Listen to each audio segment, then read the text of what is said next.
we are live. Welcome in, everyone. We've got Noctalb, Side Deathful, and Dragon Knight Dragonborn. Welcome into stream.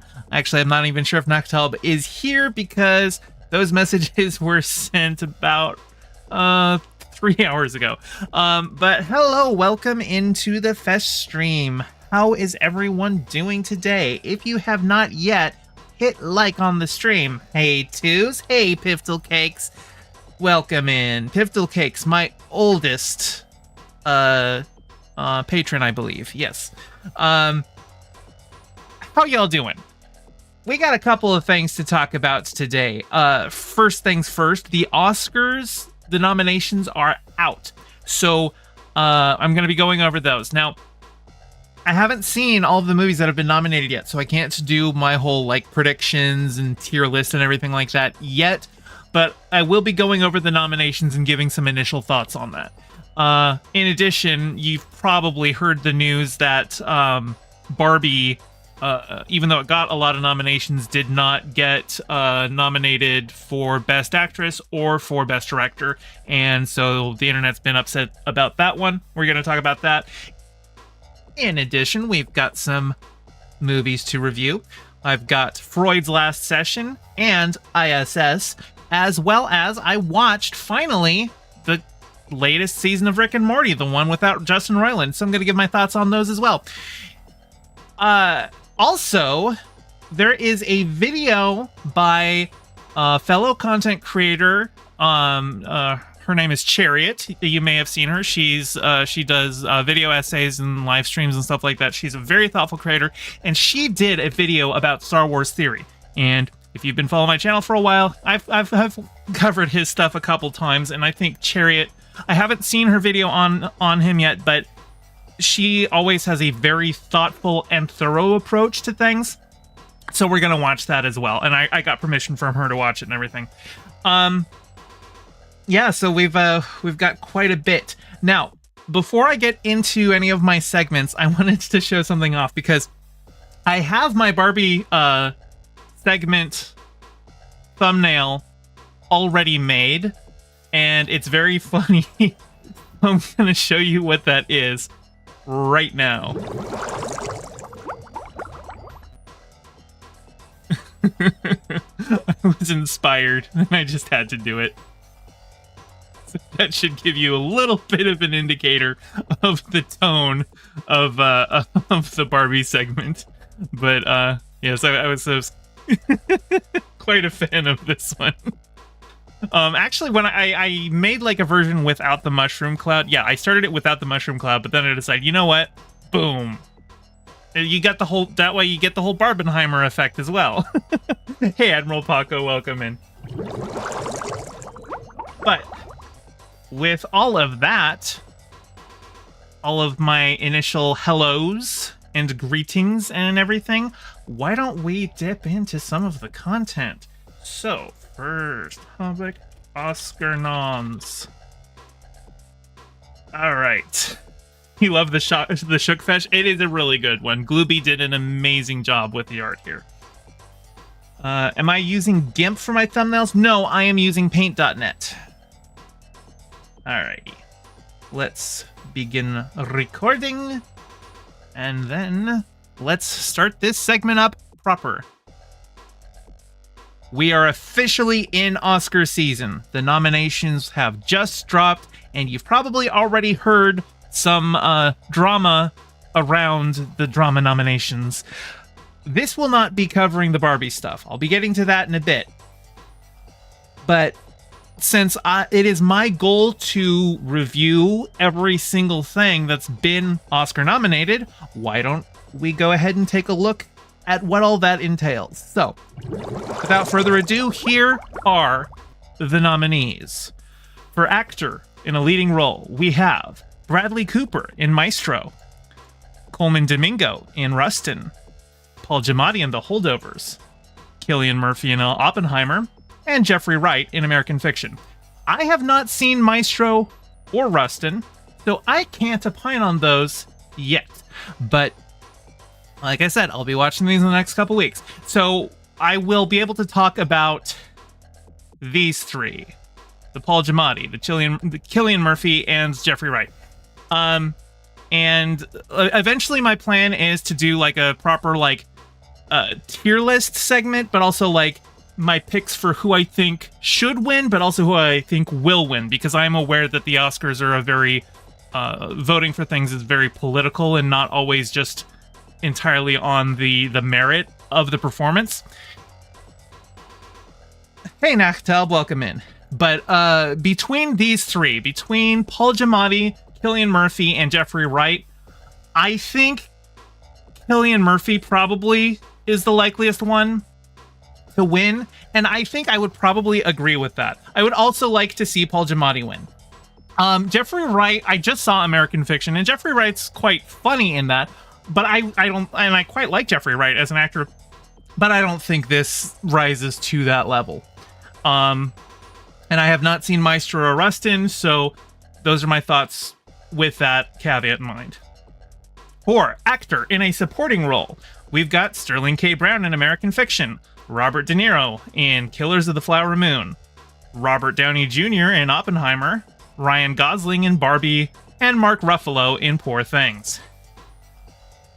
Now, this is a category where I have, in fact, seen all of these, so I can really dig down here.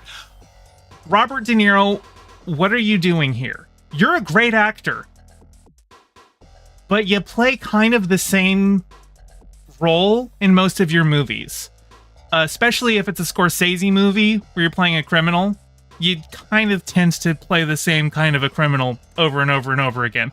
So you weren't bringing anything new to Killers of the Flower Moon.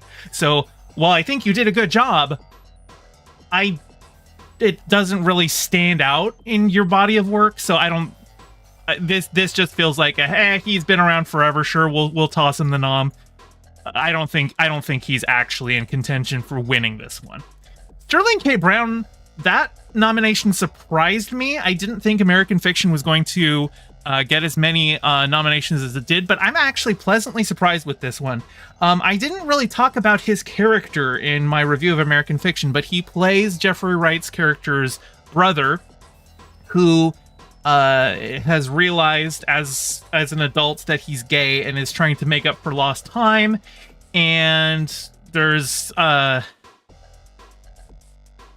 hang on, sorry. I actually really liked the way that he was kind of playing an adult who's still kind of like going through a second adolescence or a second puberty kind of a thing.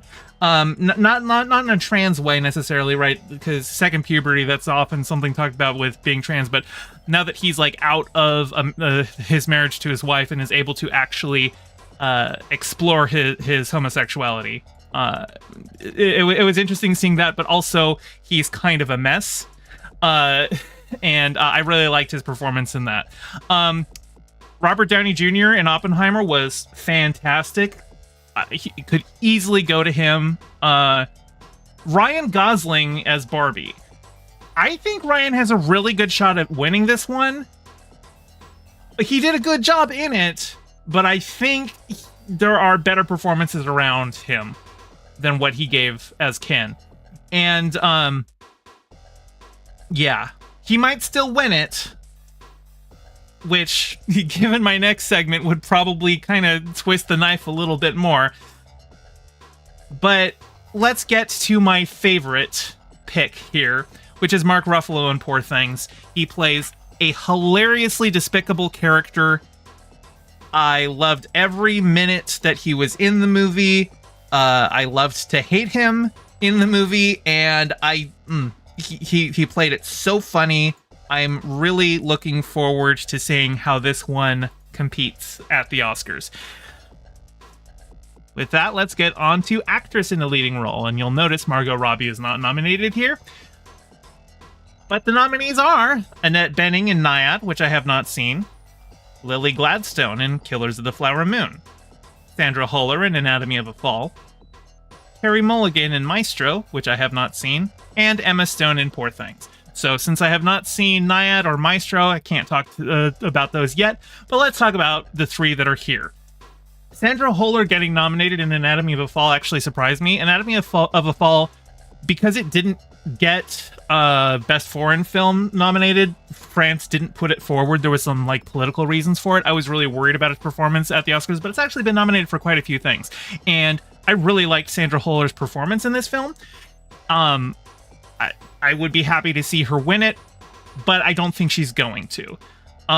And I've already actually talked about Lily Gladstone. If you watched my review of Killers of the Flower Moon with Demon Mama, this was actually something that I said to Demon Mama as we were walking out of the theater together, is that Lily Gladstone is going to get the Oscar for this, but I don't think that she was given the work meritorious of such an Oscar.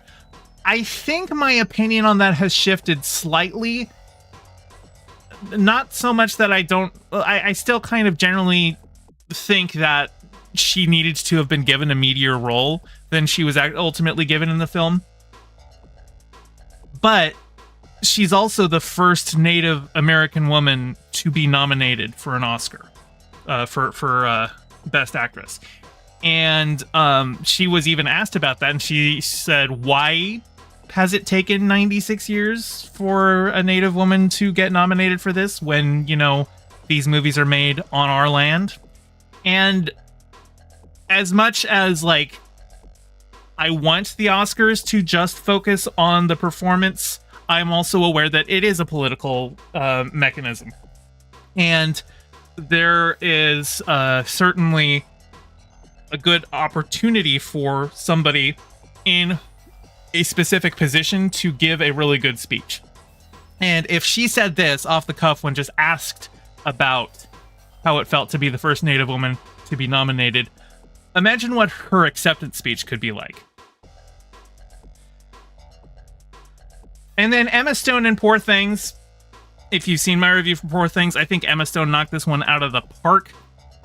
She could easily win this one, and I think it would be deserved as well. But I can't speak to Annette Bening or Carey Mulligan yet. That Deathful says, because white people are still trying. Yeah, no, really. So I would say I have changed my mind, and I think Lily Gladstone should win it. I still don't think she had the material meritus of a Best Actress nomination, but that's okay. She got the nomination, and now I think she should probably win. Now we've got actress in a supporting role. We've got Emily Blunt in Oppenheimer, Danielle Brooks in The Color Purple, America Ferrera in Barbie, Jodie Foster in Nyad, and Divine Joy Randolph in The Holdovers. And I have not seen Nyad, so we'll talk about the other four. Emily Blunt in Oppenheimer, she plays Robert Oppenheimer's wife. And I think she's really good in it. Oppenheimer was a really good film. It's not my favorite pick. In fact, when I did my tier list for all of the movies that are reviewed in 2023, Oppenheimer didn't even make S tier. So, honestly, like, it is a supporting role, so, you know, that those tends to go to smaller roles, but I do remember finding her performance in this movie really strong. And especially just the way that she is dealing with her husband's infidelity while she has to defend him while he's, you know, being investigated under McCarthyism and all this stuff. She gave a really strong performance there. Danielle Brooks in The Color Purple. I'm gonna be honest, The Color Purple was not that great of a movie, and her performance in it was fine, but nothing to write home about. Like I said, The Color Purple, because it's a remake and because it wasn't actually trying to say anything new, it was just telling the same story but in a musical version, I don't think it deserved any Oscars, honestly. Her performance is fine, but I think there's better ones here. America Ferrera as Barbie. Okay, I'm gonna level with you guys. The only reason she has this nomination is because of the speech that she gives in the movie. The speech about all of the contradictions of being a woman in modern society. And that scene is very memorable to a lot of people because it spoke truths that, you know, maybe young woman hadn't heard before. And I think as pop feministy as Barbie the movie is, I think it was a good speech, but I think that's on the writing, right? And America Ferrera, for the rest of the movie, she just was kind of like, she was okay. And so I really think that people are clamoring to give her this for something that was really just her doing an okay job reading somebody else's really good speech. So I don't think she deserves it. Divine Joy Randolph in The Holdovers, I think right now she is my favorite for this shot, for this award. She played a really vulnerable and a sad woman who's, you know, trying to keep things together as she's like recently lost her son to the Vietnam War, and you know, is just finding other lonely people to find community in. I really liked her performance in this one. I think it should probably go to her. Hey, Sasha Swarovski, welcome in. Okay, next up, we've got animated feature film, and I have seen almost all of these. We've got The Boy and the Heron by Hayao Miyazaki and Toshio Suzuki, Elemental by Peter Sohn and Denise Ream, Nimona by Nick Bruno, Troy Quayne, Karen Ryan, and Julie Zachary, Robot Dreams, which is the only one here I have not seen, with Pablo Burgo, Iban Cormenzana, Ignacia Stape, and Sandra Tapia Diaz, and Spider-Man Across the Spider-Verse with Kemp Powers, Justin K. Thompson, Phil Lord, Christopher Miller, and Amy Pascal. Okay, there are some solid contenders in this bunch, and I still haven't seen Robot Dreams, but I would say Elemental is kind of like the odd one out.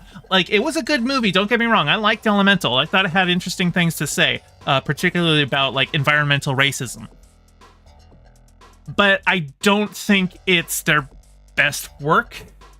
And if this, like, traditionally the animated feature film category, this has been something that is just like, okay, we'll give it to the Pixar movie. And so this nomination just feels like an obligation, like, well, it's Pixar, so it should be nominated, but it's not going to win and it doesn't deserve to win.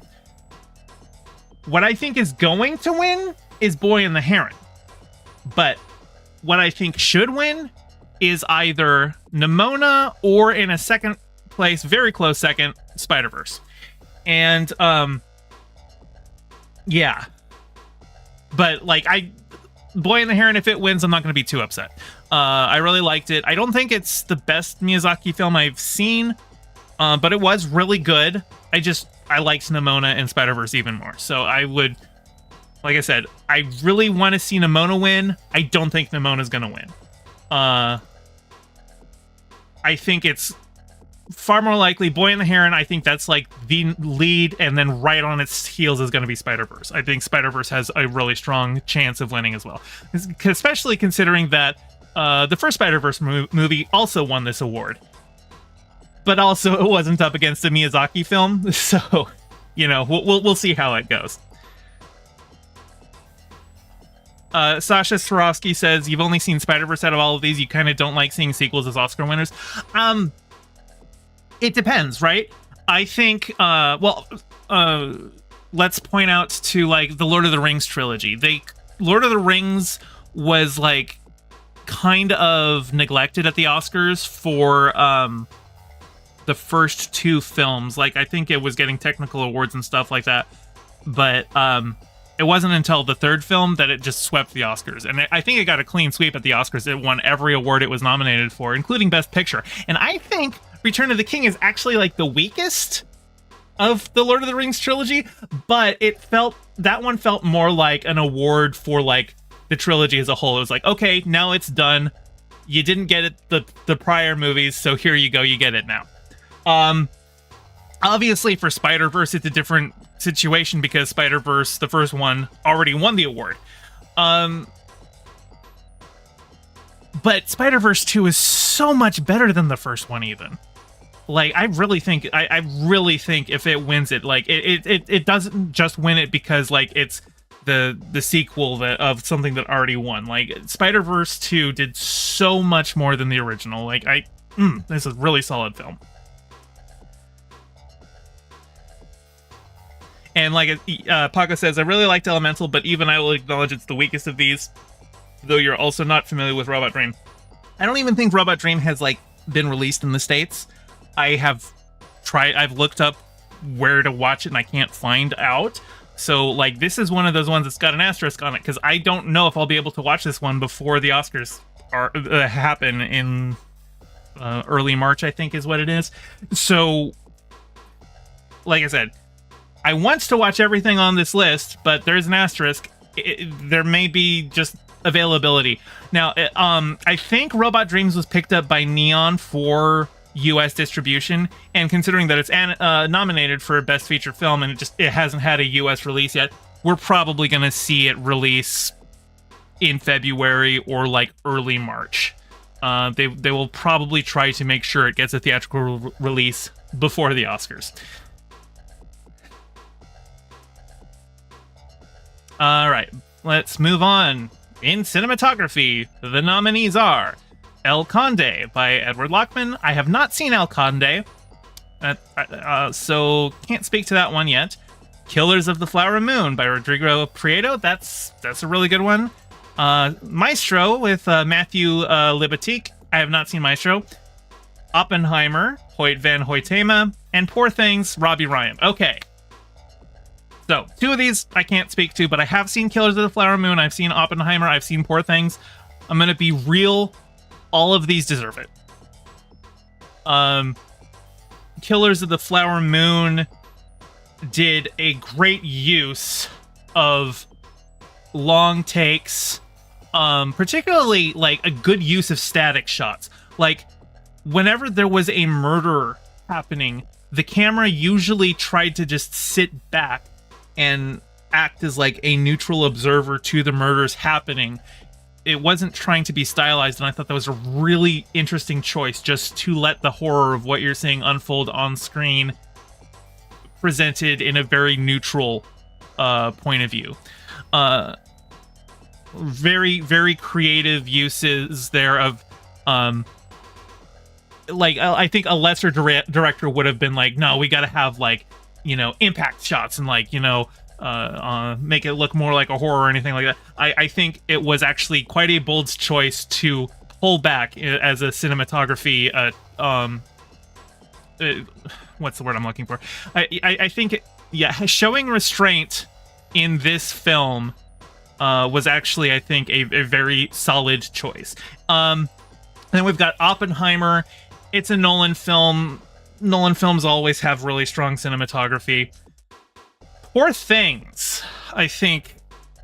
I think probably the one thing for Poor Things that I would say is maybe a minus in this category is that there are a lot of green screen shots, and I tend to dislike when people look at stuff that is entirely CGI and go, oh my god, the cinematography. It's technically cinematography. Technically speaking, cinematography is everything you are seeing on screen, right? But even so, with that, I think there's still creative camera work. And yeah, like I said, I'd be happy to see any of these win.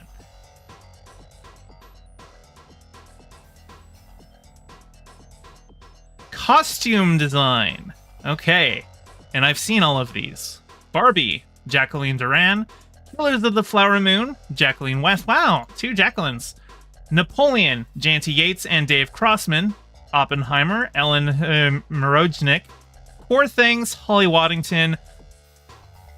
I'm gonna be 100% Poor Things. 100% should go to Poor Things. And if it doesn't go to Poor Things, it should 99% go to Killers of the Flower Moon.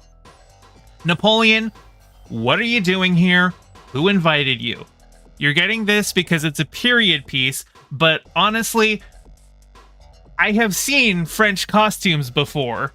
French military costumes before, and they could have easily just pulled these out of a warehouse from the last time somebody made a French Revolutionary era film. Oppenheimer, also, what are you doing here? Everyone's just wearing suits.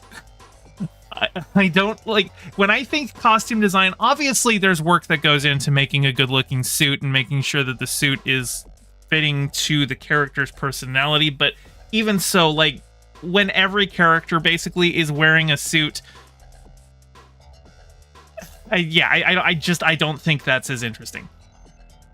Poor Things has fantastical costumes.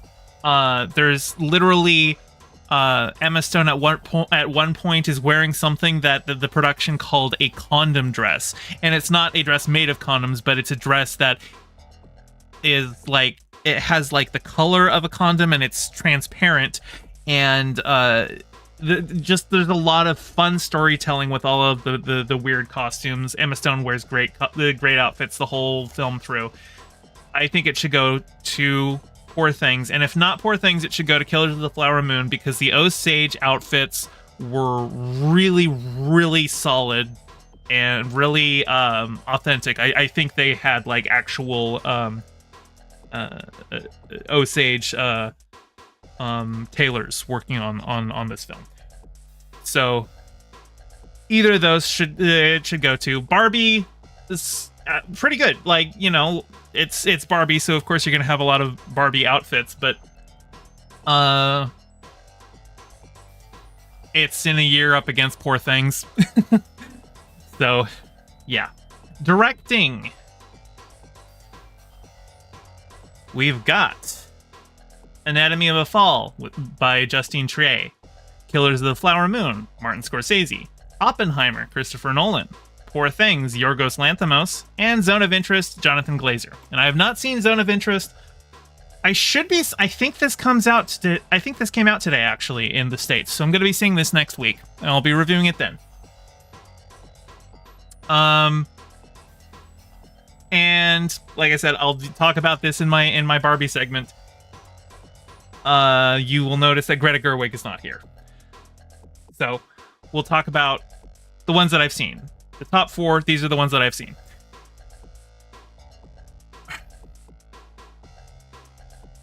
I kind of want to give it to Yorgos Lanthimos. I think Poor Things was one of the best movies that I've seen this year. And honestly, when you're talking about Best Director, it's really hard in my mind to try and, like, make a distinction between Best Director and Best Picture.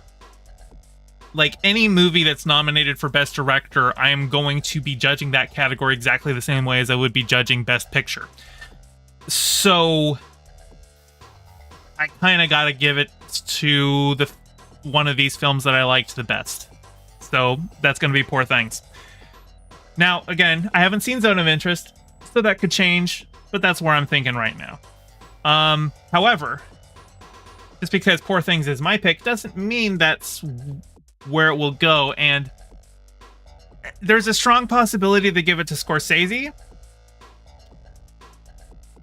But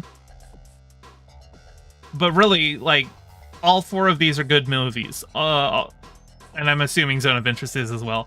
I just haven't seen it, but like, I think any of these directors would be fine for any of them. So I don't have I don't know exactly who it's going to, but my pick would be Yorgos Lanthimos.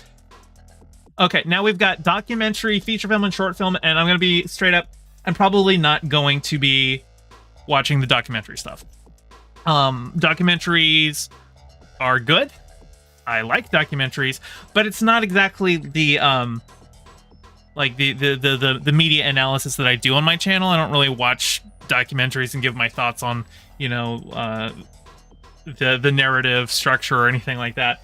So if I have time, I might watch these and review them, but I have not seen any of these films. And that's definitely that's going to be on the back burner.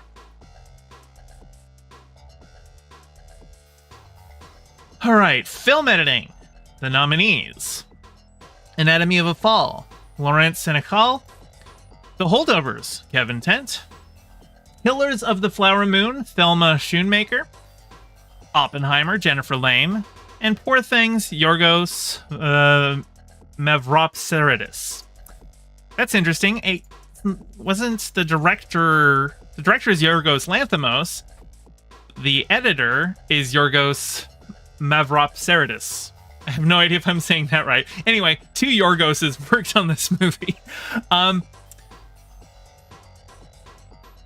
Yeah, okay, so I have seen all of these films. I would say... I kind of want to give it to Anatomy of a Fall. I thought there was some interesting choices about... particularly, and this is something that I noted in my review of this movie, there are scenes where you are observing something through an story camera.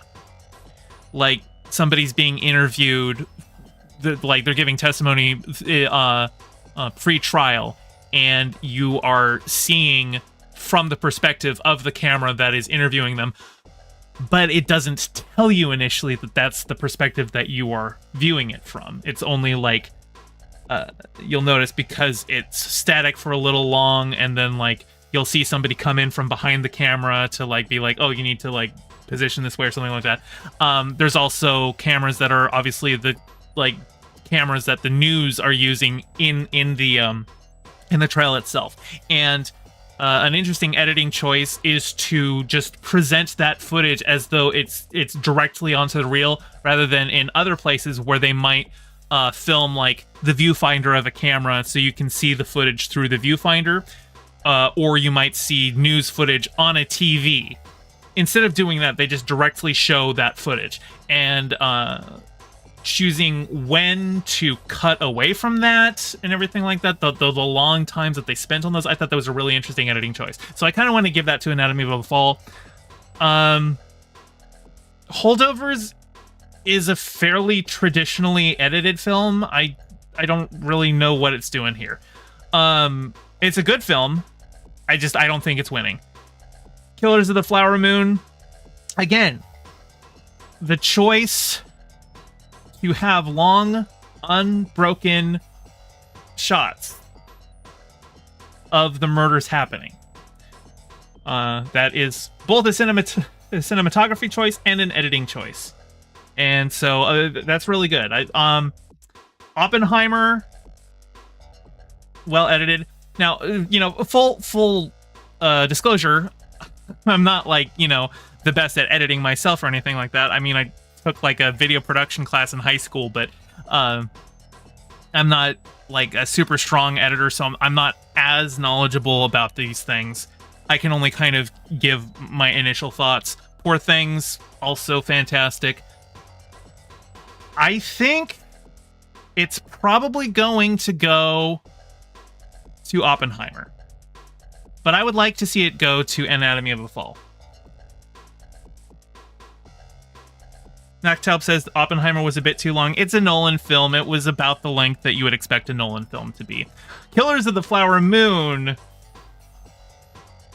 Actually, now that we're talking about it, there was no intermission, and the editor was actually upset that there were some theater chains that were adding in an intermission without permission, because like, that's not the way we made the movie. We deliberately made this movie to be seen in one unbroken sitting, and so that alone makes me be like, Thelma, you do know people have bladders, right? So maybe I can give her points away for that one. But yeah, again, I think it's probably going to Oppenheimer. I'd like to see it go to Anatomy of a Fall. International feature film, I have not seen any of these yet. I will be seeing all of them. Most of them are coming out actually in the next few weeks in theaters. So I will easily have an opportunity to see them. I think Society of the Snow is on Netflix already, so I should be able to watch that one pretty much any time. Interesting that the zone of interest is from United Kingdom, because I thought one of the requirements of international feature films is that it has to be majority, not English. And I think that was possibly another reason why Anatomy of a Fall might not have been submitted to this one, because Anatomy of a Fall was about half English and half French. But it's also my understanding Zone of Interest, even though it's submitted from the UK, it's like a Holocaust movie, I think. Again, I haven't seen it. I'm not 100% sure. But so it would probably mostly be in German at that point. So just seems weird that it's submitted from the UK if it's set in German. I don't know. Who knows? I don't know. Like, I mean, Star Wars is usually filmed at Pinewood Studios in the UK. Can we submit Star Wars as an international feature film? I don't know the rules on that. Makeup and hairstyling. Here we go. Okay. Nominees: Golda, Karen Hartley Thomas, Susie Battersby, and Ashra Kelly Blue. Maestro, Kazuhiro, Kay Giorgio, and Laurie McCoy Bell. Oppenheimer, Louisa Abel. Poor Things, Nadia Stacy, Mark Coulier, and Joss Weston. Society of the Snow, Ana Lopez Puigcerver, David Marti, and Montse Ribe. I have not seen Maestro or Society of the Snow, so I can't comment on those yet fully. But I will note that the first two here, Golda and Maestro, feature non-Jewish actors playing famous Jewish people in makeup to make them look more Jewish. One might call that Jew face. And I can't speak further to Maestro because I haven't seen it, but I have seen Golda, and I will say that if this wins the Oscar, I will eat my hat. I don't have a hat. I will have to buy a hat and then eat it. This movie is bad, and the makeup is bad. Helen Mirren is not an expressionless actress. She's got quite a range, but they put her in such heavy makeup so that she could resemble better Golda Meir that she basically couldn't emote at all. And that's not a good makeup job. Especially because at the end of that film, they show footage of the actual Golda Meir, and you can see that she actually has a quite animated face. And so it just stood even further in contrast. This does not deserve to win. This does not deserve to be nominated. It's only nominated because it's Helen Mirren, an accomplished actress in a biopic, wearing makeup. It's not good. Should not go to it. Maestro, haven't seen it yet, can't comment further, other than that I know there have been issues, allegations of Jew face. We've got Oppenheimer, Poor Things, and again, I haven't seen Society of the Snow, so I guess it would be between Oppenheimer and Poor Things for me, and I think I've got to go with Poor Things. Now, Poor Things does have some creature work makeup, like, Willem Dafoe. He's got a very, like, scarred face. He looks like he's been cut apart and put back together. But actually, my thought on the makeup for Poor Things is the choice of makeup for Emma Stone herself. And sometimes the choice to not use makeup. Because the plot of Poor Things is she's, you know, a baby's brain put into the skull of an adult woman. And so it's just watching this adult person grow from a baby to a fully realized woman. And the makeup choices used in that are very reflective of that. Because when we first see her character, Bella, she's not wearing makeup because she's like a toddler at that point. Toddlers don't wear makeup. It's a very interesting choice there. And just seeing her gradually grow into wearing it and all of that stuff. And of course, like, I think Willem Dafoe's makeup, very good job there. So I think I want to give it to Poor Things. Oppenheimer, like, I'm not a makeup artist myself, and this movie didn't have anybody with any kind of like alien looks to them, right? It's a period piece, so the most that you can talk about is like how authentic was the makeup for like women at that time, and how well was the makeup for Cillian Murphy himself. I don't know if they did much to his face to make him closer resemble Oppenheimer, if they like tried to sink his cheeks in more or anything like that. Again, I haven't looked into the behind the scenes of it. It all looks fine. I'm not a makeup artist, so I can only speak to what I can actually recognize. And from what I can recognize, I think Poor Things should get it. But again, I haven't seen Maestro or Society of the Snow. That opinion could change. Hey, Sebastian Oval. How's it going? Music, original score. Okay, I have seen all of these films. Let's go. We've got American Fiction by Laura Cartman, Indiana Jones and the Dial of Destiny, John Williams, Killers of the Flower Moon, Robbie Robertson. Hey, doesn't Robbie Robertson work at the Daily Bugle? Isn't he the one who's always defending Spider-Man to Jameson? What's he writing music for? Oppenheimer, Ludwig Göransson, and Poor Things, Jerskin Fendrix. Jerskin Fendrix, that is an interesting name. I'm gonna be real. Oppenheimer's going to win. Oppenheimer deserves to win. Ludwig Göransson is the linchpin to this movie.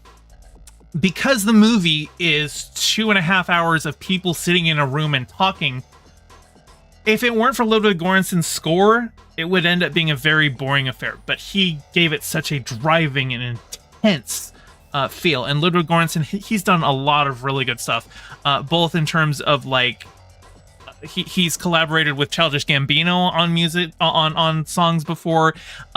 He did the score to The Mandalorian. He's worked on a lot of stuff.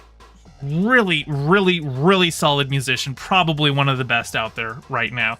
And yeah, no, he knocks it out of the park.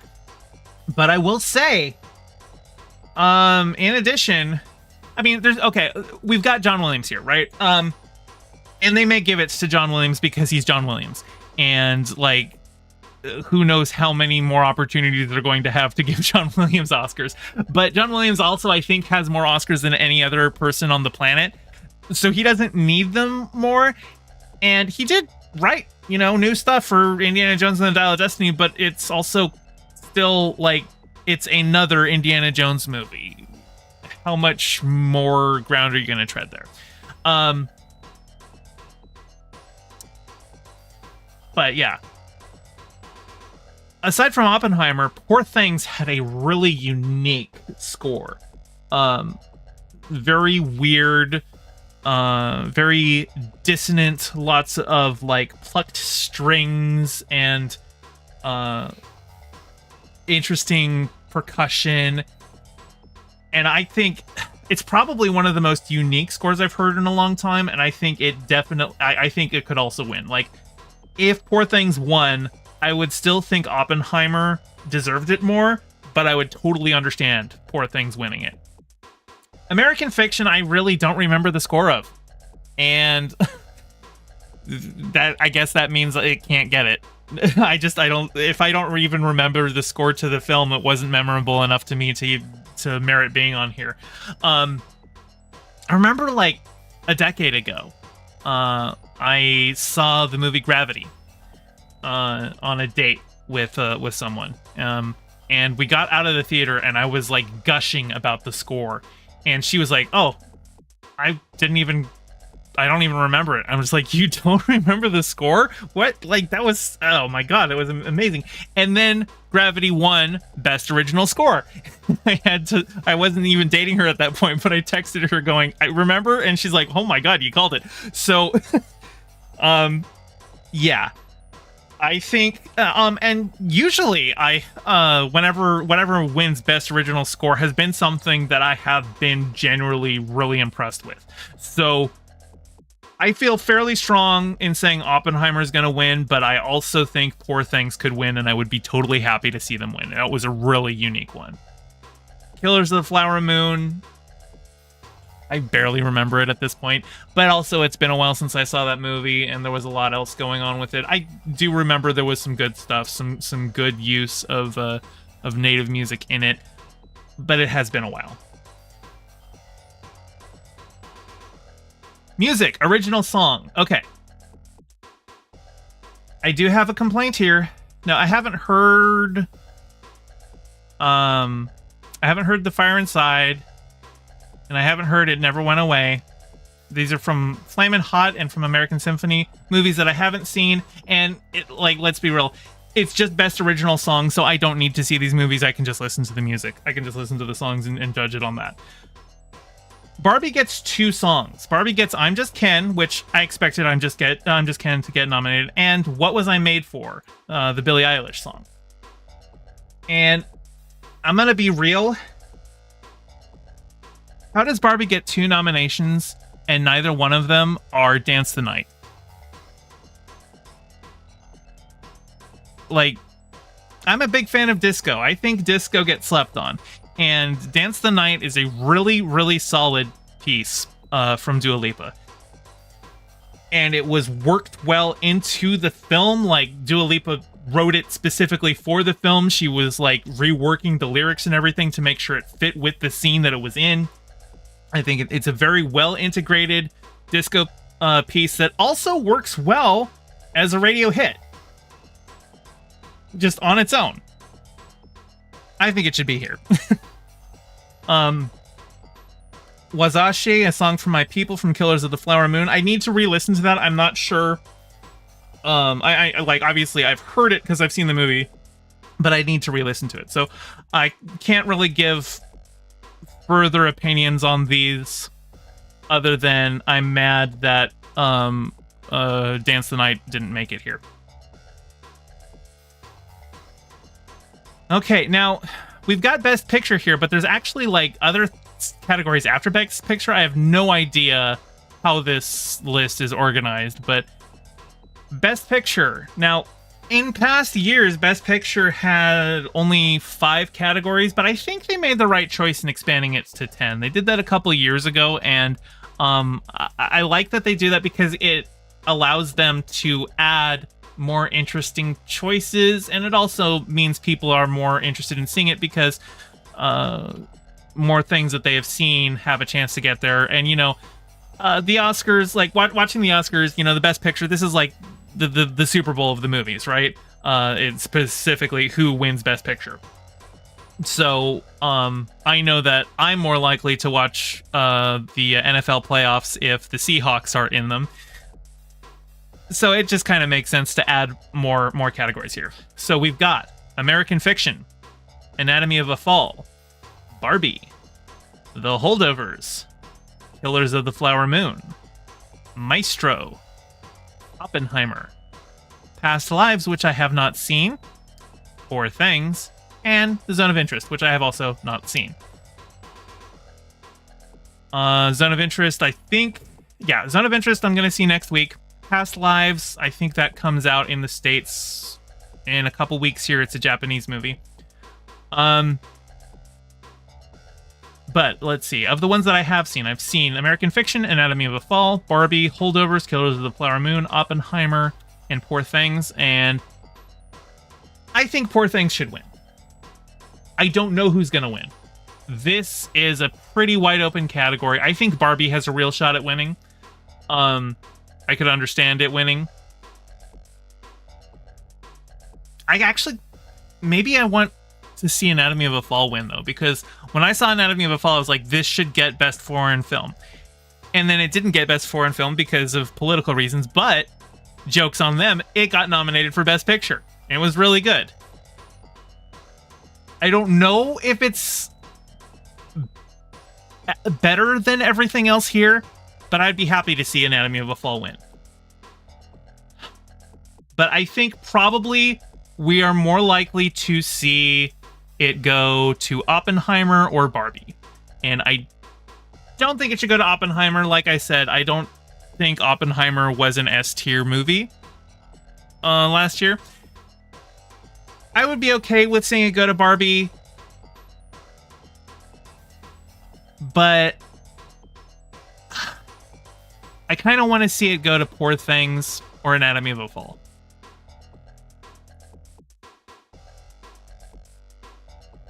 Hey, Sebastian Oval. Yes, I did go to Kakariko Village and talk to Impa.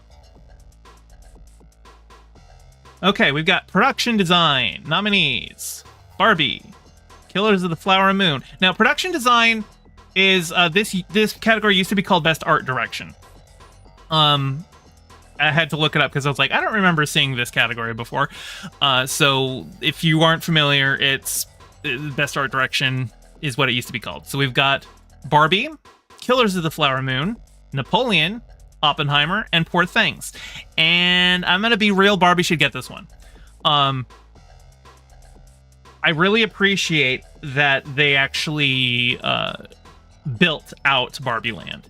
That it wasn't just some big CGI thing. I mean, obviously, I know like some of the shots were CGI, like some of the landscapes and everything like that. But like they actually built out Barbie's dream house and all of the other houses and everything like that. They had the beach scene with like a plastic beach that they like actually went in and like made that, and it looks good on camera. So many little things that they built out for, you know, the doll houses that looked like it belonged to a doll, but also didn't just look like some tiny toy thing that had been blown up. It still it had that heightened realism to it. It was like, here's how the dolls would perceive these toys looking to them. Still being plastic, but yeah, I think Barbie deserves this one.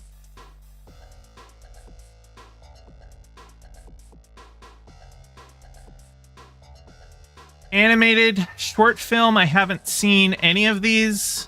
And this might be a difficult one because I was actually looking to see if I could just watch all of these, you know, just for today.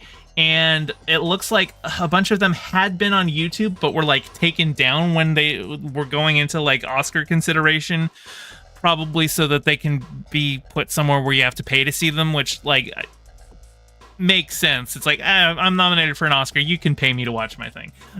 But I haven't found out where to watch any of these yet. Actually, that's not true. I think I've got like links for a couple of them. I haven't watched them all yet. Yeah, actually, I think I found a link to like one of them. And actually, I don't think War is Over, inspired by the music of John and Yoko. I don't know that that's actually available to see yet anywhere. I'm actually curious, like they might have done like a single screening, like in a film festival or something like that. So I can't really speak to any of these yet. Live action short films, I haven't seen any of these either. But I have been able to see at least that two of them are available on Netflix. One of them is just straight up available on YouTube. There's like one that I don't think has availability yet. I don't think Red, White, and Blue is available to see anywhere yet, but should be able to watch all the others. So I just need to sit down and watch them all, and I'll give my thoughts on all of these. Sound design. Okay, so now we are into some of the more technical categories, so we're going to start to see some of the more blockbustery movies, right? The Creator.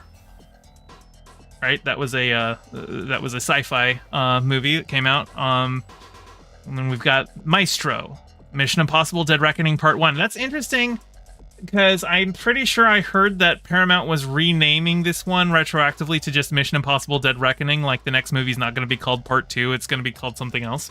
But I guess the release name was Part 1, so that's what they're calling it. We've got Oppenheimer and The Zone of Interest. And I have not seen The Zone of Interest, and I have not seen Maestro. So I don't know. It's been a while since I've seen any of these movies, so I'm trying to think particularly sound design. Now, when I think sound design, I'm generally trying to think of like Star Wars is really just a good example of like sound design because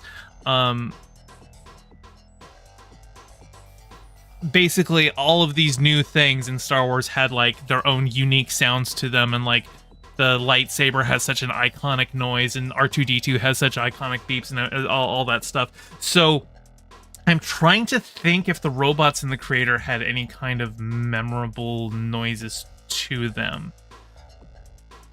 Honestly, I can't really remember in The Creator or in Mission Impossible. I'm inclined right now to give it to Oppenheimer. Just the whole Trinity test scene is what I'm thinking of. But without seeing Zone of Interest, without seeing Maestro, it's kind of hard to say, and it could go to any of them. Visual effects. All right.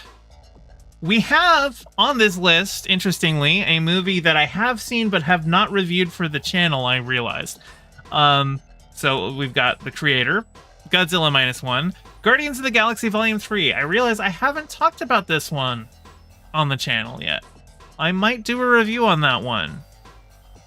I'll think about it. I have seen it. I really liked it. I love James Gunn. I trust that director. But also because it's a Marvel movie, like, I just know how much crunch that the VFX teams would have been put under, and I don't... I like, on the one hand, it's the VFX artists who are getting the award.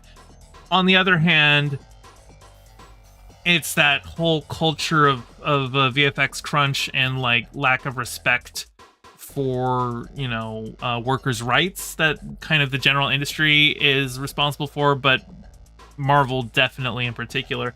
So I don't know that that should be rewarded necessarily. Godzilla -1, it's my understanding that the director himself did the VFX for this, and you can tell that they're, you know, that it's CGI. This movie had a budget of like $15 million, but even so, even with that, Godzilla looked really good in it. The Creator had really good VFX. I thought my issues with the story aside, how it ended up kind of being pretty bland, the visuals in The Creator really held up. Napoleon, I talked shit on Napoleon earlier when I reviewed it. But I think the issues that I took with, like, its battle scenes was just in the cinematography, where they just didn't seem that visually interesting. But the fact that they did, like, have to just recreate all of those shots because, like, they had, you know, armies of thousands of people, and trying to film thousands of extras in a battle scene like that, like, that's, like, not... I think they had, like, 400 extras or something like that, which is still a monumental undertaking to do something like that, and then they use CGI to double it all out. And you really can't tell, for the most part, that they did that. It looks pretty seamless, and so I think that's probably a plus for Napoleon. Mission Impossible Dead Reckoning had the whole sequence where Tom Cruise jumps off a cliff on a motorcycle and parachutes down onto a train. And they will say, oh yeah, no, that's all practical, but, like, it's very obvious that the ramp that he is driving up, that in the movie it's like a rock face that he's driving up, but I've seen the behind the scenes, so I know that they did a CGI rock face because he's actually driving up, like, a built ramp to do the stunt. And that part was very obviously CG as he's driving on it. It was a fun movie. It had fun action stuff. I don't know. I think I'm inclined to say The Creator or Godzilla -1. But I would actually, of any award, like, I don't really think Napoleon deserves to be here at the awards just in general. It wasn't a good movie, but if there is an award that it does kind of merit, I would say visual effects. I don't think I would pitch too big a fit if Napoleon took this one. All right, we've got writing, adapted screenplay. Excuse me. The nominees are American Fiction, written for the screen by Cord Jefferson; Barbie, written by Greta Gerwig and Noah Baumbach. This is, I think, the only nomination that Greta Gerwig in particular has for this film. And like I said, I think she probably got snubbed for director.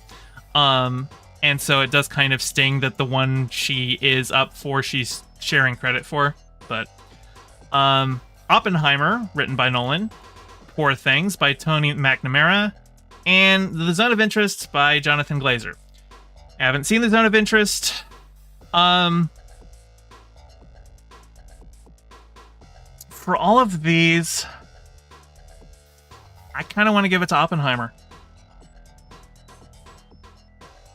Oppenheimer or Poor Things for the screenplay. But I think they're gonna go. I think it's gonna go to Barbie. And I think it's gonna go to Barbie so that they can say, no, see, Greta, she got one. Yeah, we'll see how it goes. They're particularly because of how big the backlash has been to Margot and Greta getting snubbed. I think with all of the voting, that I think a lot of people are going to give her this one, so Greta still walks away with an award in hand for herself rather than just for the movie. Writing, original screenplay. We've got Anatomy of a Fall, The Holdovers, Maestro, May December, and Past Lives. And I have not seen Past Lives, May December, or Maestro, so I really can't speak to this category yet, other than to compare The Holdovers and Anatomy of a Fall. And I'm inclined to give it to Anatomy of a Fall. But that's it. That's the nominations this year. If there is a movie here that I have not yet reviewed, I will be reviewing it in the next few weeks, so keep an eye out for those videos. And I do believe... Actually, I'm checking my calendar over here.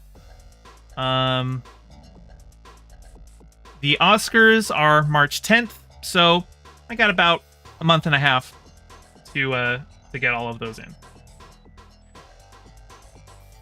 We'll see how it goes. Okay. Now, give me a second. I need to use the restroom, and I'll be right back, and we will talk about the Barbie rant. So, don't go anywhere. I'll be right back.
Let me replenish some of that lost fluid. Okay.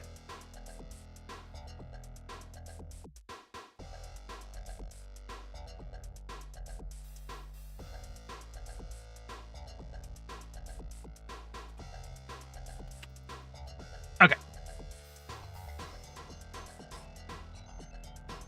The Oscars have been announced, and the internet has been in an uproar because when you take a look at Best Actress, Margot Robbie is not nominated.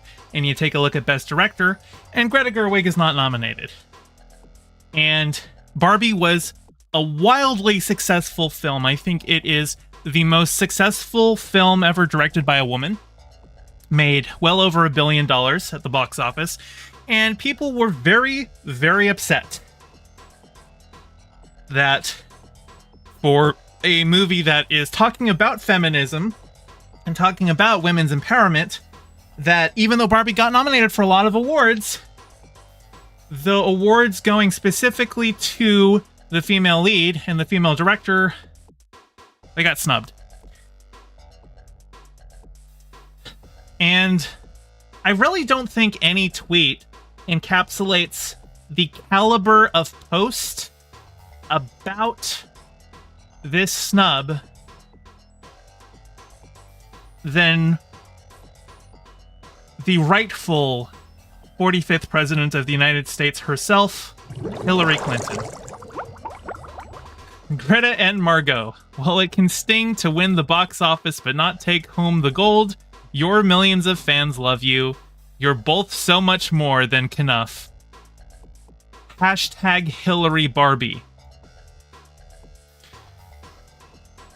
And it is for this reason, and this reason alone, that I am going to say I am glad that Greta Gerwig and Margot Robbie didn't get nominated, because we have to teach Hillary Clinton a lesson that she needs to stop giving us her opinions.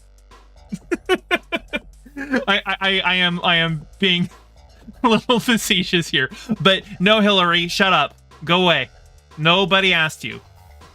Let's go. Yeah, okay, so let's take a look at who did get nominated for actress in a leading role. I did a segment going over it all again, but just going to focus on here. So we've got Annette Bening for Naiad, Lily Gladstone for Killers of the Flower Moon, Sandra Huller for Anatomy of a Fall, Carey Mulligan for Maestro, and Emma Stone for Poor Things.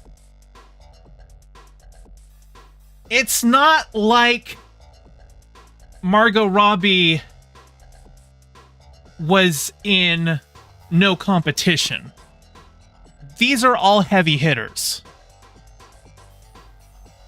And I haven't seen Naiad or Maestro yet, so I can't speak too much to Carey Mulligan and Annette Bening in particular, other than I have seen them in a lot of things and they are solid actors.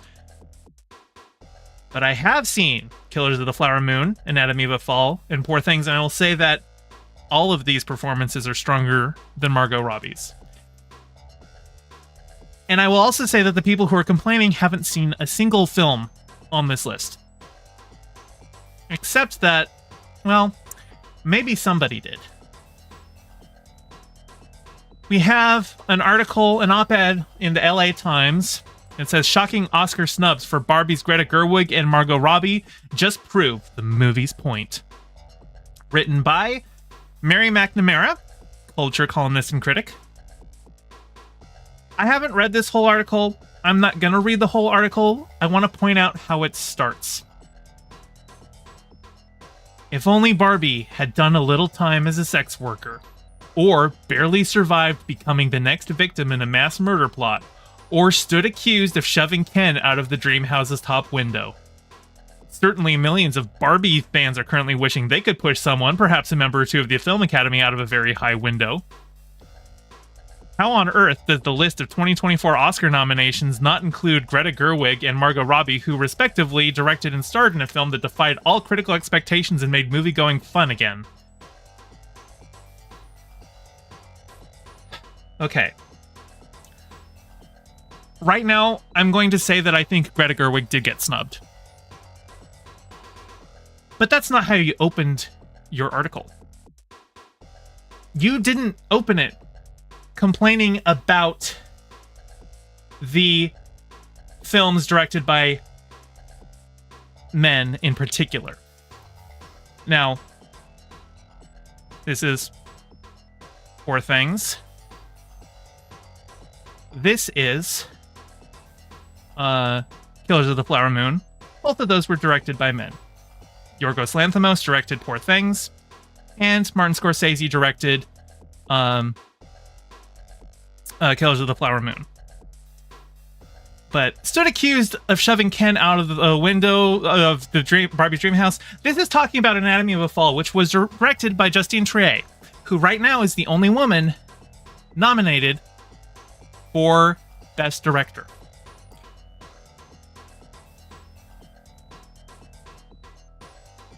So that one seems weird to throw in there. If your complaint is, wow, if only the director had done these things. Because this is a movie, Anatomy of a Fall is a movie written by a woman, directed by a woman, starring a woman. But I don't think she picked them for the best director stuff, specifically because she included Anatomy of a Fall. No, I think what she's actually doing is tearing down the performances of the other Best Actress nominations. Because she's talking specifically about what the main characters in each of those other films did. So she's comparing Barbie's performance, the character of Barbie, and Margot Robbie's performance to Emma Stone in Poor Things, to Lily Gladstone in Killers of the Flower Moon, and to Sandra Huller in Anatomy of a Fall. So in this op-ed, where she is complaining about a woman getting snubbed for recognition, what does she do? She tears down the performances of other women.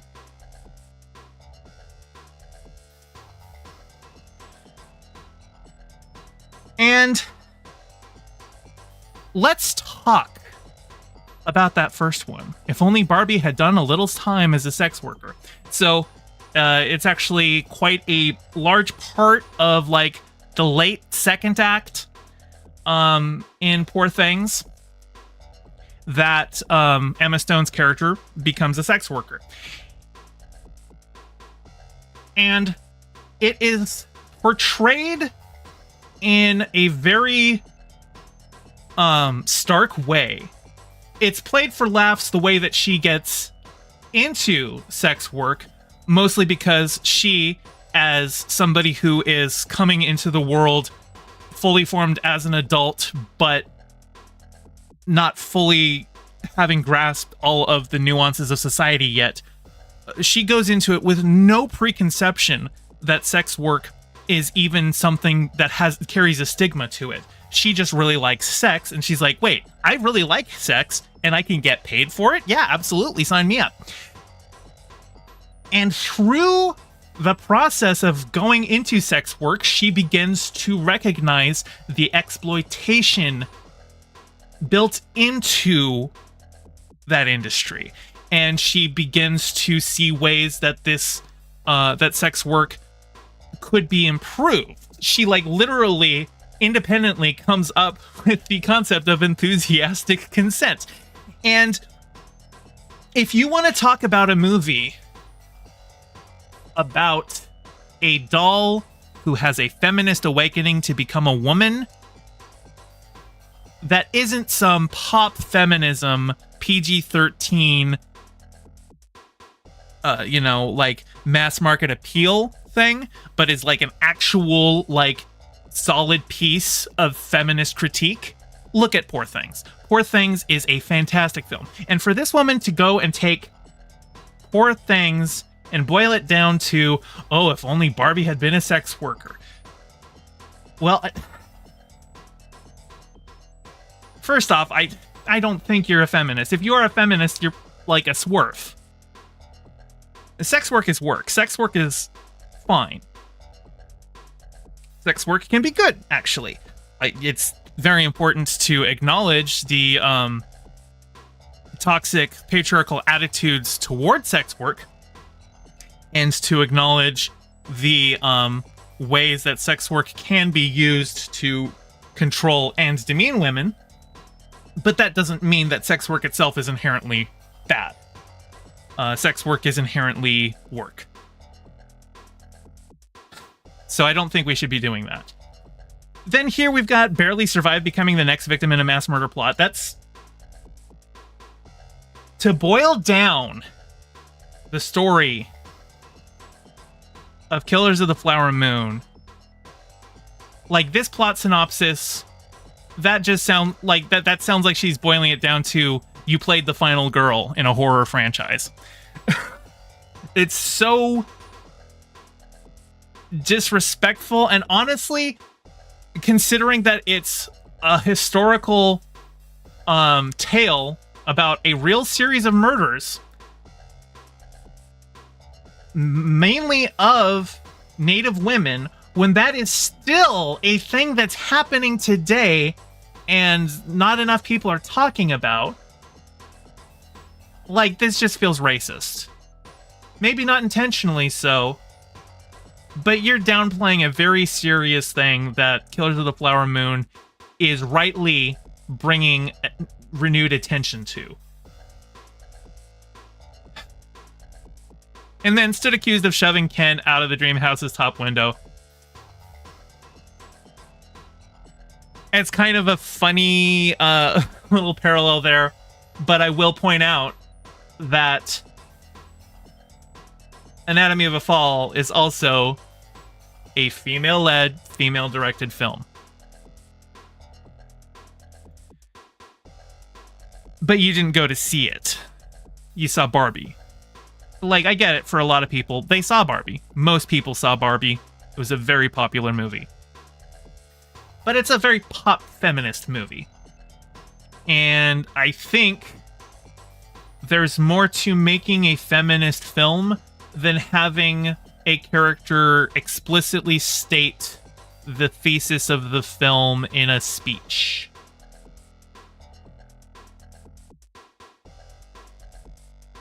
And yeah, I think Poor Things did a better job at everything that Barbie was trying to say. And as a plus, Poor Things wasn't a multi-million-dollar toy commercial.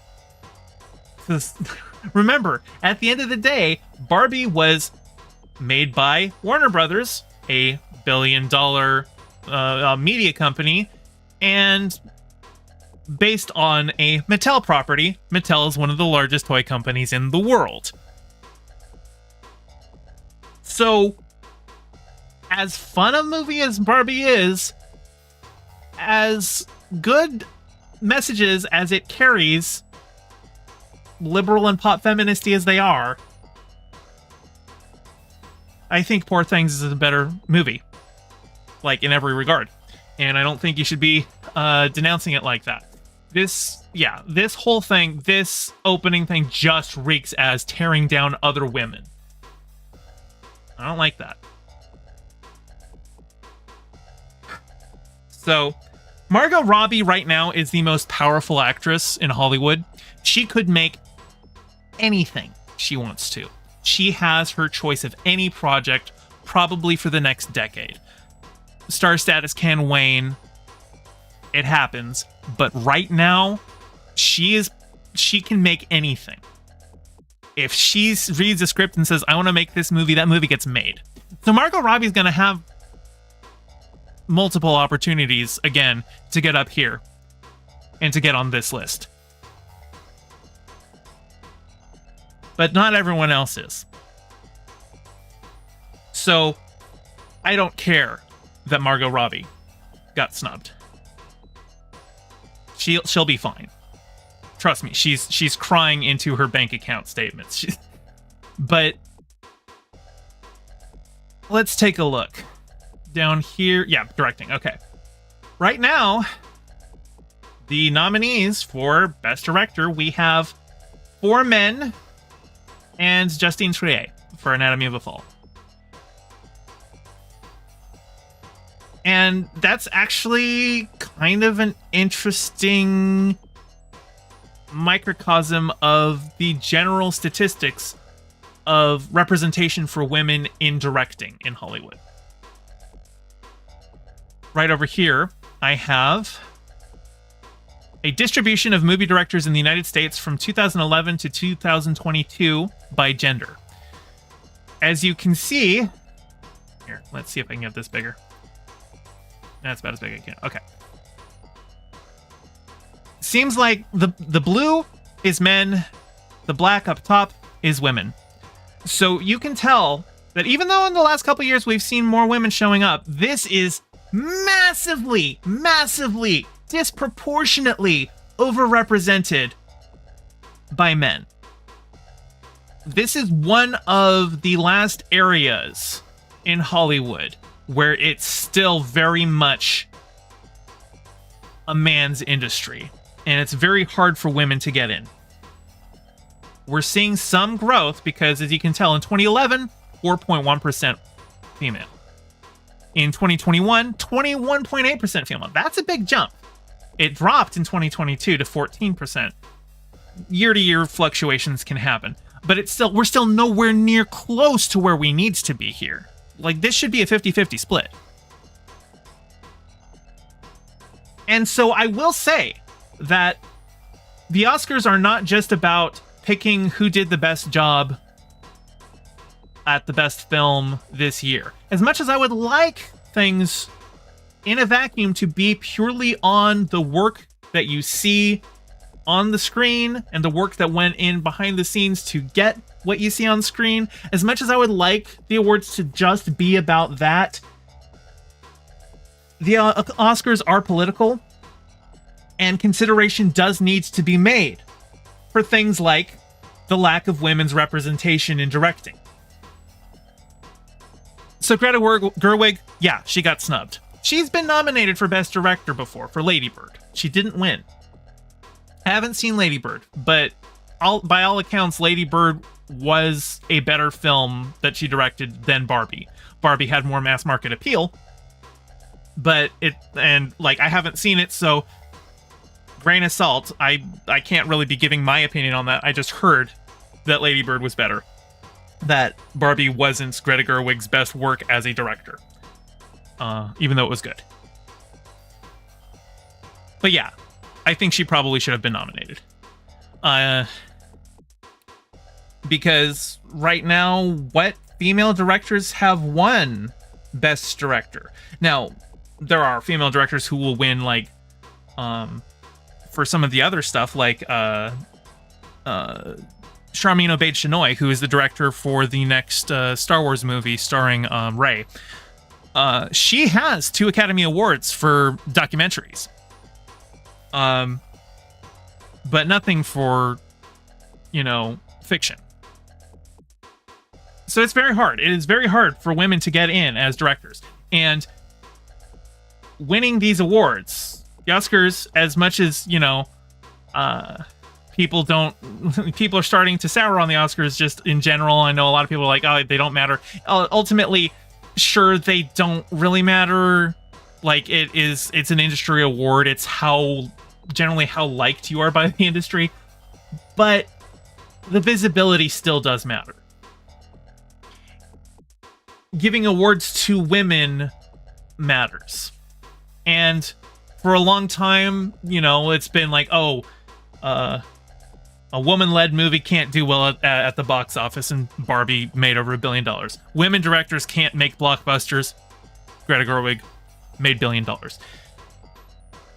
So I can understand from that perspective that Greta Gerwig definitely should have been nominated. Who would I bump to make that happen out of this list? Well, I haven't seen The Zone of Interest, so that seems like an easy one for me. But out of the ones that I've seen here, I'd probably bump either Nolan or Scorsese. But I ask all of you to consider that Barbie has had a whole bunch of accolades. And chiefest among those accolades is that it made over $1 billion at the box office. Now, that doesn't happen unless it comes from a company that can afford to pay hundreds of millions to market it. But it also doesn't happen unless people were actually enjoying it. So, I can understand where people are coming from. Margot Robbie, great actress, very charming. I've enjoyed her in most of the things that I've seen, but she's gonna get another shot at this, and you should probably give a watch to the movies that were nominated for this, because, like, if you haven't seen Poor Things, like, you really shouldn't even be opining here, because Emma Stone, in every way, directly in comparison to what Barbie is about, gives a better performance. So feminism is not over. We'll get more chances for Margot Robbie, but Greta Gerwig probably deserved the nom.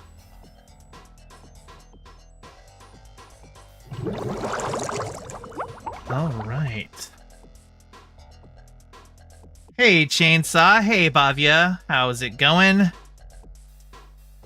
No Redux. Hi, how's it going? Who else have we got here since I did that segment?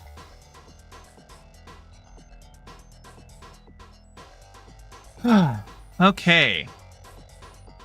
I do believe next up will be my reviews. You feel icky? I'm sorry, Sai. Oh, also, I figure this I got a donation actually before stream even started, but I have no idea if they will ever hear me acknowledge it, because apparently they donated while they were watching the VOD of me cover H-Bomb's video on James Somerton. But Rala with the $5 said, watching the H-Bomb plagiarism reaction, you seem like a cool person. Rala, thank you for the $5. I would like to think I'm a cool person. But let's get my reviews underway, shall we? Freud's Last Session is a one-act stage play that got turned into a movie. And it's starring Anthony Hopkins as Sigmund Freud, and I don't remember the guy who plays C.S. Lewis, but the concept is, we know in real life that shortly before Freud died, he met with somebody from Oxford. And we don't know who, but the premise is, what if it was C.S. Lewis? And Freud was famously an atheist, and C.S. Lewis is probably one of the most respected 20th century Christian apologists. So that sounds like an interesting premise. Get these two titans, respectively, in a room together and see what kind of debates they have. And it sucks. I'm sorry, but for a promised conversation between C.S. Lewis and Sigmund Freud, the topics broached are scattershot and really, unfortunately, surface level. There's no real in-depth discussion of the they talk a little bit about J.R.R. Tolkien telling Lewis that, you know, Christianity is myth, but true myth as compared to other forms of myth. There's like brief mention of homosexuality, which C.S. Lewis, being a Christian apologist, of course, is a bigot about. And Sigmund Freud seems to think there's nothing wrong with being gay, but he also has very Freudian ideas about what makes people gay. Usually, oh, well, it's, you know, it's your relationship with your parents.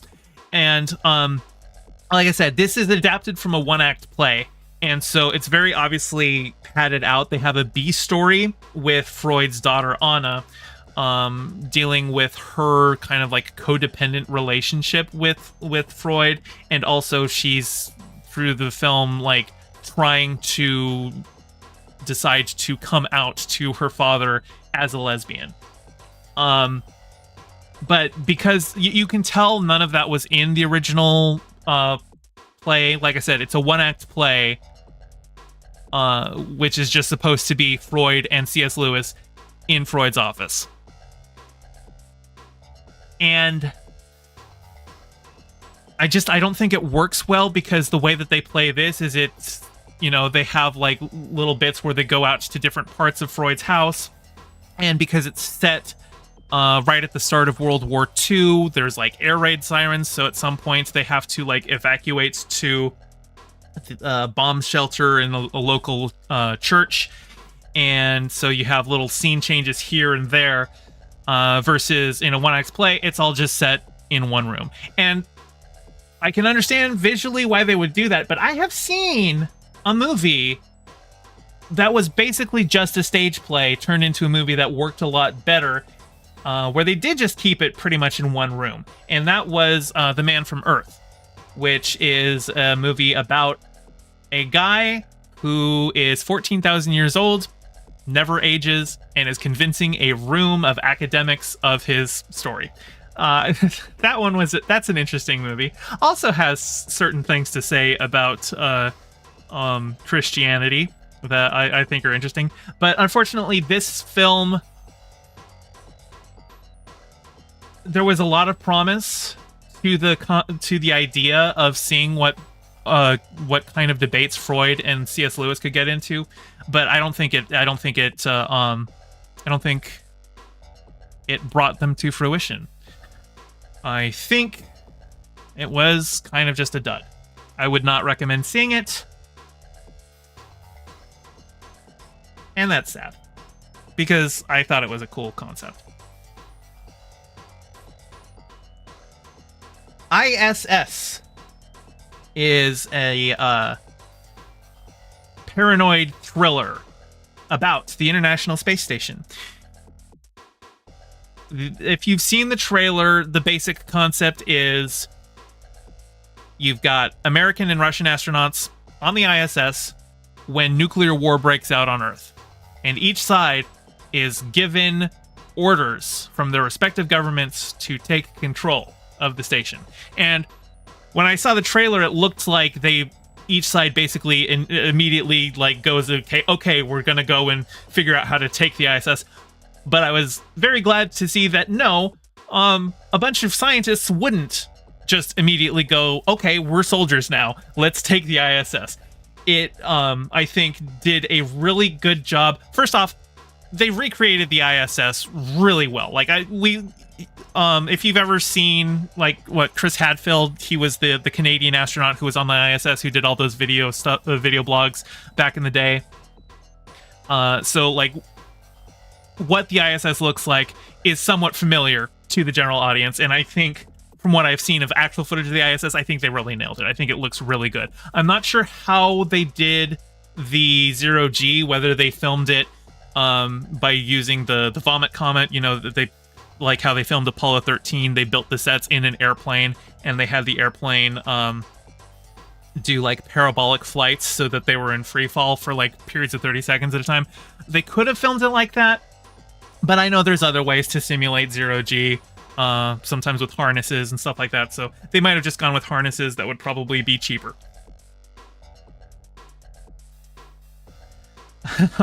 Me says, RIP ISS, they're going to crash it. Well, yeah. But no, like I said, I was worried based on the trailer that it was just going to be each side just immediately goes, okay, how do we take control of the ISS? But I was very glad to see that it actually took kind of a very smart and deliberate approach to how each of these characters reacts to this news that there's a nuclear holocaust going on beneath them, and they've been ordered to take the station, but like they don't want to. And so it's just a whole bunch of paranoia and people not knowing who to trust and miscommunications and stuff like that. It's like, I would say this is probably a solid B thriller, you know, on a grading scale. There's one moment in the film that really stood out to me because I grew up in Russia in the 90s, right after the fall of the Soviet Union. And there's a scene early on where they're all just hanging out together, having drinks, they're welcoming in a couple of new crew, and they're listening to music, and the song Winds of Change comes on. And if you don't know the song Winds of Change, it was playing everywhere in the early 90s, at least in Europe. And it has this like whistle motif, and I'm gonna try and whistle, but I don't know if my noise suppression is gonna capture it, but it goes like, okay, no, I'm whistling and I can see very clearly that it's not capturing it, but it goes da da da da da da da da da da da da da da. Imagine that in whistles. And one character just starts singing the lyrics to the song. One of the Americans starts singing. And then one of the Russians gets very upset and they start having like a political argument before everyone else reminds, hey, we don't speak politics here. But he talks about how, it's like, you don't understand. For me, that song, that represents a very dark time for my country. I just think about what it did to my parents and my grandparents. And like, yeah, having grown up in Russia in the early 90s, this song was everywhere. And the song is written, I think the song was written about the fall of the Berlin Wall. And I heard it all the time in Russia.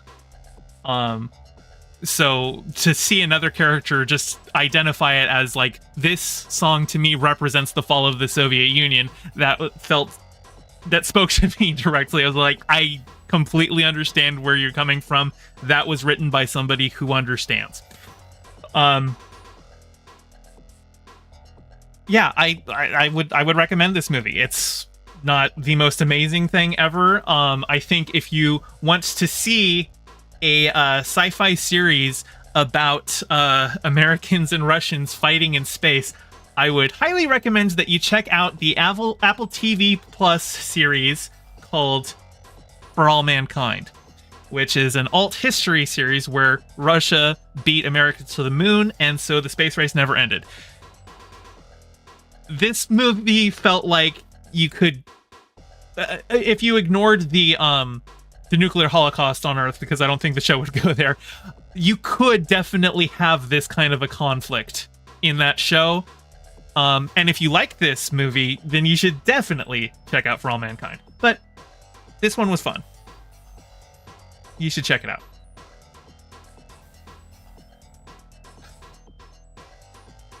Okay. I know what you're thinking. It's Rick and Morty, oh my god! That Reddit copy pasta about how you have to think about it at a very high level. You know, Rick and Morty, it's been around for years, it's been memed on, it's been shit on. But Justin Roiland is gone now. After all the stories came out about what a creep he was, and I'm not going to get into it because it's quite distasteful. But he's gone, and it feels like the show's a lot better for it. The new voice actors that they've got for Rick and Morty, you really can't tell the difference. They did a phenomenal job casting people who sound just like those characters. Really, the main difference that you can tell that it's not Justin Roiland is that they're not doing as much of the Justin Roiland improv.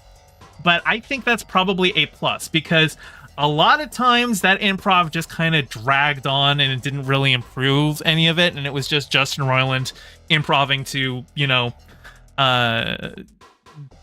say, okay, no, I'm writing the show too, because it's my understanding that he just wasn't even in the writer's room for the last couple seasons. But I'm also pleased to see that they have finally given us a season without any incest jokes. That's also, that's actually nice to see. That stuff was always weird and uncomfortable and gross, and they decided not to do it this season. I liked it. I think I've actually kind of skipped the last couple seasons. I don't think I've watched any of season 6. I might have watched season 5. If I did, I'm not sure if I finished it. But it's been a couple years, but I decided to go ahead and give this one a look. Pretty much every season of Rick and Morty always has, their clip show kind of a thing. They had, what was it, Interdimensional Cable, where it was just Justin Roiland improvising for 30 minutes. And that first one of those kind of, that was like lightning in a bottle, and then they kept trying to recapture that. But I think Rick and Morty probably made the better decision to just each season try and find a completely different mechanism for telling short, funnier segments, basically how do we collect as many Family Guy manatee gags as possible and put them into a show. And the one this season was Morty is arguing with Rick about the validity of his adventure punch cards, and so they bring in this species that has observed everything, like it's an extra dimensional being that can see all and also project it, so they can just use him as a neutral observer. But then he turns out to be a complete dick who's just there to make fun of them and show them embarrassing segments like he's, you know, a game show host. And things kind of go a little haywire there. But I had actually seen many of the clips from this episode already. There's like a sequence where Rick keeps giving Morty guns without explaining how the guns work or what they do, and Morty keeps misunderstanding how that works. And that was a good gag. And then I think Rick finally confronts Rick Prime, the guy who, you know, not only murdered his wife Beth, but eradicated Beth from the multiverse. And he, you know, turns out that you know, killing him didn't actually give him satisfaction. And yeah, I do really like the episodes where they like really delve into the psyche of these characters and show how they are flawed people. And the final episode is like Morty jumps into a hole that shows him his fears, so that he can confront them. And like he keeps being tricked about what it is that his fear is, and he has to like keep realizing, maybe it's showing me this, maybe it's showing me that. But the actual fear that he has to confront is that even though he's been with Rick in the hole the entire time, he realizes that the ultimate fear is that he feared Rick wouldn't jump in after him. And once he realizes that, then he's out of the hole, and he realized Rick never was in there in the first place. The hole just had a Rick in there with him that was off doing his own thing. So that was I liked that one for Morty. But probably the highlight of the entire season is the spaghetti episode. Really recommend watching the spaghetti episode. Because it's basically there's a planet where when people commit suicide, their organs turn into delicious spaghetti. And Rick has been just going to their morgue and harvesting their suicide patients so that they can have family spaghetti night. And once Morty discovers it, he keeps trying to fix it because he feels so guilty about having eaten delicious people. But everything that he does just kind of exposes the insidious underbelly of the capitalist machine, because telling this planet, who has no idea that the suicide spaghetti is actually delicious, because like why would they eat their own people? Once they learn this, well, they kind of start turning it into an industry, and like it's just it is like this whole thing where basically the ultimate message is there is no ethical consumption under capitalism, but told in the most gruesome way possible. It's so funny. It's probably one of the best episodes of Rick and Morty that I've seen. I think the show is better without Justin Roiland in it. Hopefully Rick and Morty season 8 can continue this, but this was a welcome return for the show. I actually enjoyed myself. I enjoyed pretty much every episode this season. So, yeah.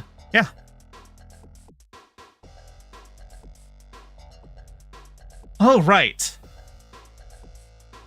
Less reviews this week because TV shows are kind of on hiatus. And also, I was gonna see, there was like this Vietnamese horror movie called The Soul Reaper that I went to go see on Wednesday, because I usually try to watch all 3 movies in one day.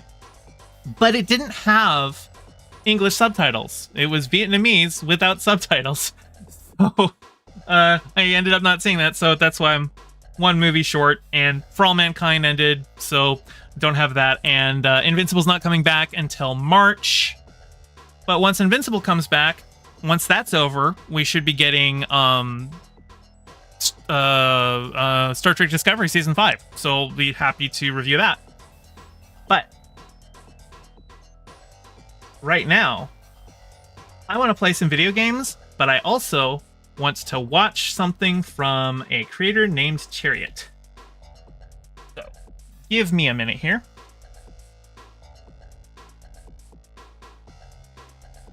To get things set up.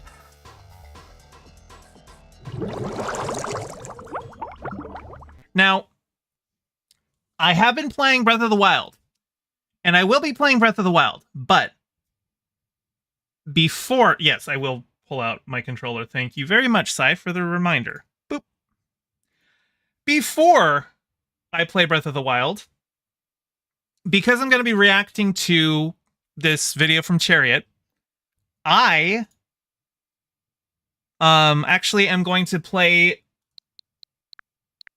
Mario Wonder with that, because Mario Wonder is a game that I'm very familiar with how to play, and so it's something that I can kind of do a little bit more autopilot-y while I'm watching this video. And so give me a moment to get all of this set up. Hey, Hollow B, welcome in. So let me... Where's the thing? Current topic. Yeah, here we are.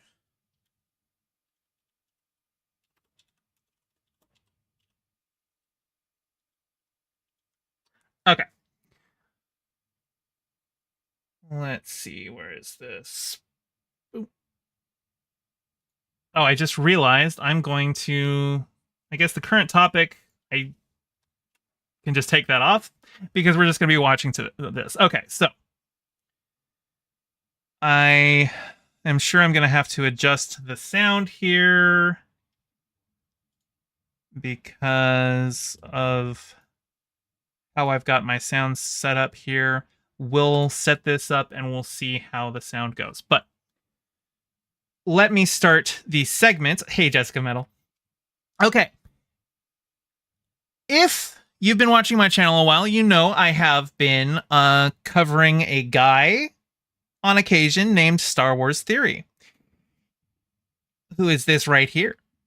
And if you are in my general community space, you probably know that this is a cute little icon of Chariot, who is a fellow creator I'm friends with, not close, but you know, I have great respect for her as a creator. I think she does really good, in-depth and thoughtful reviews on things.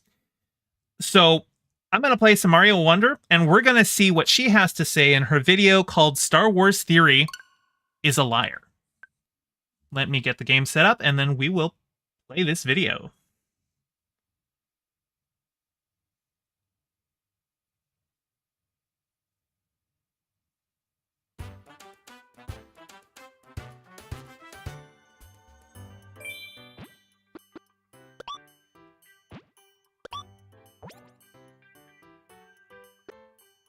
Oh, actually, hang on.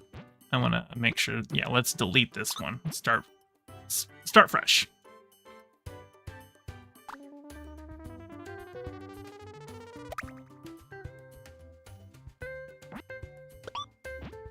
Okay. It's a me. It's a you. I'm also gonna bring the Mario music down. Just because we're going to be watching the video. But let's get that started. And then let's get this video started. Hey, Chariot. Female fans have been male-dominated. Let's do that again. Hey there, everybody.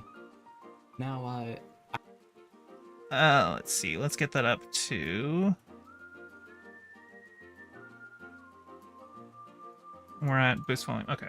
I know what you're thinking if you've been following. Can you hear it?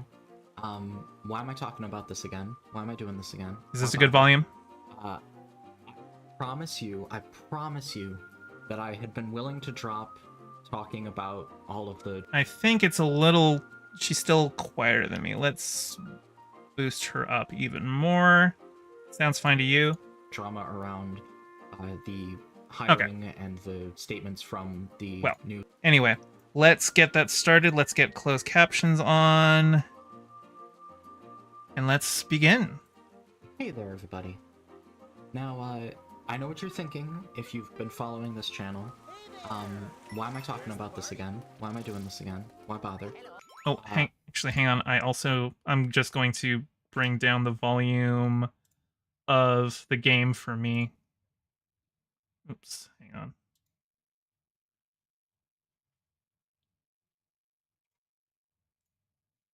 Sorry. I know, it's scuffed just to get things started, but, yeah. Okay, good. Now the game volume is not too loud for me. Let's go back. I promise you that I had been willing to drop talking about all of the drama around the hiring and the statements from the new Star Wars director, Charmin Obaid-Chinoy. I promise that I had no intention of returning to Star Wars Theory after just making that one video where we talked on stream a little bit about him.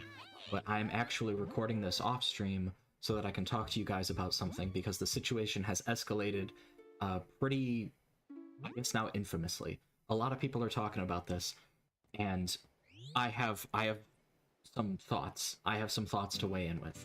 So let's catch you up to speed. All right. The first of a few things that we're going to read here, and I apologize for all the reading. I'm going to try to get through it as quick as possible. The first of a few is this NBC article. Female Star Wars fans strike back at claim that the franchise is only for men. A comment made by a guest on a Star Wars fans YouTube channel has given female fans an opportunity to remind the fandom that the films are for everyone.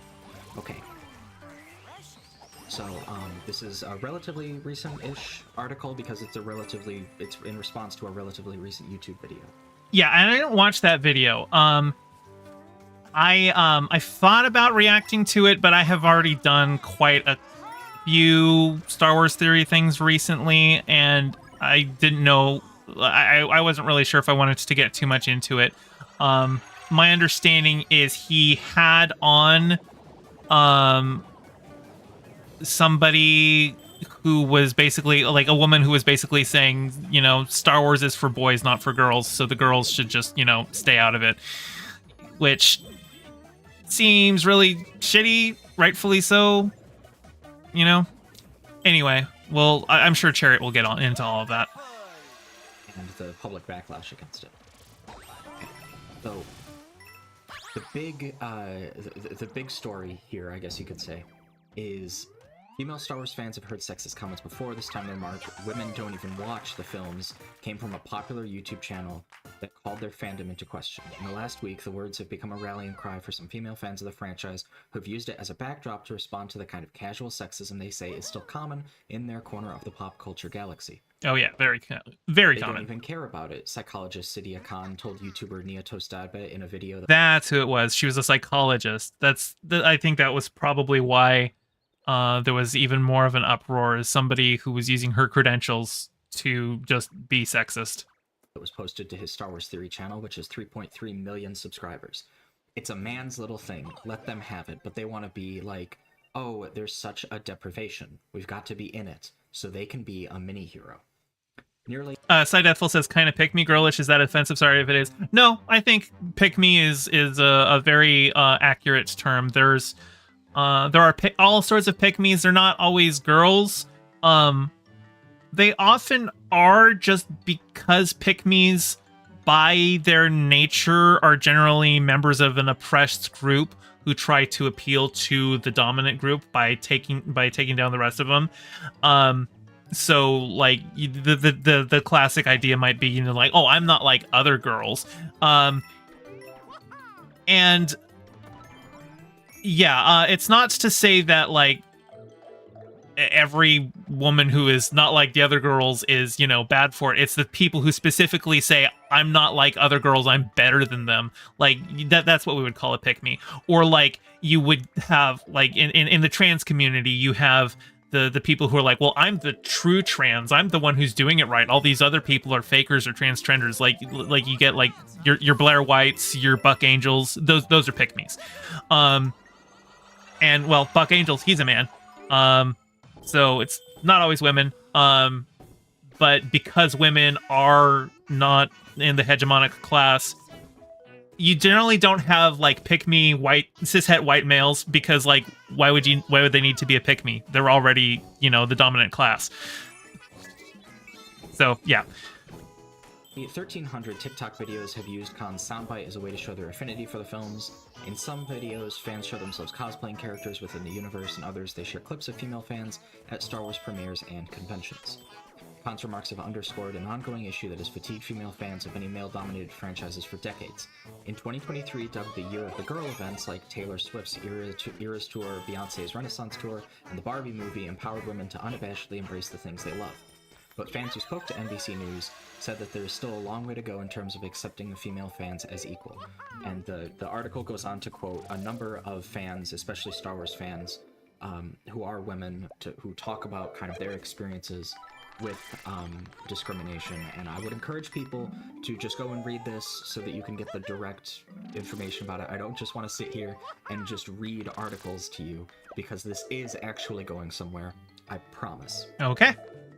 However, in a video responding to the backlash, the article says, Dabba said people are taking the clip out of context by not playing the whole thing.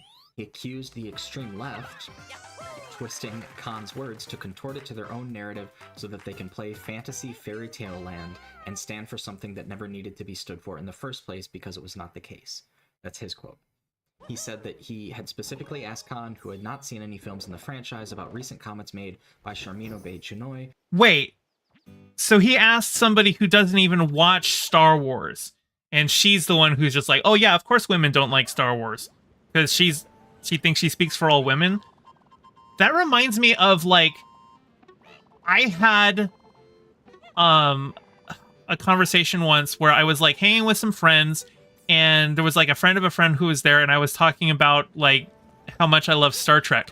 And this friend of a friend just she kind of like sneered at me and was just like, you should never ever tell a girl that you like Star Trek. They won't be interested.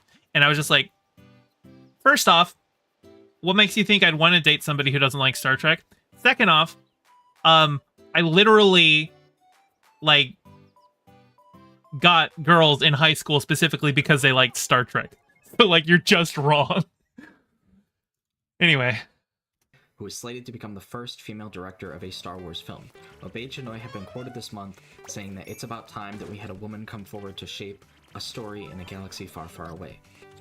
As for Sadia, this is again Star Wars Theory talking, he was talking about how Hollywood is constantly pushing this female narrative that women can do better, or it's a time a woman takes charge and shapes Star Wars. It has nothing to do with being a misogynist or saying women can't enjoy Star Wars, he said. Dabba did not immediately respond to NBC News' request for comment.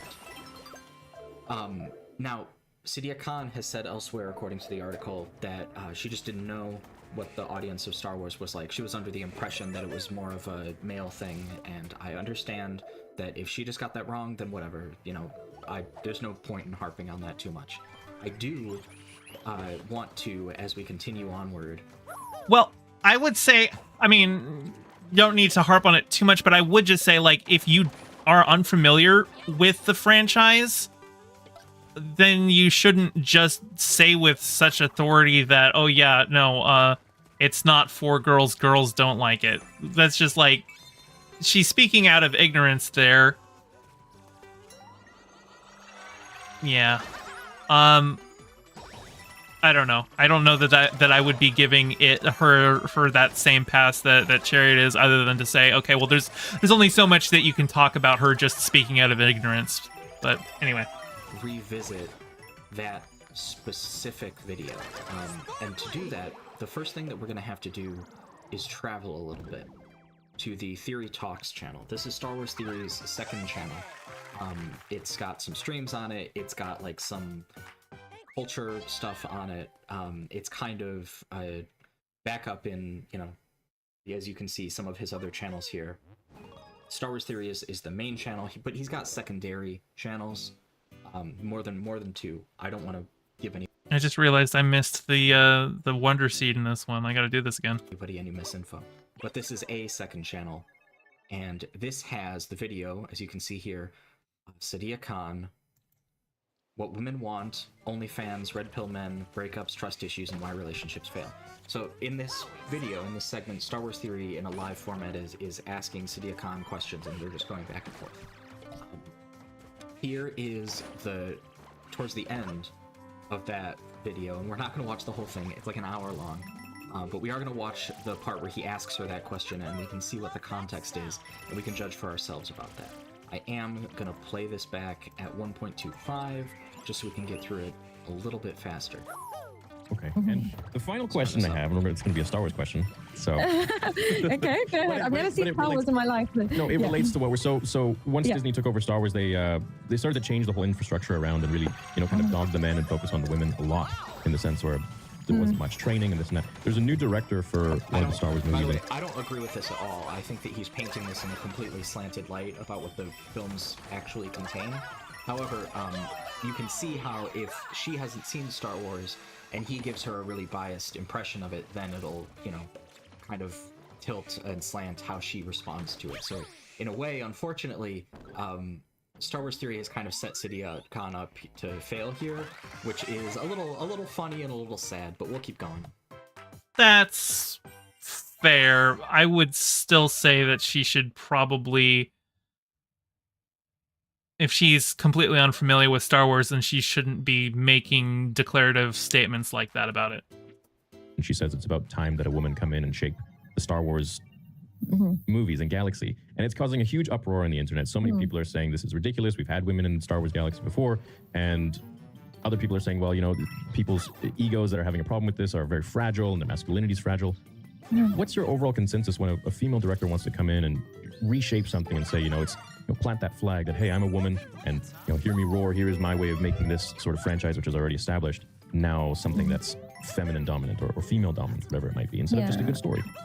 Yeah, I think what happens particularly in Western cultures where women have it so easy, but they pretend they're not. What happens with women who generally have it quite easy, they enjoy victimhood because that's the only way that they can feel part of other people's struggle. What I hadn't watched this before. Oh my God, I hate her already. makes human beings feel alive is when they're a bit struggling, when they're going through something, when they've gone through a bit of trauma, they've gone through something, it makes them feel alive. What's happened with women in the Western world particularly is because there is no real oppression, but they want to be... I'm going to stop it right there. Yeah. She's completely bullshitting you, by the way. Yeah, she's just wrong. There is no real oppression against women in the Western world, is what she's saying there. You just heard her say it. Complete bullshit. Now, he hasn't vocalized any agreement with that so far, so jury's out on that. I just want to be fair. But that is complete dog. I mean, Theory... he tries to say that he's not political. He tries to keep politics out of it, but he thinks that women who are into Star Wars are just OnlyFans thoughts. Like he's literally said that. He's like, you're not a fan, you're an opportunist. Star Wars is for the boys. So yeah. Shit. There's so much material about this. We went into this previously. I talked about disparities in employment and opportunities for female directors. That'll come up later, by the way. Store that information if you haven't seen those other videos. Just store that information for later. Oh yeah, by the way, credits to her, because when I did my rant about Charmin Obaid Chinoy, talking about how it's about time that we had a woman-shaped Star Wars, I had criticisms for Charmin Obaid Chinoy on that one. And there was something particular that Chariot pointed out in her video response to it that I had wanted to bring up. I literally had the stats open in a tab, but I forgot to bring it up, and that was something that I think was sorely missed. But if you have just seen my Barbie Oscar snub video segments, I mean, if you're watching this as a video, if you're watching live, I just covered it. I do bring up the disproportionate representation of male directors versus female directors. And Chariot brought that up in her coverage of the Charmin Obaid Chinoy thing, and I was very glad that she did, because I meant to and forgot, and that was a mistake on my part. So props to Chariot for picking up my slack.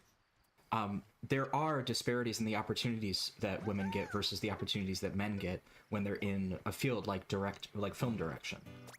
That's a extremely well documented fact. There's so much coverage of how there's, Hollywood, it's not that egalitarian of a place all the time. There's a lot of discrimination that goes on. And it's crazy that we just emerged from what people have started calling like the Me Too era for quite some time now.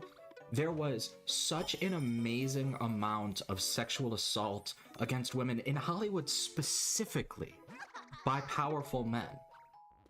We just emerged from all of that Weinstein stuff in that business just a few years back, and we're really talking about how there's no oppression in the Western world. The idea that you can't go to your job without getting a higher incidence of sexual assault, that's insane. To just say, yeah, that's not oppressed. That you're not oppressed. Actually, there's nothing wrong with you. This puts me in mind of that old H-Bomber Guy video where he makes fun of JonTron in that old skit that he did. Remember with the Barbie and Ken dolls? Kind of funny because Barbie came up earlier. The idea that systemic oppression against women in the Western world simply doesn't happen is complete dog shit. I'm not even gonna waste your fucking time today talking about why she is completely lying to your face here. But this completely sets the tone for the response, because Star Wars Theory said to Sidia Khan, actually they're just trying to make this a woman-run thing right now, not really what Charmino Beit-Chinoy said. We'll get to that. And now her response is, well, there's no oppression against women in the Western world. The fact that she's even gonna say that, if he responds and he says he's not sure if he agrees with that, good for him. Jury's still out. I'm gonna let you guys decide how to feel about that.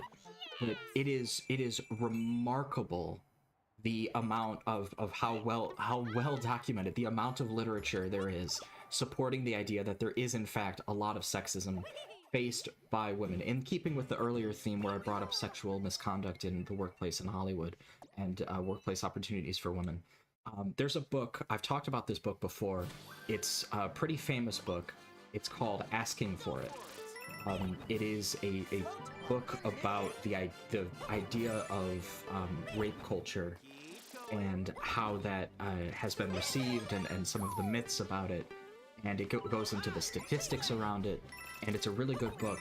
And it is one drop in a vast ocean of the documentation of the ways that women in our society are discriminated against. So Sidia Khan is completely full of shit. This is an alarmingly reactionary take. To just field this like it's no big deal to just say, oh yeah, well, women aren't, of course women aren't discriminated against in any way, shape, or form. That's total dog shit.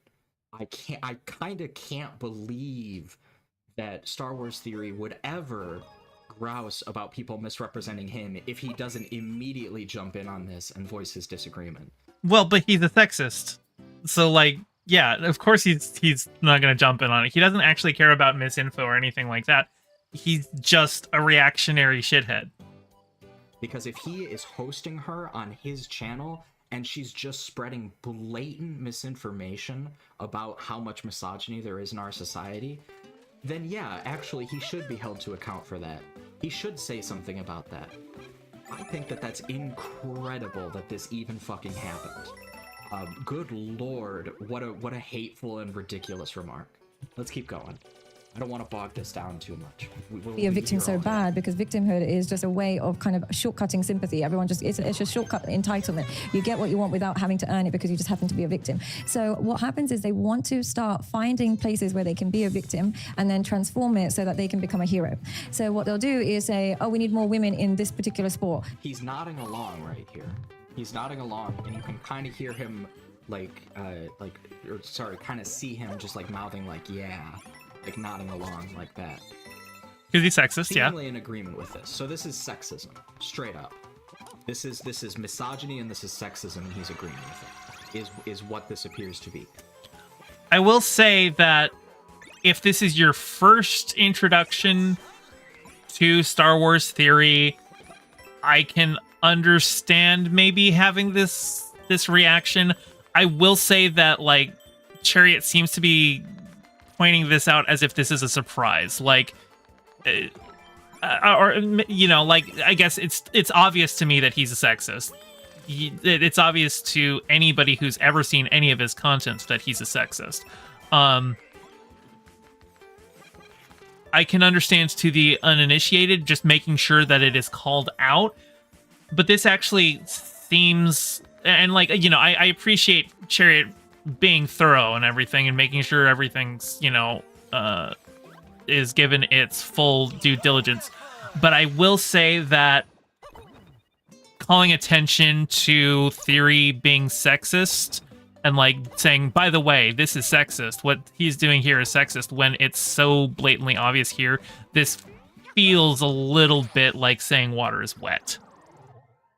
Now maybe he's nodding along because he's thinking really hard about how he's going to refute what she's about to say. How tough he's going to be on her. He's thinking, oh, I've got you now.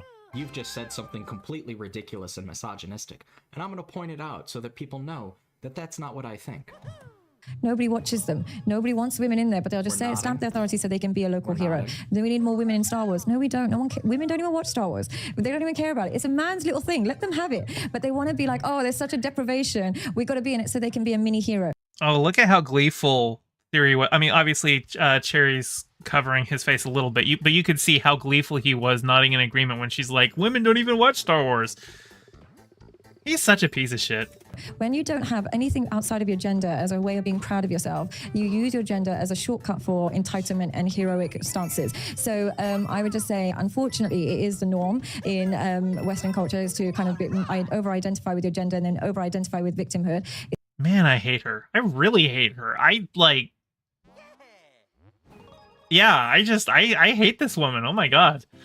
It's a way of getting a shortcut to being a hero, and as a result, it's just there to design. And also, what it does is keeps the power in the hands of the women. And whenever you redirect power entirely to women, just like if it was entirely to men, it creates an unhealthy society.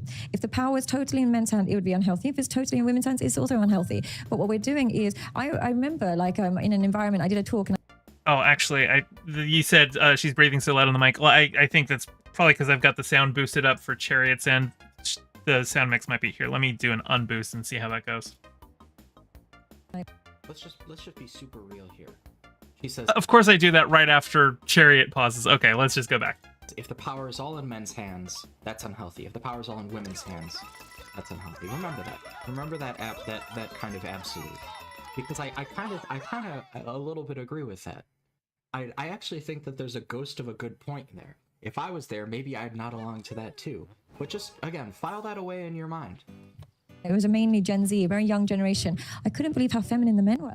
Everybody looked and there we go. I couldn't believe. Actually, no, and it's fine. You would just take the normal. Okay, now that I'm listening to her, I am hearing the loud gasps. That's not the sound thing. It is, in fact, yes, she is breathing very heavily in after each thing. I don't necessarily think that's a bad thing. I am just noticing somebody's pointing it out in chat. 18-year-old boy would have been considered as a really feminine man years and years ago. They would have seen him as like super feminine, or they would have just assumed he's homosexual. In this day and age, that's just how the men are come. So they've lost the masculinity. Yeah, and so what's happening is the culture is creating the very men women will not desire in the future. Oh my God, she has no idea. I know so many women who just absolutely want to be ravished by a twink. Like, she just doesn't even know. It's that exact attitude that I was just talking about earlier. That girl who told me, never tell a girl you like Star Wars, she'll never be interested in you. And it's just like, I literally once had a woman tell me that she wished she wasn't married because of how much I like Star Wars, or Star Trek specifically. Like I was just talking about Star Trek, and she's just sitting here like, holy shit, I wish my husband wasn't here right now. So it's, what she is doing is she's projecting her own personal opinions about what kind of man she wants, and assuming that she is speaking for all women. Don't do that. Your preferences are your preferences. Doing this, you're going to create a bunch of. By the way, as far as I'm aware, Star Wars Theory is American. I know I am. The founding fathers here in America wore wigs and tights.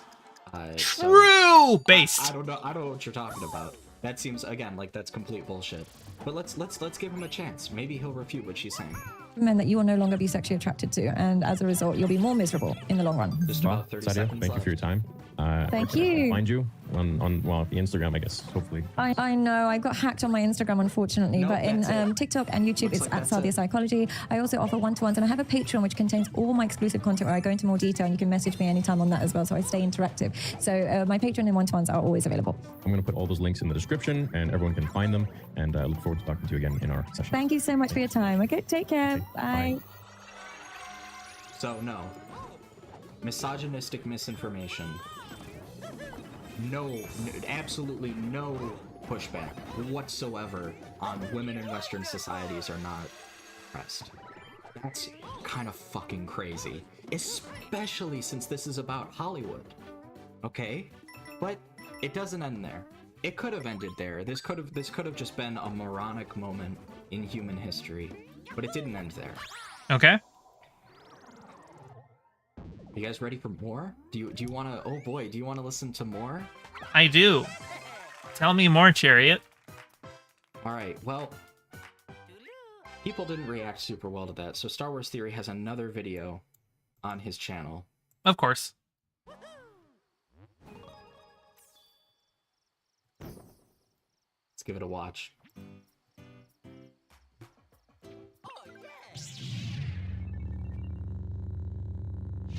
Hey guys, welcome to the video. Going viral lately again on Twitter, on X, and it's all about my newest episode that Oh, Cherry, you're blocking him. Move your camera. I had with Sadia Khan, relationship expert and psychologist, on my relationship talking channel, which is called Theory Talks. We have live streams every single night. You can check it out. So right at the end of the video, about an hour in, I asked her a Star Wars question, the only Star Wars question. Everything else is all about relationships and dating and whatever. And I posted this clip on my Twitter, which I'll show you guys. So if you're not following me on Twitter, go ahead. Yeah, Cherry, I know you just were like doing this like, oh, let me just record a quick offline segment. I will say that you're in the exact corner that Theory is. You should have moved your camera for this part, because I think seeing Theory's face is important, because it often conveys the contempt that he holds other people in. So it's an important part of it, not just hearing his voice. And do that. I have a new Twitter now. My old one had about 160k followers. Deleted it last summer, 2 summers ago, and now I started a new one. So you can follow me there too. Where is it? And there's a whole bunch of people sharing this around and not providing any context or any sort. Well, not even context, but any link backs or anything. But that's typical. Remember, we just looked at the context. We just saw Sadia Khan being blatantly misogynistic. Okay? Oh, all these women, they want to be oppressed, but there's no oppression against women in Western society. That's what she said. So, you know, we looked at the context, and it's pretty bad. It's actually really horrible.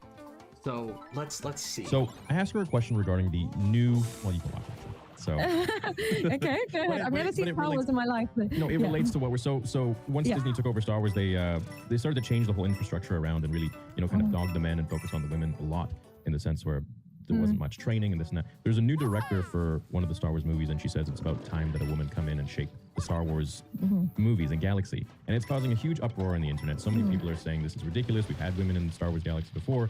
And He doesn't play this other out people for are saying, too well, much you know, longer. Don't worry. people's We're not egos hearing that are the having a whole problem with thing this yet. are very fragile and their masculinity is fragile. What's your overall concern? Ironically, I feel like I gave more context than he gives here. That's just a funny thing that he doesn't have to. It's just when He's a not female obligated director wants to. to come in and reshape something and say, you know, it's plant that flag that, hey, I'm a woman, and you know, hear me roar. Here is my way of making this sort of franchise, which is already established, now something that's feminine dominant or female dominant, whatever it might be, instead of just a good story. Yeah, I think what happens particularly in Western cultures, where women have it so easy, but they pretend they're not. What happens with women who generally have it quite easy, they enjoy victimhood, because that's the only way that they can feel part of other people's struggle. What makes human beings feel alive is when they're a bit struggling, when they're going through something, when they've gone through a bit of trauma, they've gone through something, it makes them feel alive. What's happened with women in the Western world particularly is because there is no real oppression, but they want to be a victim so bad, That's what because she said. victimhood is just a way of kind of shortcutting sympathy. Everyone just, it's just shortcut entitlement. You get what you want without having to earn it, because you just just happen to be a victim. So what happens is they want to start finding places where they can be a victim and then transform it so that they can become a hero. So what they'll do is say, oh, we need more women in this particular sport. Nobody watches them. Nobody wants women in there, but they'll just say, stamp their authority so they can be a local hero. Then we need more women in Star Wars. No, we don't. Women don't even watch Star Wars, but they don't even care about it. It's a man's little thing. Let them have it. But they want to be like, oh, there's such a deprivation. We got to be in it so they can be a mini hero. When you don't have anything outside of your gender as a way of being proud of yourself, you use your gender as a shortcut for entitlement and heroic stances. So I would just say, unfortunately, it is the norm in Western cultures to kind of over-identify with your gender and then over-identify with victimhood. It's a way of getting a shortcut to being a hero. And as a result, it's just there to design. And also what it does is keeps the power in the hands of the women. And whenever you redirect power entirely to women, just like if it was entirely to men, it creates an unhealthy society. If the power is totally in men's hands, it would be unhealthy. If it's totally in women's hands, it's also unhealthy. But what we're doing is, I remember like in an environment, I did a talk and it was mainly Gen Z, a very young generation. I couldn't believe how feminine the men were. Everybody looked androgynous. He's letting this play for a lot longer than I thought he would. Yeah, we're just getting a repeat on everything. It was just that second timestamp there, but it's the second and the third one. My gosh. I couldn't believe, and I just you would just take the normal 18-year-old boy would have been considered as. I'm not cutting this out because I do not want anybody to accuse me of cutting context. Of course, when people come into your comment section and they're ready to disagree with you, they'll type a whole comment before they even watch your video, and sometimes they don't even watch it. So whatever. I mean, people are morons. But oh yeah, for sure. Out, right? Like we just watched the whole thing in isolation, and we're watching what he's putting out. We're watching this video from start to finish. We're watching the whole thing. A really feminine man years and years ago, they would have seen him as like super feminine, or they would have just assumed he's homosexual. In this day and age, that's just how the men are come. So they've lost the masculinity. Yeah, and so what's happening is the culture is creating the very men women will not desire in the future. By doing this, you're going to create a bunch of men that you will no longer be sexually attracted to, and as a result, you'll be more miserable in the long run. Well, so there's. By the way, I just want to say, like, that whole point about like you're creating a bunch of men that you won't be sexually attracted to, and you'll be more miserable in the long. Like, there's a ton of like speculative reasoning there. I have no idea what she's talking about, except that I do know a lot of women who are attracted to feminine men because like they constantly post about like K-pop stars and stuff. True. When you see a K-pop star, they look like butch lesbians. Okay, I'm just saying. You know, and there's nothing wrong. I've seen butch lesbians who, like. I wouldn't even say some K-pop stars look like butch lesbians. Like, I've seen butch lesbians. Twitter generally has, like, when they talk about butch women, what they mean is the woman has a little bit of muscle. I've seen very butch women, and I don't think that's usually what they're talking about. K-pop stars, no, they don't look like butch women. They look like femboys. Wrong with that. That's completely fine. But apparently Sadia Khan doesn't think so. So, whatever. Her remarks on... And by the way, when she says women aren't watching Star Wars, she's never seen Star Wars herself. And typically, from Bob Iger's documentary... Oh, hey, Atheist Man. This is Chariot. And actually, I'm going to go ahead and drop a link to the original video. It's this video that we are reacting to. Chariot is a friend of the channel. And somebody I have a lot of respect for. Yeah, so I just wanted to hear what she had to say. Since I've done a couple segments on Star Wars Theory, I thought I would give her stuff a listen because she is very thoughtful and very thorough in her coverage, and I'm sure she will have good insights in this video. You're welcome, Atheist Mando. Biography, not documentary, his biography in his book. He actually stated himself that when he was looking to purchase Star Wars from George Lucas, it was primarily, I think it was 96% or 94% male dominant. So what Disney has done, they've completely shifted it so that more women are involved. Of course, this feels different, and I am all about having more women involved in Star Wars, but not at the expense of the male characters being sidelined and looking like crap. I think we could equally have male and female characters being just as awesome. We don't have to have one over the other or anything like that. In the original trilogy, Leia was doing her thing. She was badass. She was handling the front on the political side, and Luke was handling the front on the physical, force, action side. That's how they came together. And the two worked as a team. You couldn't have one. Leia was doing a lot of the action. Leia was the only one who didn't miss a shot in the original Star Wars. Maybe in episode 5, she was a little less of like the action star, but like in episodes 4 and 6, she is doing a lot of the action. She's not just the political figure. She is actively out there being the hero too. So even the way that theory is describing it here it's not true. I would say far more that in the sequel trilogy that we see Leia more as the political leader, right? Without the other. You can't have a successful rebellion without Leia. Leia was the rebellion. You couldn't have a successful rebellion without Luke Skywalker. And so I truly feel that a lot of people getting angry about this really are the same typical people that will take one thing or one sentence, and instead of listening to the rest of it or reading the rest of it, they'll go, I'm triggered. And so now I'm going to run with my thoughts.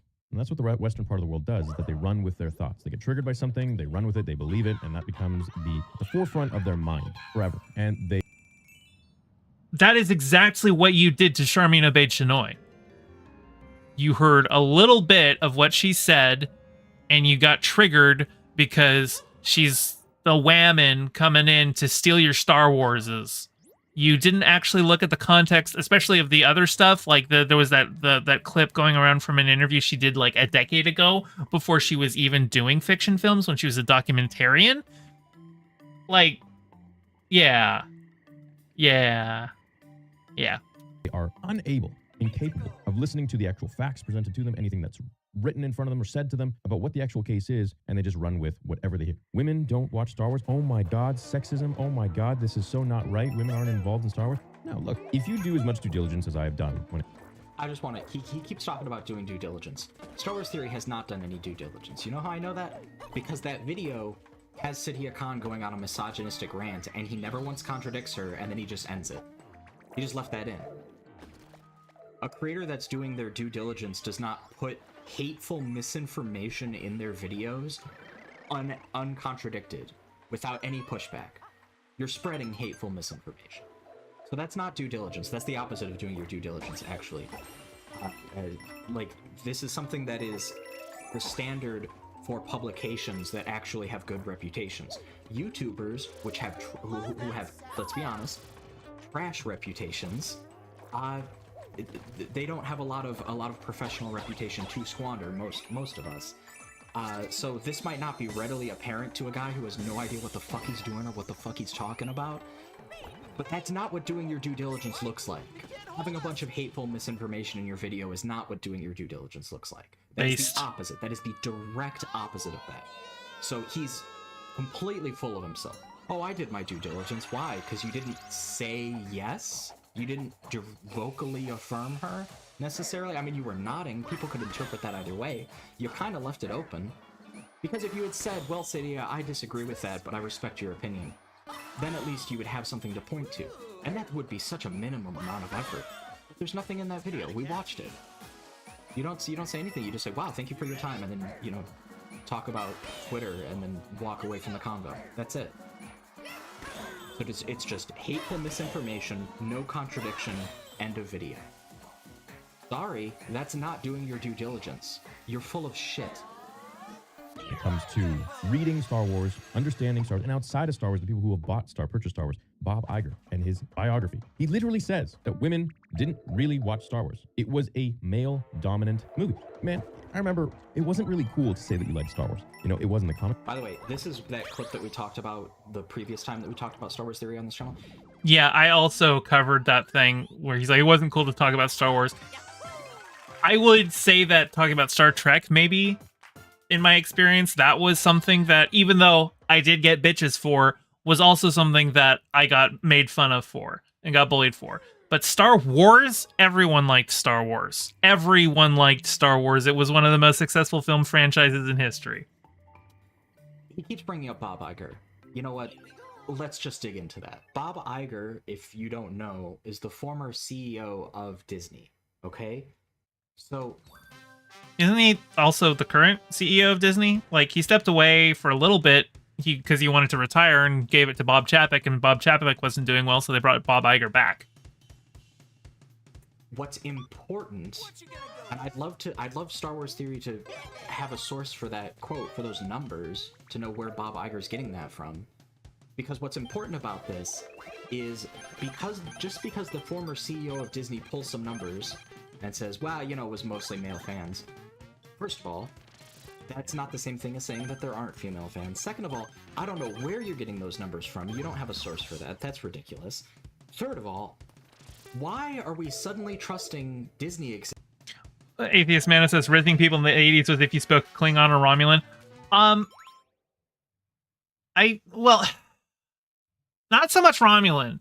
Klingon is a semi-developed language. I don't really know that Romulan has as much actual work put into it. Klingon definitely. Like there's a Klingon course on Duolingo. But yeah. Romulan not so much. Executives when it's convenient for you. What's up with that? That really doesn't make a whole lot of sense. That's a very strange thing. And then fourth and finally, just as we go into this rant from Star Wars Theory about how put upon Star Wars fans used to be, I talked about how I think that that's a shitty attitude, and that's just not what my experience was exactly. But that's just the subject for the other video. Importantly, the past is not the present. When Star Wars Theory talks about how, you know, he personally had this experience, or people have talked about how the fandom used to be very male-dominant, you don't even have to contest that to say, well, that's clearly not the case now because all these female fans are saying, actually, no, we're here. This is a weird situation. Star Wars Theory is somebody who really has been aggravating me in his public comments because he is so fundamentally incapable of not contradicting himself regularly. Admiral Paga says, anecdotally, I was made fun of for liking Star Wars in my childhood, but it was by other boys. Current me also wouldn't be surprised if those same boys were watching Star Wars. Yeah, I will say that in general, when I was growing up, it was more so that you were being a nerd, right? It was the obsessive fandom around things that nowadays is more generally accepted, but back then it was like, oh, you're a nerd, you're so into Star Wars, I bet you want to fuck Star Wars, you know, like, sure, there were dudes like that, but that's I think different than just saying it wasn't cool to like Star Wars. We'll see his fans dick ride this guy so hard, but fundamentally, when you actually start listening to him, you start realizing what he's saying doesn't make any sense. It makes no sense. He's saying, well, actually, the fandom used to be very male, but also all these women just, they just want to feel oppressed, is what Sidia Khan's commentary here is. And again, he doesn't really seem to have contradicted her at all, so he's just promoting this view.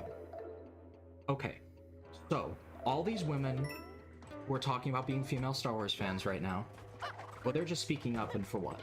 You know? They're fans, sure, presumably. We'll get to that. But there's no point, right? Because what are they? They're not oppressed. What do they think? They're oppressed or something? What do they think? Women are treated differently in our society? Oh, what a crazy thing to believe. Anyway, the fandom is male. Well, hang on. If these people are just a minority that wants to feel like they're not being ignored, because remember, Sidia Khan just said women don't like Star Wars. That's an absolute statement.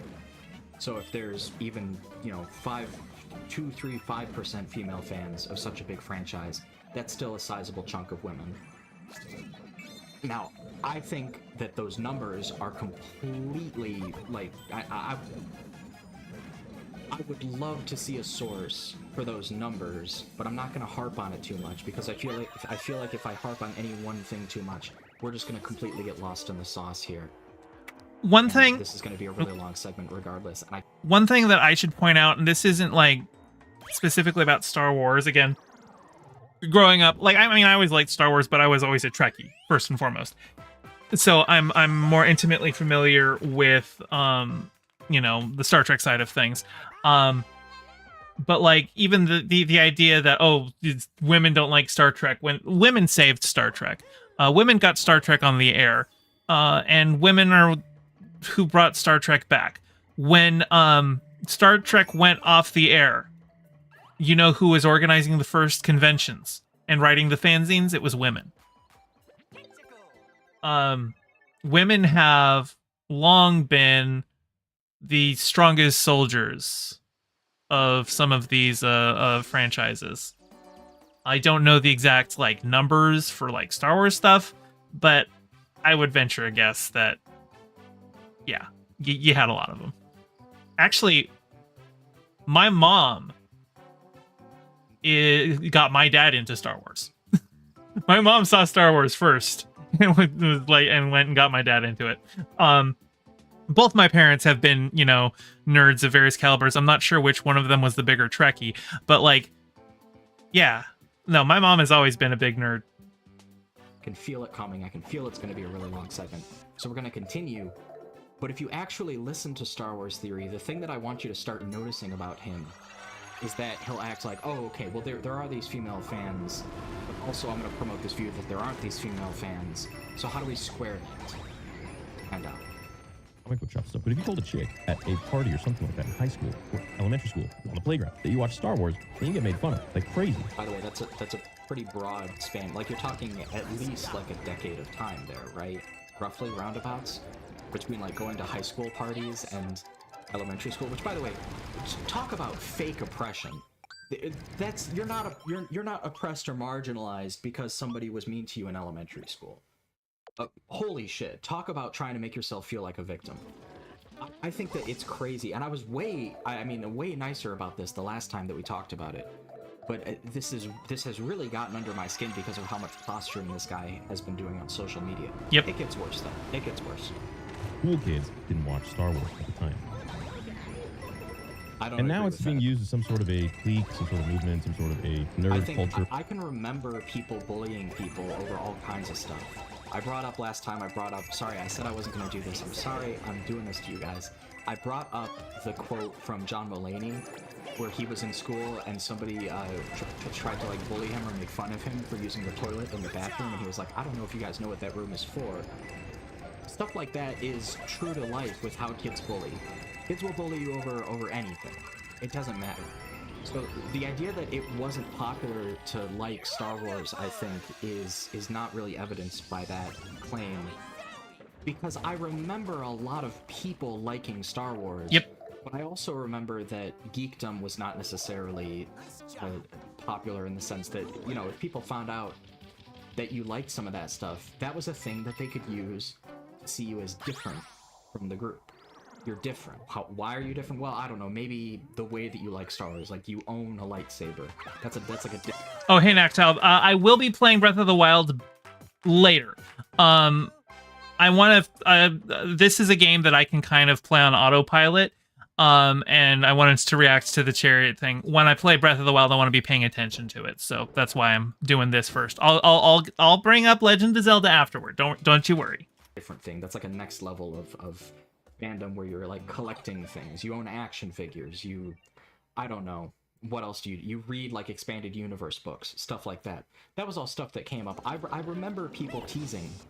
I remember children teasing over stuff like that. But I don't think that's the same thing as saying it wasn't popular to like Star Wars. There's a conflation being made here. I think she does a better job explaining that than I do. Because, like, when I say, you know, like, oh, it wasn't cool to like Star Wars, I don't think I really, in my coverage, I don't think I really nailed in how, like, kids will just make fun of you for anything. I think she probably did a better job than I did of that. So props to Chariot on that one.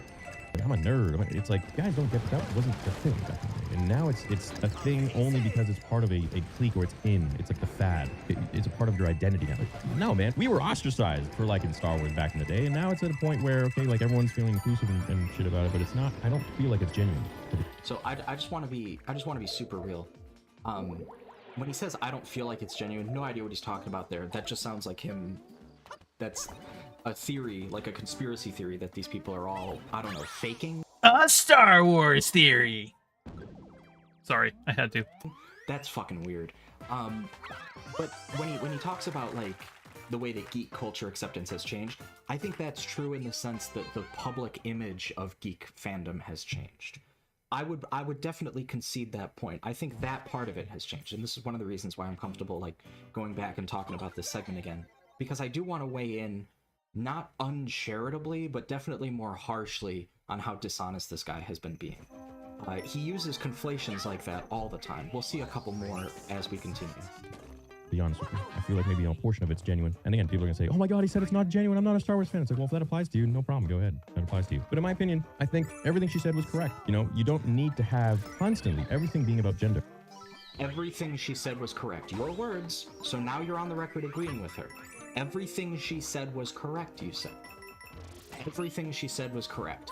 So from here on out, and I just want to note the date that this was uploaded, okay? This is 12 days ago, January 11th, 2024. Okay, January 11th, 2024. He says everything she said was correct, including, by the way, all the really vile stuff about how women's oppression in Western societies is completely fake. You know, maybe we'll have the opportunity to revisit that in a separate video, because I feel like that's got to be its own topic. But he says everything she said was correct, so that's a load of nonsense right there. From here on out, anything that this guy says where he tries to act like, oh, well, you're saying that I agree with her, but I never said that, that's bullshit, because he said everything she said was correct. To possibly Steelman theory side here, he could say that he was imprecise in his language and he meant everything she said about Star Wars was correct, not everything she said about everything that she said was correct. Like, we can understand colloquially in conversation, you could say, oh yeah, everything they said was correct, with an understanding that you're not saying everything somebody has ever said ever is correct. Like, the context is understood within the conversation, that when you say everything, you are referring to a subset of that you're referring to the current topic of conversation. So I understand Sherry going here, and obviously he was nodding along to everything she was saying. You can easily make the argument that he, either 100% agreed with everything she said, or just doesn't care enough about women to give it any pushback. But there is a possible, like, if you want to be charitable to this uncharitable dickhead, there's some wiggle room there. I'm just saying, when you say something like that, now you don't get the benefit of the doubt anymore. And that's what we have in Star Wars today, and that's really the main problem with it. It's that we're constantly being pushed this gender crap. You know, I'm a woman. I'm now gonna shape Star Wars. Oh man, there were so many women before that. Marsha Lucas, I mean, literally shaped A New Hope when she edited it. Bryce Dallas Howard, Deborah Chow, Kenobi Show. Patty Jenkins, when she made her, well, I wish she did. When she was going. So she didn't direct it. Patty Jenkins, wow, she didn't direct a Star Wars film. How many of those women directed a Star Wars film? Did they direct a Star Wars film? Sorry, I'm getting ahead of myself. To make the Rogue Squadron movie. Her trailer was awesome. It was all about her and her connection to Air Force pilots and her father, who was an Air Force pilot, and her love for Star Wars. Dope, and how it meant. Oh yeah, trailer. Yeah, that for a movie that never fucking happened. A lot to her, and seems to her when she was a kid, and her connection with her dad. And now she wants to make an awesome fighter pilot movie. That's great. I think everybody was down for it. You know, and then they fired Gina Carano, and everything just got rough. And then her movie got let go, which I was like, why? I was looking forward to it eventually. But then you get Charmin Obaid-Chinoy, who is a complete activist. And yes, look, she has said, I want to make men uncomfortable. I like to make men uncomfortable. Oh, of course he's gonna bring out the thing that is out of context from 10 fucking years ago that is not what she's talking about with Star Wars. Holy shit. How do I get up here? I'm always bad at this. I used to be able to get it better, but I don't know. It took some time off from Wonder, and now I'm not being able to get this. I enjoy making men uncomfortable. Now that was in response to a political movie that she made, which was just for the atrocities that men in the Middle East, I think it was Pakistan or something like that, right? Correct me if I'm wrong, I haven't seen it. They were pouring acid. Oh, okay, so he is in fact... Yeah, okay, to his credit, he is in fact giving it its context. I did not expect that. or something on women or something of this nature. They were doing very atrocious things to women. And of course, let's make those men feel, let's not even make them uncomfortable, let's put them in jail, you know, or whatever. I don't know what I can say on YouTube. But when she doubles down on things so much, you know, there was another piece, I'm trying to find it, but I remember seeing it, where she was like, I personally enjoy, let me try to find it right here actually. I know I can find this, man. Where's this one? I am a storyteller and an activist. And my body of work over the last 20 years has been guided by my activism. And every single piece of work that I've ever created has a piece of activism in it. It could be very overt or it could be covert, but it is there. Make men uncomfortable. I enjoy making men uncomfortable. That's that same, by the way, that right there is that same Jon Stewart panel. Yeah. I truly think that the main issue with Star Wars today is that there's a way too much of a focus on this whole gender. You know, I'm as much for equality as an expert. In fact, I'm more about equality No, you aren't. No, you aren't. You're less about it. than many people who are constantly preaching it on Twitter and do nothing about it to look like they're part of some sort of cause. But I truly believe that if we want to move forward as a community, as a people, as Star Wars fans, we need to let go of this gender pushing stuff. You know, it doesn't matter if someone is male or female. It's irrelevant. When it comes to storytelling, we just have to worry about telling. I love how he's like, yeah, no, you know what? It doesn't matter which gender you are. One of the two. Like, he thinks he's making an apolitical statement. But just by the fact that he's like men or women, like, he's already making a political statement there. Stories. I don't care if you got a female writer, a male writer, an alien writer. It doesn't matter. So listen to that, right? He's talking now about, now he's switched, starting to pivot, talking about the quality of the story. Well, that's interesting because, like, earlier we were just talking about career opportunities for women. And now you're saying, well, we gotta stop pushing this gender stuff. Well, hang on. If women don't get the same opportunities as men, we should be pushing that gender stuff. We should not be letting that go, because women should have the same opportunities as men. Alright? And female directors do not get those opportunities as often. So when a female director is handed a major opportunity, it matters. Actually, it does. Equality in the workplace actually kind of does matter. I agree. Good stories should matter. But if your good story is built on bad employment practices and employer-employee discrimination, that's not good either, brother. It's absurd the number of people who have been taking talking points like this guy's talking points and just repeating them like it's gospel. That one Morgan Freeman clip from, like, was it like, I feel like it was probably about 15 years ago, where he was asked, you know, how do you solve racism? And he basically said, oh, by stopping, you just don't talk about it. You don't talk about it, there's no racism. And it was like Morgan Freeman, of all people, ought to have known better and to actually acknowledge, like, Morgan Freeman wasn't a famous actor until he was like 40. So he had, you know, a pretty rough life, and he dealt with racism. But that one clip, now that he's a famous guy, now that, like, you know, people see him first as Morgan Freeman and then second as a black man, he used that platform to say, oh yeah, no, race doesn't matter, racism is just over, we just need to stop talking about it. And every fucking racist on the planet loves to take that clip because it's said by a black man. They're like, see, he's validating us, so you all should just shut up, it's not real anymore. And it's like that attitude, that attitude from the Morgan Freeman clip has, like, pervaded so much of this discourse from the people who think they're apolitical while serving frankly fascist ends. Not to say that theory's a fascist, just that there is a rise of fascism in the world right now, and it's this kind of attitude of, well, you shouldn't care about the oppression that's going on. If we don't talk about it, it goes away. That gives cover to the fascists to keep doing the oppression. I'm sorry. I know you guys want tastier treats.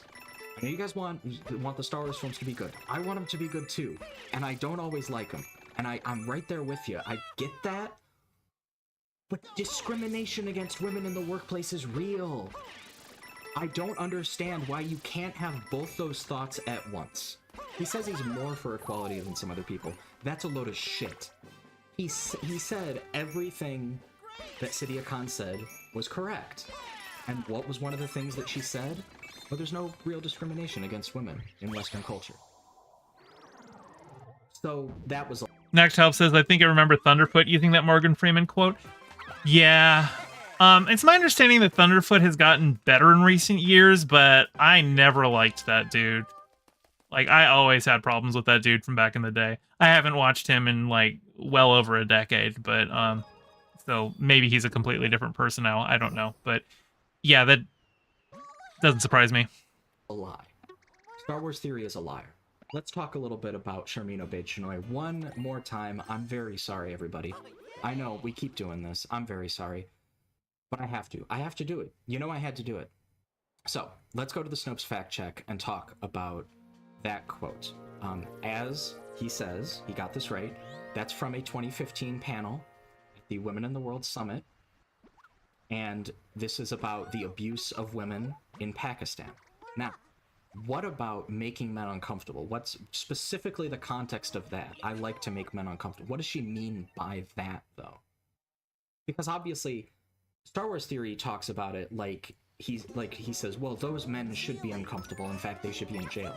But she's not just talking about making male perpetrators of abuse uncomfortable. She says, I like to make men uncomfortable. I enjoy making men uncomfortable. It is important to be able to look into the eyes of the man and say, I am here, and recognize that I am working to bring something that makes you uncomfortable, and it should make you uncomfortable because you need to change your attitude. What's interesting about this, and I think that we talked about this TikToker who completely lied on Sharmeen Obaid-Chinoy's name, just incredible disingenuous material. However, this is the actual transcript. So Jon Stewart says to her, it brings us to an interesting point when we talk about, so now we're jumping ahead to, this is happening now. And so you are watching the lessons of, and it's a dramatization of the lessons of it. As an activist and an artist, do you make that calculation? Who is my target? You talked a little bit about, I want women to watch this, and I want them to feel empowered, and I want my daughter to have heroes. I couldn't help but notice a thread through each of these things that the men were assholes. And I'm wondering, as one of them, what is the balance of activating a force for change, but also trying to permeate that patriarchy, that power structure? And is that part of the calculation of your art as well? What's been the reaction to that? So, Jon Stewart asks her a question about men's perspectives on her work that was dealing with the oppression of women. Okay? And what does she say? I like to make men uncomfortable. I enjoy making men uncomfortable. It's a joke because she's being interviewed by a comedian, but there's a grain of truth in it. She does continue. She says, you know, it is important to be able to look into the eyes of a man. As I said, we're continuing that quote. Here's the context. I am here and recognize that I'm working to bring something that makes you uncomfortable, and it should make you uncomfortable because you need to change your attitude. And it's only when you're uncomfortable, when you're shifty, when you have to have difficult conversations that you will perhaps look at yourself in the mirror and not like the reflection, and then say, maybe there is something wrong with the way that I think, or maybe there is something wrong with the way that I'm addressing this issue. So, in the context, she says, she's talking about this, as the Snopes page clearly points out. You guys can Google this yourselves, or I'll link it, whatever, who cares. I'm almost just fatigued talking about this again. But she's talking about when a man looks at her work that documents the abuse of women and sees something of himself in the men. Maybe it's just a similar way of talking about women, a similar attitude about women's place in society, and feels uncomfortable by association. She says she likes to do that because that sense of discomfort can actually generate a change, and that can lead people to learn. So that's what she's talking about there. I don't know why learning about the mistreatment of women would make you uncomfortable unless you're a jackass who likes to pretend that it doesn't happen, which is what was implied earlier when Star Wars Theory said everything Sidia Khan said was correct. And he played it as well in his own video where she said women are not really oppressed in Western society. So I think that that's a load of dog shit, personally. He says, and I'm just going to keep reading this. We're going to keep reading this, and I'm going to keep talking about it until people get it. I'll tell you, last year, I began working on a television show that brought stories like this in Pakistan. And men were uncomfortable with some of the issues that we were talking about. Extremely uncomfortable, but they started having those difficult... Hey, thank you so much, Anonymous, for the $10. Boo! Ah, you scared me. conversations. And I think that if more men and women started doing that, looking in the eyes of people and saying, well, this is the reality, accept it. I come from a country which sometimes thinks that I'm a traitor because I talk about issues that shouldn't be talked about, that these are the issues that should be swept under the carpet. So you will see a lot of rants about me on social media, and that's part and parcel of who I am, and sometimes that used to bother me. But one day I realized that it should be my strength, not my weakness. And the reason it should be my strength is because, obviously, I am making someone very uncomfortable. You hear that? It's predictable, Star Wars Theory's response to this. All these guys, it's predictable. She's making them uncomfortable. They have to deny it. People like Sadia Khan work to paper over that, to assuage that. Help as part of the denialism, because if there isn't a problem, then there's no reason to be uncomfortable. He says, it's only when you make someone uncomfortable that they're forced to tweet about you, you know? So I think that's important. And now, I now put all the naysayers to one side because now I have a mission. And because I know I have a mission, and I know what I want to do, and those voices, just their volume needs to be toned down. Next, and this is important because it's the other quote from Sharmeen Obaid-Chinoy, when she's talking about the Star Wars project. So this, let's skip ahead here. I've got this tab from earlier. We can play this. We can actually watch this. Now, meanwhile, Pakistan is counting down to the start of a new year, and they're just over a couple of hours until the festivities begin there. Our next guest is an inspiration to women all over the world, including her home country of Pakistan. Filmmaker and activist Sharmeen Obaid-Chinoy is the only female director to have won 2 Academy Awards by the age of 37. She's also the first woman and the first person of color to direct a Star Wars film. It's set to be released in 2026. You can say that the force is strong with this one. So, cute, by the way. Cute joke. I just want to say, this interview where she's quoted, where that people keep running with that. I've had people lying in my comment sections about this to my face, even though I researched it prior to doing those segments. Oh, yeah, no, commenters, anytime I make chudbait is, you know, when I make a video knowing that it's going to attract a right-wing audience. Like, every single time I make that, my comment section is flooded with incredibly ignorant people who didn't even watch the video, and clearly haven't done even the barest research, or are just like outright lying. Yeah, no, it's every single time. People are lying. They're trying to act like Sharmeen Obaid-Chinoy is going to do some crazy activist stuff, and it's going to be about putting a bunch of women in the film and not making a good Star Wars film. By the way, as if you couldn't have a film with a bunch of women in it that was also good. But they think that they have evidence of her trying to do something like that in this quote from this interview, even though the interviewer opens by talking about how she's the first woman to direct a Star Wars film, assuming the film does get made. That's a good caveat. Like, you should never assume a Star Wars movie is going to be made until they start directing it, until they start actually filming it. Because, as I pointed out in my video on it, Patty Jenkins was going to be the first female director of a Star Wars film. That fell through. Taika Waititi was supposedly going to be directing a Star Wars film, but who knows if that's ever happening. Nobody's heard anything about it.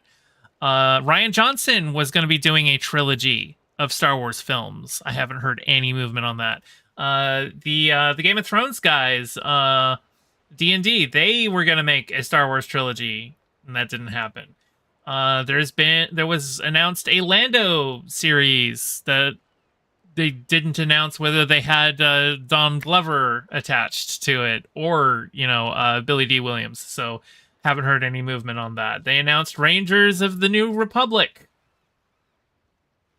But but didn't announce that Gina Carano was going to be in it because she was already in hot shit with Disney, and then they fired her, so that just got canceled. So yeah, Star Wars, right now, Disney Star Wars has a really bad track record of canceled projects.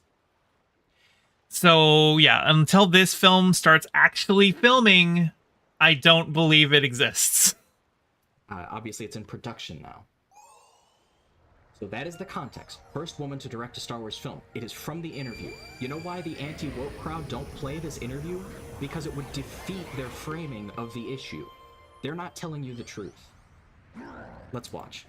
Here's Charmin Obaid-Chinoy.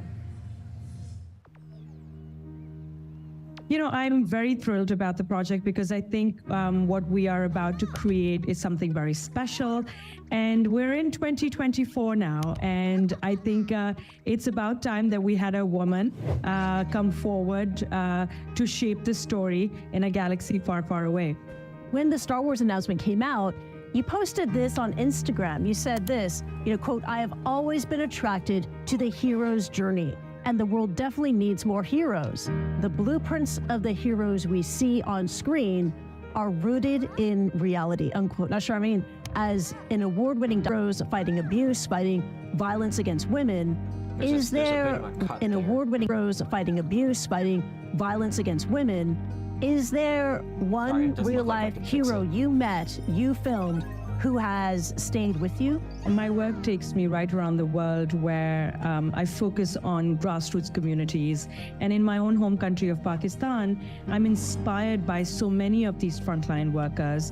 And one of them is Gule Khandana, who runs a school for young women and who has stood up on schools a few years ago. She has the most incredible story because her husband is her partner and her champion. And it's so important to have male champions in your life who sort of help you when there are difficult time.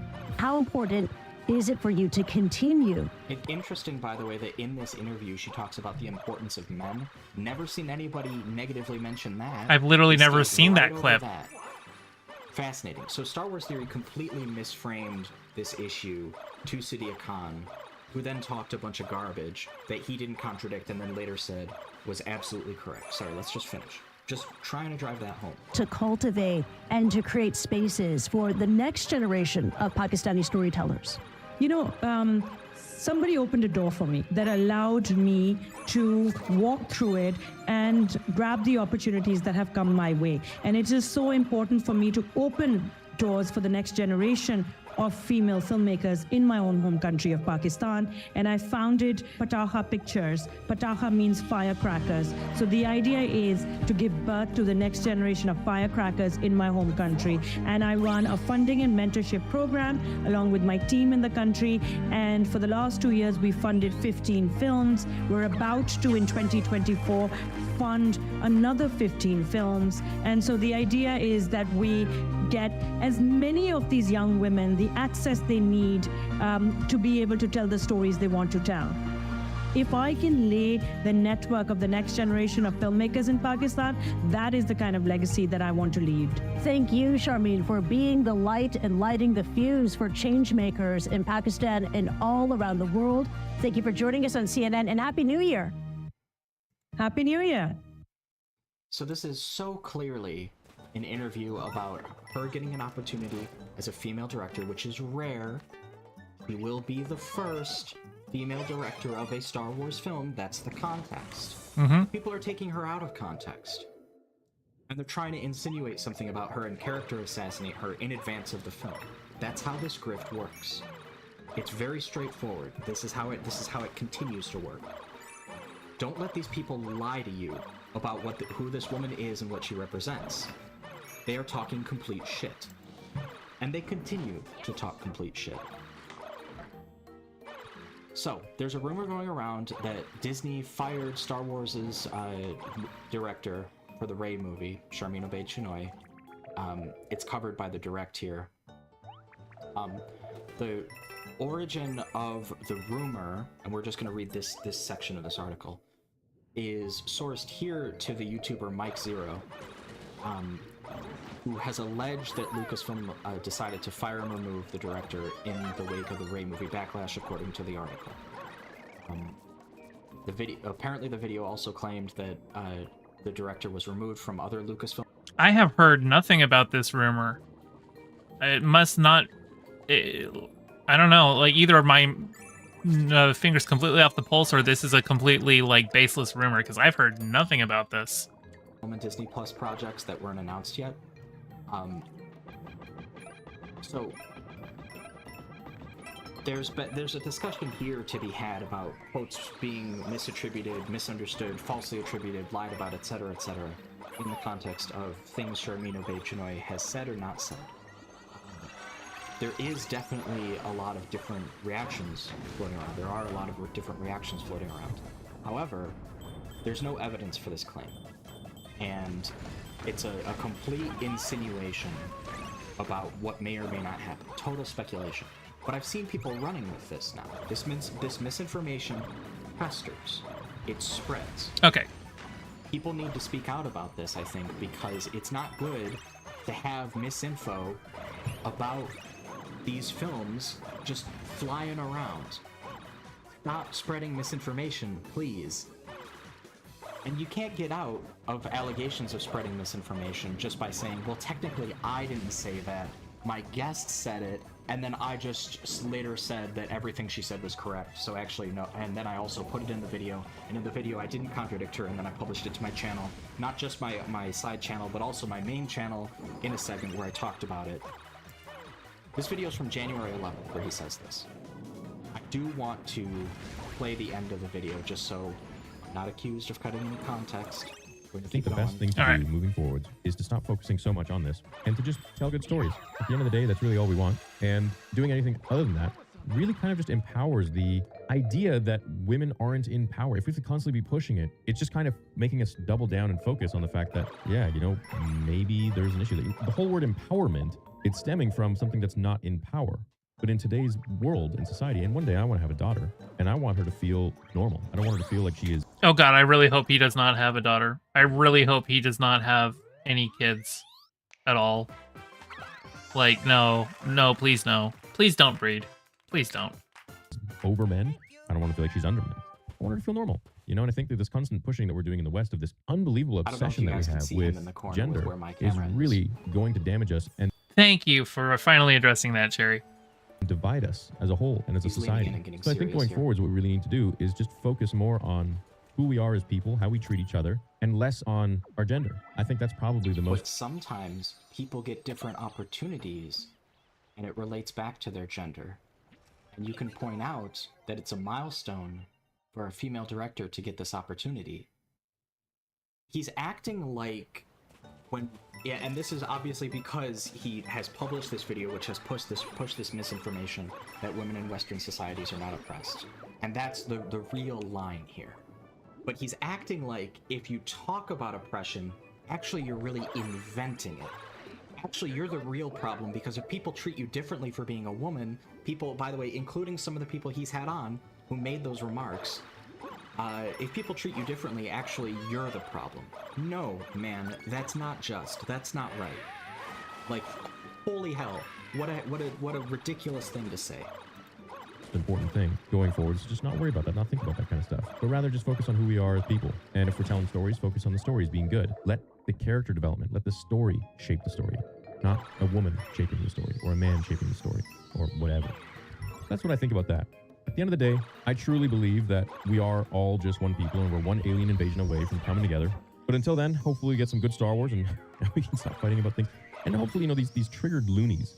And I call them loonies because at this point, they're just so tiresome. They take some word and they just run with it. And it's you know, it's this whole idea. It's this guy takes words and runs with it too. Like, what is he talking about?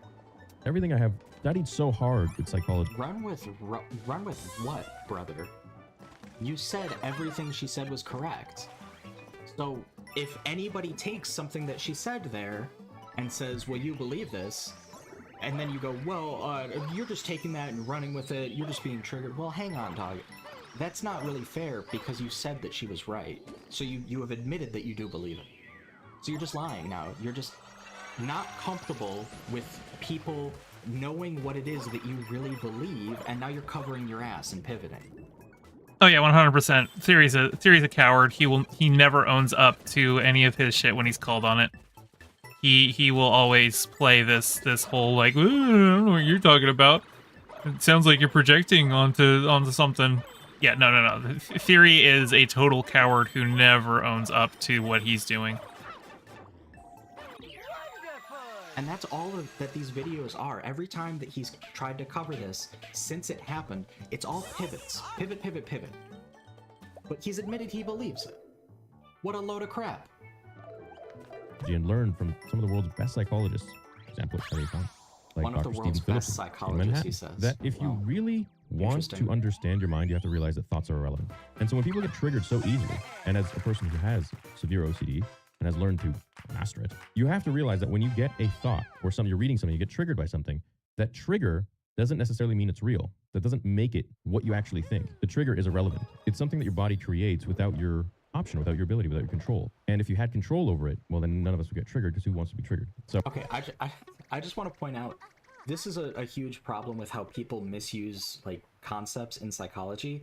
People getting mad at you because they don't have the right context to your words, which is essentially what you're saying that they're doing, is that they just kind of heard something and they took it and ran with it, and now they're really upset. That's not what a trigger is in the sense of psychology. When somebody has post-traumatic stress disorder and they get a trigger and they have an episode, that's different. Years ago, people started, like, that word got popularized in a weird context, and then people started making fun of it, and now that triggered is just a euphemism for when somebody gets mad or offended or whatever. But that's not what that actually means, and talking about it like it's the same thing is ludicrous. You clearly don't know that much about psychology, or you wouldn't make that conflation. It's such a basic conflation to make. And you're making it seriously. You're talking about it like it's the same thing. It's not the same thing, man. Find a real therapist, by the way, please. Seek a real therapist. This woman, I don't know what you're paying for, but please find a real therapist who isn't some, like, MRA content creator weirdo. Please. I mean, good lord.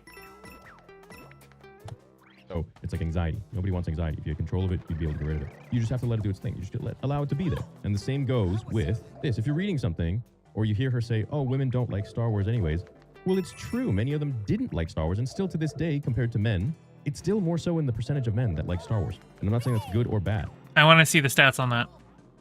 He's just asserting that without showing the stats. But it is true, especially in other parts of the world where Star Wars, I mean, she's a psychologist. Star Wars really isn't that prevalent in her mind or in her life or the people she surrounds herself with. But for us in this circle, oh my God, yes, it's the most important thing, because some of us actually really love it. Some of us are just using it to make money. And we all know who those people are. And people like to throw me in that category, and that's fine. You can throw me in that category. But I think there really is nobody on this platform in the world who has... He's literally the largest Star Wars content creator on YouTube outside of the actual official Star Wars account. Of course he's making money doing this. Now, he claims, by the way, that his fan films, he makes no money off of those, and he just pays for them out of pocket.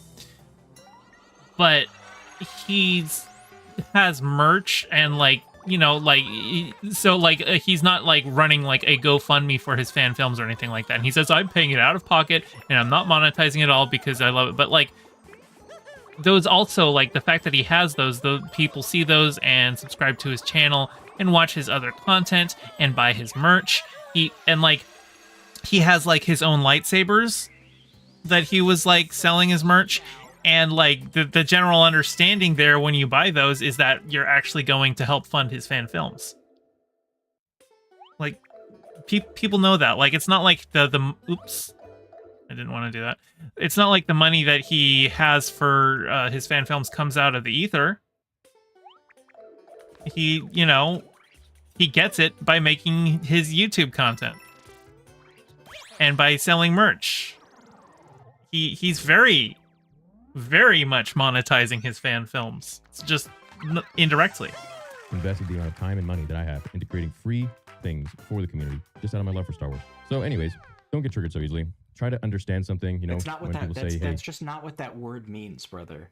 That's people getting mad at you, even if they're being unreasonable or offended or whatever. That's not what an actual trigger means in psychology. I'm putting a red flag on that play. Yep. No, absolutely not. I'm sorry. You do not make that conflation. That is not other people being confused. You're confused. You don't know what you're talking about. Listen to something all the way, or watch something all the way, and then judge. Yeah, you should do that here too. And if you get triggered by it, then you're probably who she's talking about, and that's not really a good thing. So that's what I think about all of this, and a bit of a psychology talk. If you want to learn more or have more fun and talk more about psychology and stuff, join Theory Talks. Just check it out. We do live streams every night. Beyond that, I have a new strength theory video for you guys waiting, which is I don't think we need to watch all of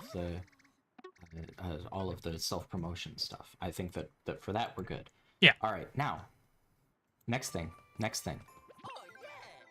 By the way, shout out to a friend of mine, Cinco Zexen, who has been helping me with research for videos. I reached out and man, coming through again with the hits. Shout out. Very real, one of the real ones. Cinco Zexen got me this article. This is a PDF. Me says, I'm now very upset. I thought this was some random asshole guy, but he has a platform. Oh yeah, no, he's been making the rounds in the public discourse because he's a huge YouTuber. It's not like he's just some random asshole who has these opinions. Lots of random assholes have these opinions. No, he's the largest Star Wars content creator outside of Lucasfilm. So, yeah, people are mad for a good and sound reason. And we're gonna talk about this. Anyway, we're gonna watch his video where he reads through some of the Rolling Stone. Oh, did I skip? No, there was just a weird cut there. Piece. This also mentions the NBC piece that we read earlier. So you've got the context for that. You've got the context for the City of Khan video and the follow-up video and some of the Sherman Obey Janoi quotes. So now, with as much context as possible, we're gonna watch this and we're gonna finish off the Rolling Stone piece in just a second with full context.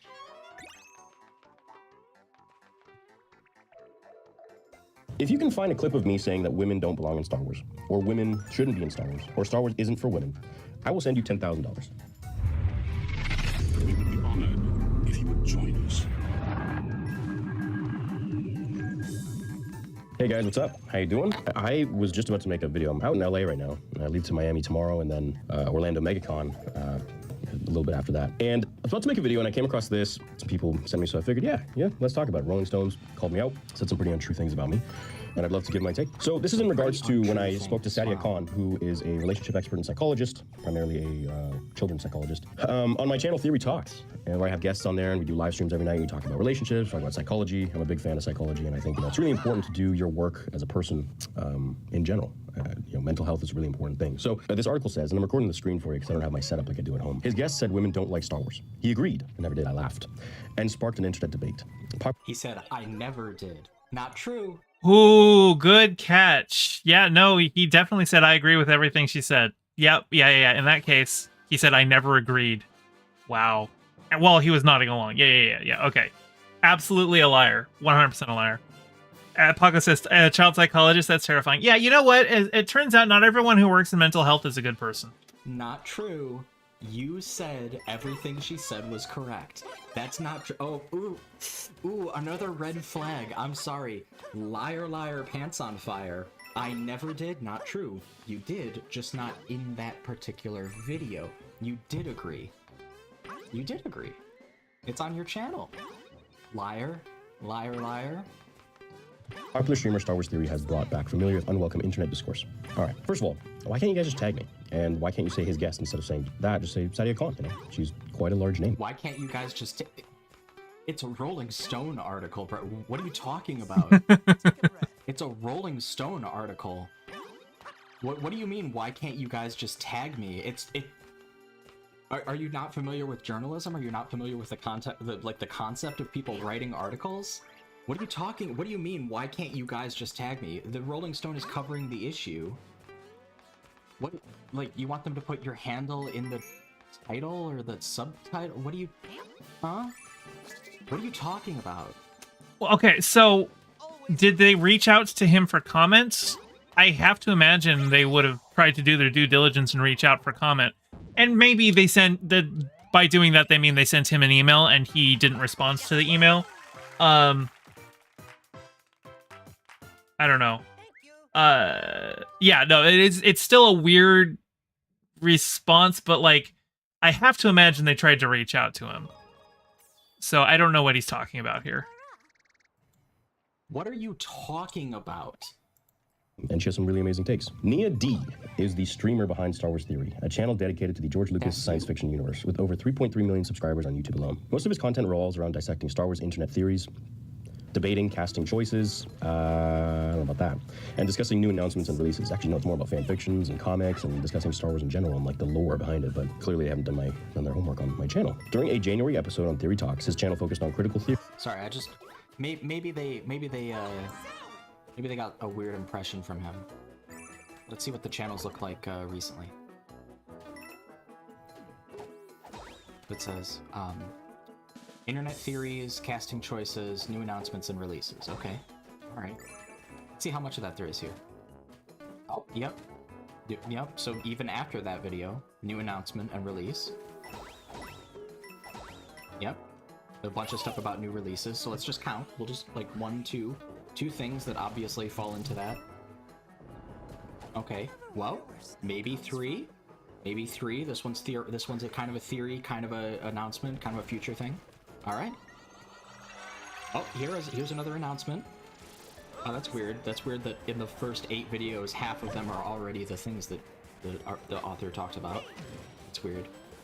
Kind of trying to go for like a cheap counter, like, oh, these people haven't done the research on me. I don't know, dog. I mean, it's not that wrong, is it? Is it really that wrong if I can just look at your channel and see a bunch of the stuff that article author said? If they said that, then I don't know.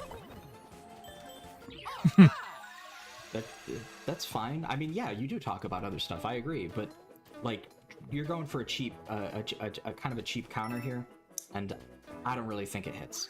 Theory, he hosted psychologist Sadia Khan, who derided Hollywood directors for centering female stories within male-dominated fandoms. Do we need more women in Star Wars? No, we don't, Khan said. And women don't even watch Star Wars. They don't even care about it. It's a man's little thing. Let them have it. Oh, I love the fact that they completely left out, and this is a typical thing with what I've realized. First of all, I like to make Star Wars videos. I never like to make stuff like this because this is just so stupid. It's just so beneath me. I don't like to talk about stuff that isn't Star Wars. This is drama shit, right? But sometimes I feel it's, best to actually, you hear it from me, then you hear it from the internet. Because sometimes the internet can be pretty loud, but when you actually focus and you listen to the person they're talking about, you'll know exactly what's going on. This was at the end of the interview. It was in regards to me saying, what do you think about Sharmeen Obaid-Chinoy's remarks about it's time a woman shaped Star Wars? And she had a very eloquent answer about it, and that was her take. And when she said women don't even like Star Wars, I didn't say yes. It's actually interesting because the Rolling Stone author here kindly cut out the really nasty comment about women not being oppressed in our society. But it's interesting because there's like an implication here that he's kind of saying, well, actually this article author is burying the lead because it's really about Sharmeen Obaid-Chinoy and the question that I asked. Okay, but the article is actually about the remark about whether there should be whether Star Wars should be for women, right? And that's the takeaway from that. And Sadia Khan didn't not say that. She absolutely did. It was in her answer. And you're acting like they're lying here, but they're not. There's no lie here. I just think that that's super weird that you're acting like they are misleading. Oh, this article author is kind of being shady and hiding the truth, but there's nothing being hidden, In fact, they reached out to Khan for a comment. Interesting, right? Yeah, like I said, they probably sent him an email or something. I laughed, oh man, we're about to get canceled, because she was speaking, and I spoke to her about it. She's like, I don't even understand what I did. I'm like, yeah, well, that's just the internet for you. That's Star Wars fans in general. I started getting tags from people being like, from women. Saying, well, I just laughed. I didn't agree. But then later on, you said that she was right about everything. So I don't know. Somebody's being a little dishonest. Saying who said women don't belong in Star Wars? And it's when did anybody ever say that? It's so weird how people can just twist stuff, completely try to brand you as something that you're not. And it's... As the guy who said everything she said was right, by the way. Yep. And what did she say? Well, she said women don't care for Star Wars. It's a man's thing. You know, do we need more women in Star Wars? No, we don't. Like, that's pretty straight up. The quote is pretty direct. We just watched the context. It's pretty representative. He's trying to act so aggrieved, and this is the great irony of this situation, is that in Sadia Khan's comment, he said one of the sentiments that she expressed was that people who aren't really victims, they like to affect victimhood. Good catch. I was thinking about pointing that one out, but I'm glad Sherry got to it, because yeah, 100%. That is definitely the kind of thing that, that like his whole, oh, you know, we were made fun of for liking Star Wars back in the day. Like, it's very much that. He's like trying to claim the victimhood for being a Star Wars fan. Why? Because it's an easy way to go for sympathy. It is exactly what he is doing here. He is trying to act like he's put upon. Oh, all these people, they're unfairly lying about me and attacking me. I never said that, even though I did say that I agreed with it. Also, like, you're taking away the context, even though, like, you're absolutely quoting her correctly, and you did reach out for a comment, and nothing that you said was wrong. Man, that is some baloney. You are not being oppressed right now. What you did was irresponsibly promote misinformation, and hateful misinformation at that. Sorry, it is kind of hateful to say, actually, women aren't at all oppressed in Western societies. And if you believe that, that's bigoted and misogynistic. Personally, for me, I think the W's just don't believe in that garbage. You know, pretty easy. I don't really see how he can have this little self-awareness. My man is 1 second going, well, you know, people they just want to act like victims, you know, so they can feel oppressed and they can get sympathy. And then immediately filming this video. Brother, that's you. Look in a mirror. Dear Lord. Not only disheartening, it's just weird. The call's coming from inside the house. Star Wars fandom has dealt with disagreements surrounding racism and sexism within their own ranks. Following the premiere of the most recent Star Wars films helmed by actress Daisy Ridley. I like how he shakes his head there, like that's not true. The article, by the way, documents pretty heavily, there's a ton of links in here, documents pretty heavily the harassment of Kelly Marie Tran, John Boyega, some of the racism and sexism that's happened there. If you know, you know. If you've been following that kind of stuff, then you know. He shakes his head like, oh, what a ridiculous thing to say, that people have faced racism and sexism in the Star Wars fandom. I don't know, dude. Maybe there's a group of people making money off of promoting a lot of that anti-woke bullcrap. Maybe those people are doing something wrong, and it promotes a really bad mindset and a lot of hatred. I don't know. I mean, you could just keep scrolling. You could just search like Star Wars and then one of the Disney movies and woke, and you'll get a bunch of feedback. I mean, obviously there's a ton for The Last Jedi. We've talked about that before, but this aggrieved mindset that he has, where he is so put upon. Oh, I'm just being attacked. They're being so unfair to me. Oh my God. Oh, it's like, brother. I'm just a little guy. I'm just a little birthday boy. At least there's statistics and real studies backing up the idea that women are discriminated against in our society, that they get the short end of the stick. That's real. Meanwhile, you have to lie to seem like a victim. That's a sign here, I think. Projection. Thousands of fans accused Disney of going woke by having a female lead. They didn't do that with Ahsoka. Why is that? While Nia didn't acknowledge. Notice by the way, he said they didn't do that with Ahsoka. Why is that? Cheap shot, by the way, doesn't prove. First of all, does not refute the point at all. Tacitly accepts the point that it did happen with Rey. So that's an admission for starters. Second of all, does not refute the point because like. You can very easily imagine that if people are being misogynistic, they might not always be misogynistic towards every woman they meet. This is like every time a man gets accused of misconduct around women and he says, well, I have a great relationship with this woman. It's like, that doesn't prove anything. I love black people. I date them all the time. I love black women. Like, some of the most racist dudes that you can find are dudes who have quote-unquote jungle fever. And they're like, what? I like ethnic women. How could I be racist for dating them? Like, come on. Like, no. Dude, That literally proves nothing. What a stupid thing to say. But I think that that's great, actually, because he's also wrong. They completely did do that with Ahsoka. You could just go, well, this is on YouTube, just go into the search bar, search Ahsoka woke, and just scroll for a bit. Yeah, absolutely, they did do that with Ahsoka. You're full of crap, dude. It's the lies just pile up. It's insane how much this Statement guy during his lies. conversation with Colin. Lie, But then in the lie. Twitter header, they say that I agreed with her. So you guys better change that. Much of the online criticism. No, they don't have to change it because you said she was right about everything. They don't have to change it. That's actually correct. They're right about that. So, you know, sorry. And by the way, in the article, just in case you guys are thinking that I'm being a little too easy on this author of this article, right? Because I'm saying, well, technically they are right because in another video you disagree. You said that you disagreed, or sorry, you said that you agreed with her and everything she said was right. Well, actually, it's interesting because it says on a January episode on Theory Talks, his channel focused on critical theory. He hosted psychologist Sadia Khan. But it's interesting because there's actually, and let me see if I can find it here. There's actually a reference in one of these pieces to the specific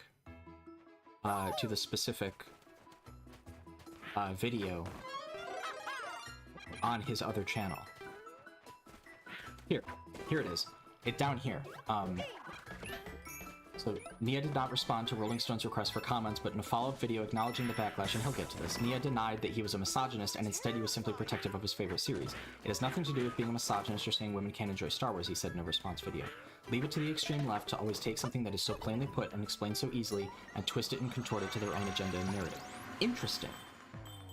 This article not only mentions the original, let's see if we can find that one, the original video here on Theory Talks, it also mentions the follow-up on Star Wars Theory. It mentions both of them. So in the original, she says a thing, and the follow-up, he says she was right about everything. That's where they're getting that from.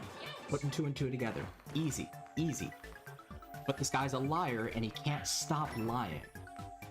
Criticism has centered around his strong and sometimes negative mind, by the opinions way. surrounding Remember women that for a characters in the moment. science fiction series and fan spaces. Mostly his accusations that Disney executives have been creating and centering female characters as part of an agenda. I don't remember ever having a problem with female characters. I've always had a problem with shitty characters that they can't write. That's not what they said. That's not what they said. They said that it's an allegation about an agenda. Notice he's not going to deny that. This guy is very sneaky. He'll deny a thing that sounds like the thing he's being accused of. But he's not actually denying the thing, because if he denied the thing, people would be like, wait a minute, we're your audience and we think that. Are you saying that we're wrong? That would put him in a weird position. So he has to deny a separate thing. That's really sneaky, man. That's not good. For shit. So I don't care what gender they are. Could be a male or female. Finn was a shit character. He could have so much potential.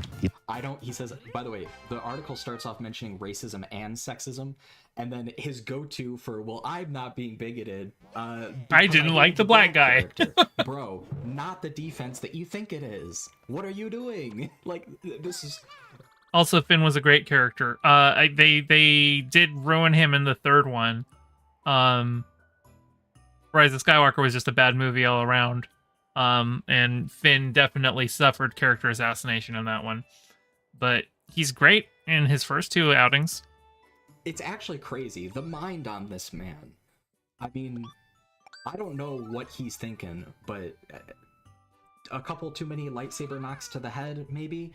I don't know. This is a bizarre display. But notice, by the way, he makes some comments. Like earlier, he said that that thing about him not agreeing with her. He's going to get to that point in the article later, because he's reading the article here. So earlier, he pointed out, I actually didn't agree with that. So let's see, right? The start of that paragraph, and let's go back to it. The start of that paragraph is... Nia did not respond to Rolling Stone's request for comments, okay?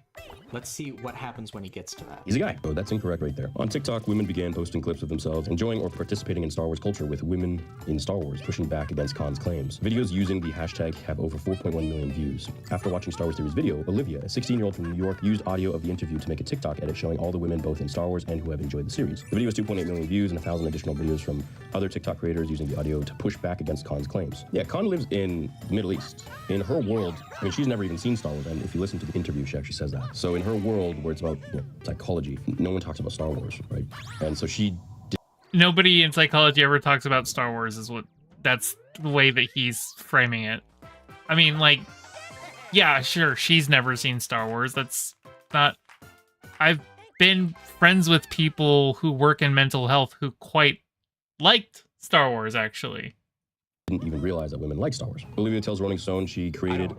I can't speak to this, and I kind of suspect neither can he. The idea that either psychologists don't watch Star Wars, or that people in the Middle East don't watch I don't know about that. Like, U.S. films are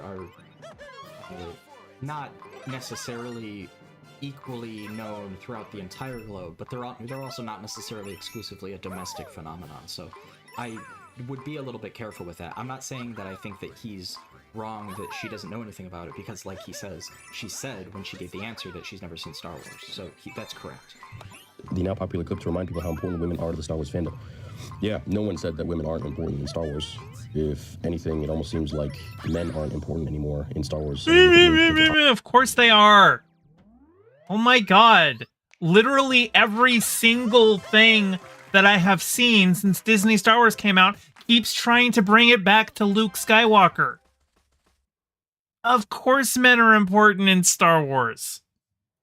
Look at what they did with Finn. If you really want to discuss in detail about that, I mean, I've done that plenty of times on my channel, but I really don't think anybody... In fact... I have a video or two, by the way, on my Last Jedi video series talking about that. And we will continue to talk about it.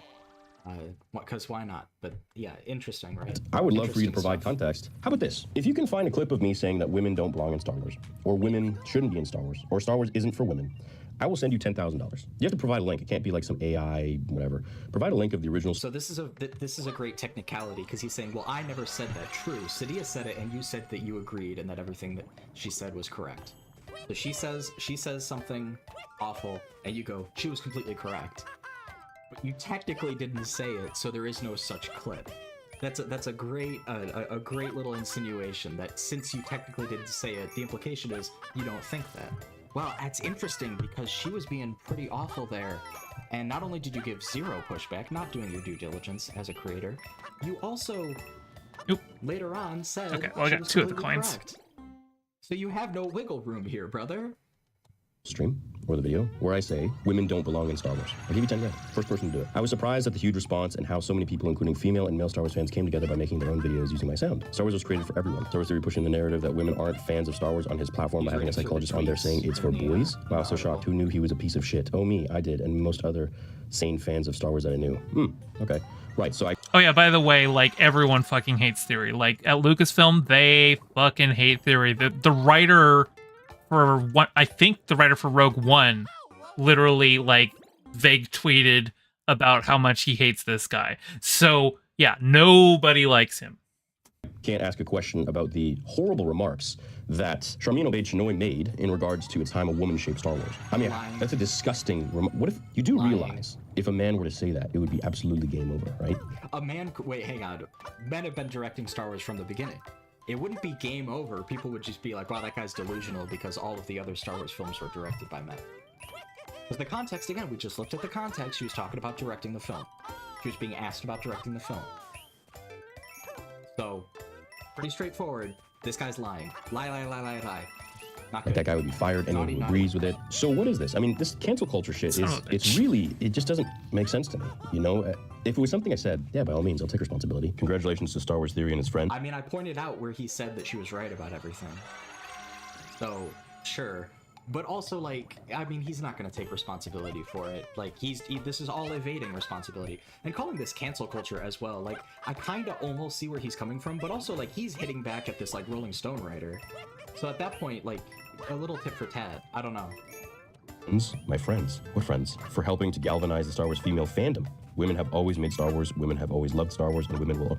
My mom was one of the people who introduced Star Wars. What the fuck are you talking about, dude? Like, why are you such an ass kisser? Women have always loved Star Wars, and women will always be a crucially massive part of our community. Nobody said they're not. Sadia Khan literally said that women don't even like Star Wars, so she made a mistake. And I talked to her about... By the way, nobody said they're not, but also she did say that, and it was just a mistake. So he's trying to downplay it and deny it. You can't have it both ways. This is that thing I was talking about earlier. He entertains mutually incompatible positions. So it's just all about pivoting and denying and downplaying. This guy's a liar. He is such a liar. I have no respect for this dude.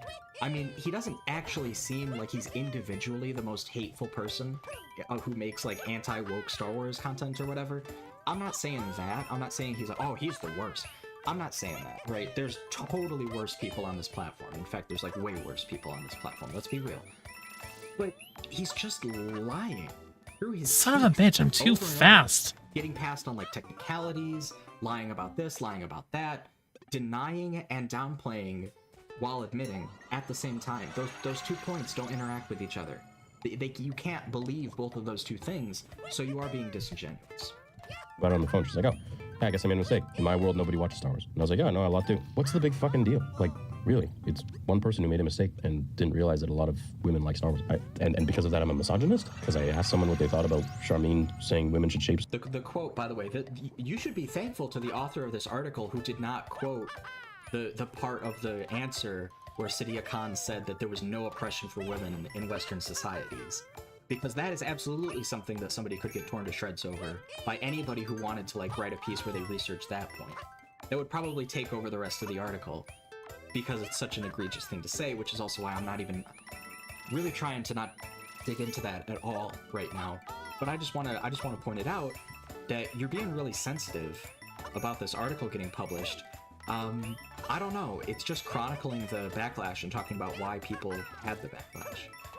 It's a relatively objective piece, just like going to different people and getting their opinions and reporting on it. So, I don't know. And I mean, you were given an opportunity to, you know, give a comment. So let's see. Let's get to the more you try to push the false narrative that women are nothing more than opportunists, the more they will absolutely dunk on you and continue to show everyone how much of a clown you are. Man, you really are, honestly, you must be an idiot. I've seen you float around a bunch of times. Like, you're a fucking idiot. You really have to be. I've explained it so many times, and if you can't understand the words that come out of my mouth, then that's on you. I can't help you there. That's your own issue. I don't know what happened to you that you can't understand things that I say, but that goes for everyone else too. If I've ever said that women don't belong in Star Wars, please tell me, show me. I would love to see it. But until that day happens, y'all need to just shut the fuck up. You've just said that you've said many things. I don't know if you said those exact words, but I do remember you said that women, you were implying that women aren't Star Wars fans, they're only fans opportunists. So, you know. No, seriously. This is absolutely ridiculous. This is so ridiculous. You guys hate me so much, you just want to cancel me.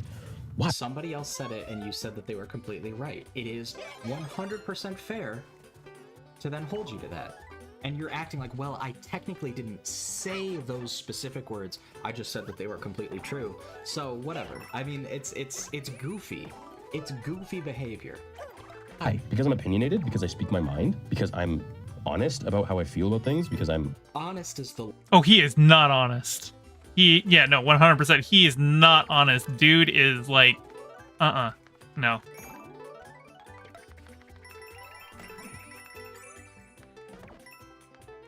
He has been obfuscating so much of this. He's been misrepresenting it. 100%. Yeah, no, this guy's a liar. Last word that I would use. An actual fan? Because I don't like the sequel trilogy? Get over yourselves. There's gonna be people who don't like things you like. If you have a problem with that, then that's on you. Seriously. I grew up in a world where people had differing opinions, and then you go and grab a burger, you know? The sequel trilogy, in my opinion, was done really poorly. George didn't like it, Nick Killer doesn't like it. A lot of people don't like it. A lot of people do like it. Cool. It has nothing to do with being misogynist. It just means that some people didn't like the film. That's it. Nia did not respond to Rolling Stone's request for comments. You guys never requested any comments whatsoever. I mean, unless it's in my email, but there's no... You guys never requested a comment unless it's in my email. Where else would it be, man?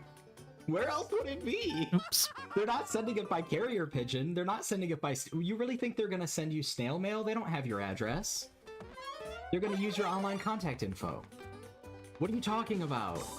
Of course it's in your well, you didn't ask me for a comment unless it's in my email. What a magnificent carve-out for a denial.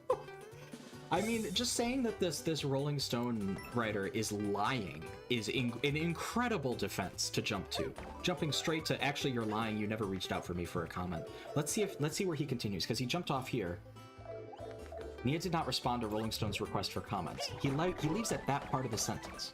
So let's see where he jumps back in. Request for any comment whatsoever. So that's some bullshit. But in a follow-up video acknowledging the backlash, Nia denied that he was misogynist and instead said that he was simply protective of his favorite series. So now, that is referencing this other video that we looked at, right?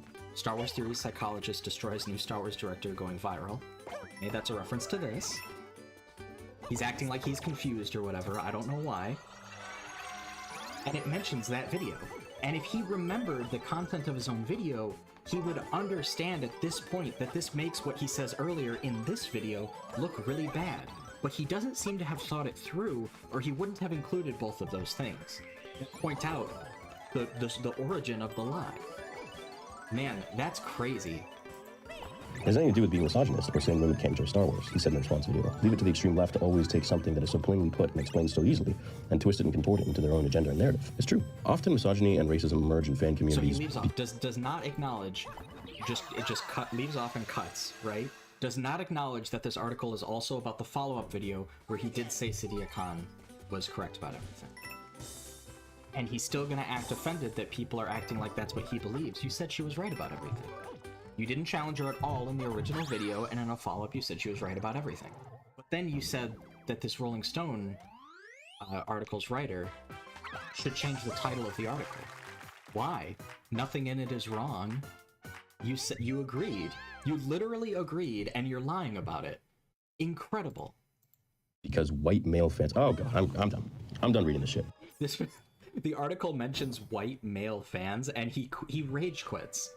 So I think he might be a little triggered, honestly. It's just incredible. I know that I have like an aggressive tonality talking about this. You know, I got like that real emotionally activated tonality.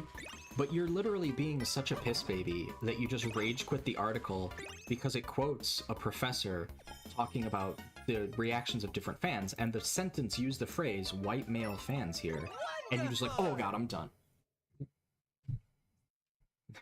Man, that's incredible. You are such a loser. Holy crap. It says Paul Booth, by the way, a professor of media and popular culture at DePaul University, shout out to Paul, has researched fandoms for over 20 years and tells Rolling Stone that strong feelings about fandom can often turn into policing behavior. Quote, often misogyny and racism emerge in fan communities because white male fans or fans who think of themselves as part of the dominant cultures want to police the boundaries of what they think are acceptable fandom behaviors and interests, Booth says. By belittling and denigrating non-male and non-white fans, these boundary policing fans seem to say this is what the fandom should be. Now this is just a quote in general about persistent sexism and racism, right? Because the article touched on that earlier. It's weird to me to just rage quit that at the beginning because what, you can't handle people talking about white guys? Really? Come on, grow up. It's interesting because what the article then goes on to say is, it'd be easy to assume there's something specific to the Star Wars story that engenders such passionate and vitriolic responses from longtime fans. And because pop culture at its core mirrors conversations occurring in culture real time, Booth says this isn't the first time that there's been fighting inside the Star Wars fandom, and certainly won't be the last. So that's what the first part of this article comes back right here. This mirrors that to the first bit. Quote, these debates play out in public spaces like social media, which means there's a lot more attention paid to them. 25 years ago, that argument would probably have been at a convention or in a specialty magazine, he says. Today it's public, which means we can all read it and benefit from seeing which people are stuck in some imagined past and which people are more inclusive. I think that's an interesting point, that the space that these conversations have been happening in has changed. And what's weird is that the grain of truth in the thing that Star Wars Theory said in his earlier video reemerges here. So if he hadn't rage quit the article, maybe he'd actually have kind of seen something real here that he could connect with and try to understand. But he doesn't care about understanding, you know? My man is just having a rage fit at this article, saying things that are absolutely not true, calling this article author a liar when she says that, when they say that Rolling Stone reached out. He's calling this article author a liar when they say that Rolling Stone reached out, and then he carves in and he says, well, unless it's in my email. Yes, that's where those tend to be, man. Real goofy behavior. Let's just read the end here. While loud detractors can produce strong feelings and fans who disagree, Professor Kate Eichhorn from... Let's just read the end of this right here. And while loud detractors can produce strong feelings and fans who disagree, Professor Kate Eichhorn from the New School tells Rolling Stone that debates like these might indicate even popular franchises are beginning to become more diverse. Quote, the cultural impact of fandom since the 1980s has been largely driven by the interventions of queer and BIPOC writers and illustrators, many of whom identify as women. So it is important to recognize that there is nothing new about fandoms, Eichhorn says. If male-dominated fandoms are on the rise because a small percentage of straight white male viewers no longer feel adequately represented by the franchises they grew up watching, literally the thing that he said earlier about men being sidelined, by the way, but that feeling is being described here. His audience will never know that, of course, if they don't go out and independently read this article. Maybe, the quote continues, maybe that's not a bad thing, since one can look at the rise of these fandoms as evidence of how much has changed in the television and film industries in recent decades. So that's interesting, and that's why that point gets brought back at the end of the article, because the article's author wants to talk about how this is a changing landscape over time. And that's interesting. That's interesting coverage of the issue. I want to thank this article's author, by the way, C.T. Jones, shout out. And shout out to Cinco Zexen for getting me the PDF of this, because I do not, sadly, have the Rolling Stone subscription. Let's see. So I'm not accused of cutting context. I'm sorry. Let's see the end of this. This is such, honestly, it's such bullshit, dude. Like, you can't ask anything nowadays. You can't talk about anything. You can't say anything. It's just such fucking bullshit. I'm sorry for swearing, but look, this is just fucking dumb. I had a guest on my channel and I asked her, what do you think about this dumbass director saying it's time a woman shaped Star Wars, which is such a fucked up thing to say. If a man were to say it's time a man shaped Star Wars, did anyone have a problem with Patty Jenkins writing Star Wars? Did anybody have a problem with Bryce? She didn't get to direct her film. This person, Sharmeen Obaid-Chinoy, is going to be the first female director when her film gets made. That is what we talked about it earlier, the CNN segment. That's what this CNN segment was about. And that's where that quote comes from. You're lying to your audience about that quote and giving them a false impression. This guy, man, I'm sorry, he's kind of a piece of shit. Yep. Just clinging to like bad info and lies and misinformation. And when people start pointing it out, he acts like he's being canceled and attacked. Well, I don't know. I mean, this probably is probably what it feels like now. But maybe if at some point you had called out the misinformation in the interview, right? If you had said, actually, I don't think that that's good. You should say that. Shouldn't say that there's no such thing as an oppression of women in Western societies. You shouldn't say stuff like that.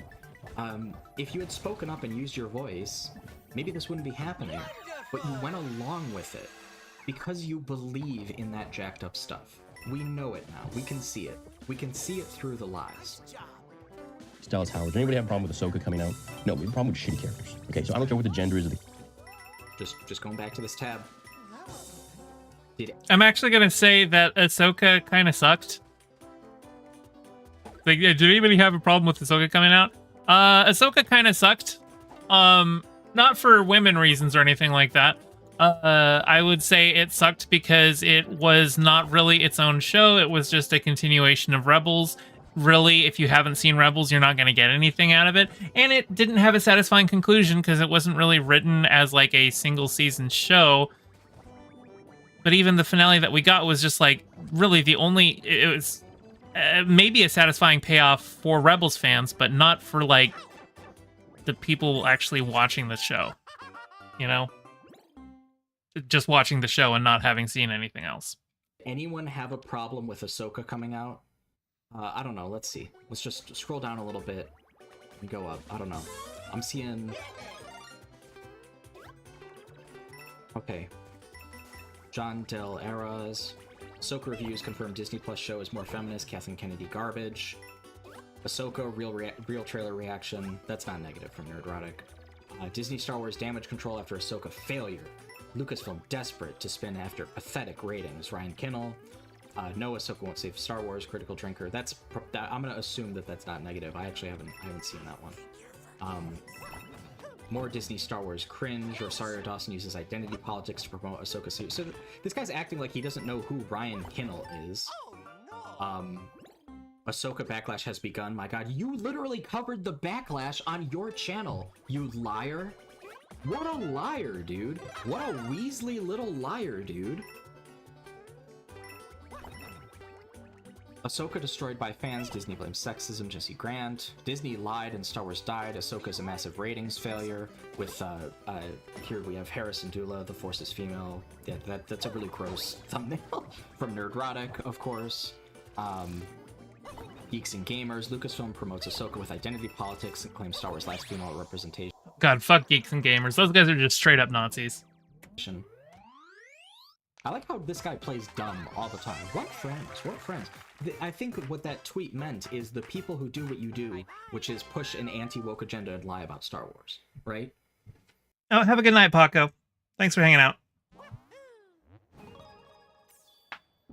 We'll keep going. Some of these are positive, like, or at least neutral. I mean, you know, I don't want to put words in anybody else's mouth. But here, Star Wars hates men, robot head. Yeah. Ahsoka review, women suck at playing men. Call me Cheeto.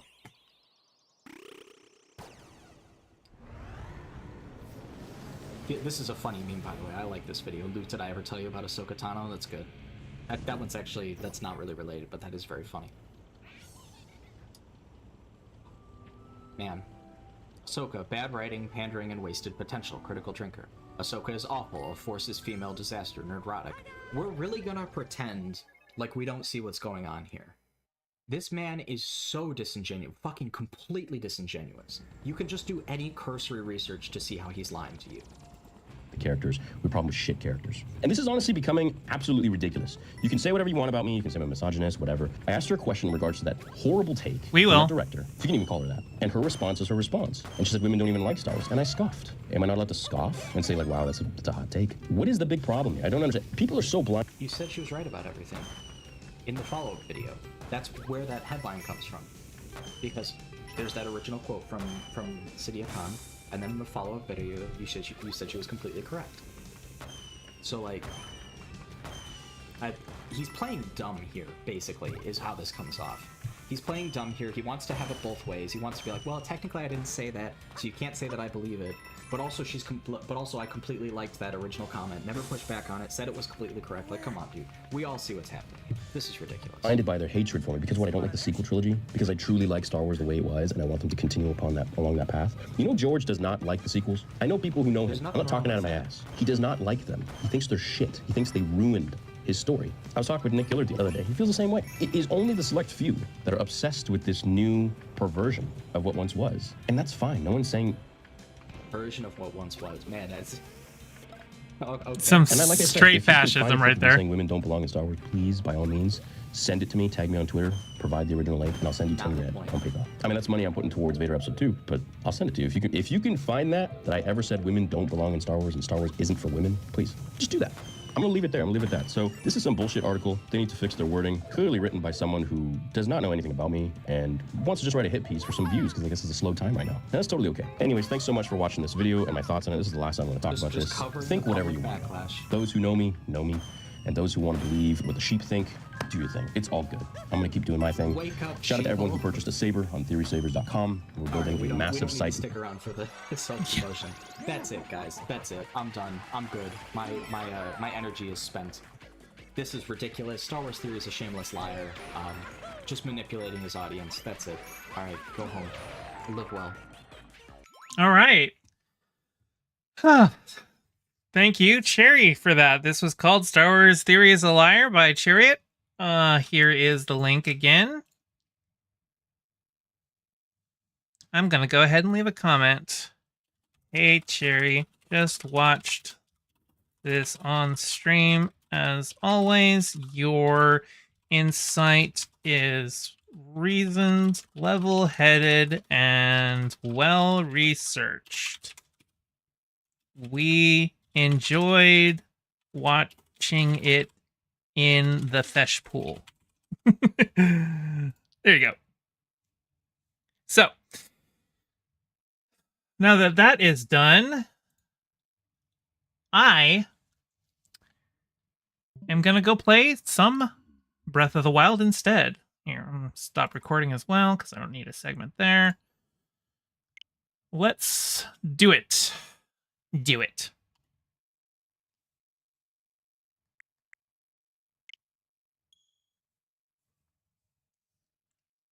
Already watched and liked Dab. Nice.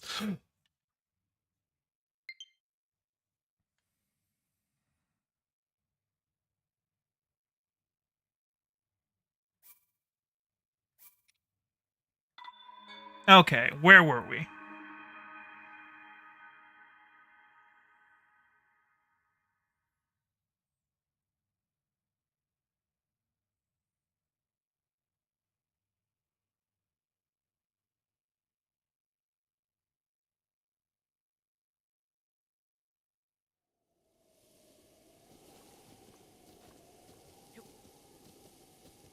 Let's see.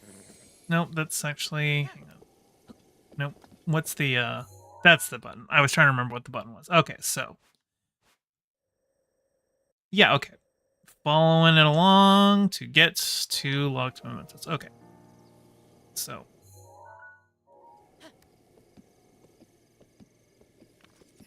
That's not what I wanted to do.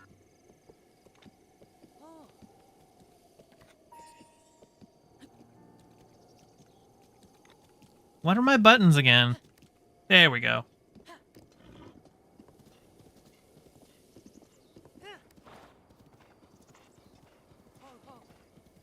Uh-oh. Hopefully I don't get attacked going through here.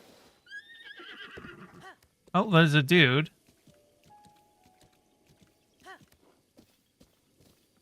Actually, here. I want to talk to you. What's up? Hi, my name's Garrel. Come to see Fort Hateno, I take it? That's right. Figured as much. It's well worth seeing. Fort Hateno here was the last line of defense between Hateno Village and the awful tragedy all those years ago. Everyone's got to come and pay their respects at least once in life, right?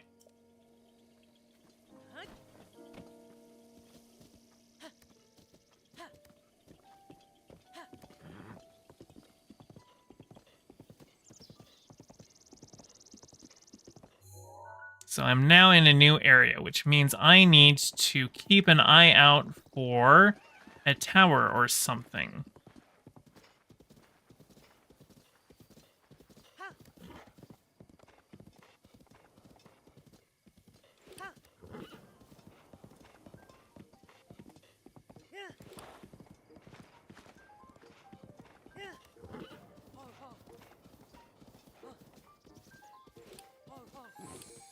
Okay.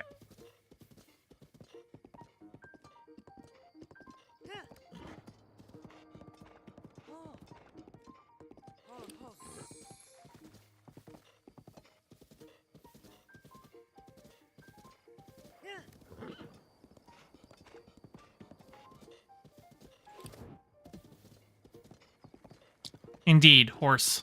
Uh-oh. Ambush. Oh, shit. Alright, fine. Oh, shit. Holy shit, that guy took me for everything.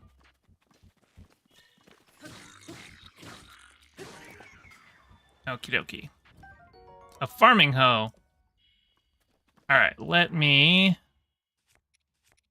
eat some food. Oops, wrong button.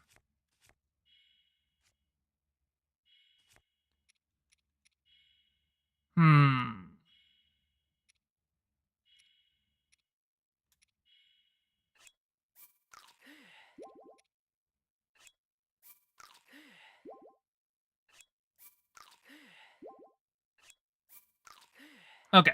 Now I'm fully healed up. Oh shit, here comes another dude. Uh-oh. Oops.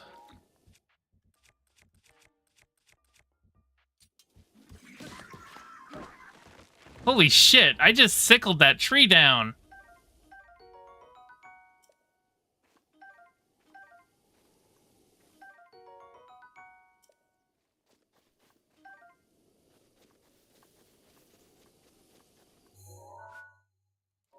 Okay, okay, I want to get up there.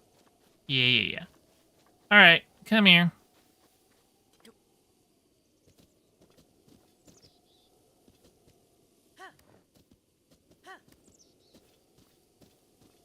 Let's cross this here bridge and get up on that thing.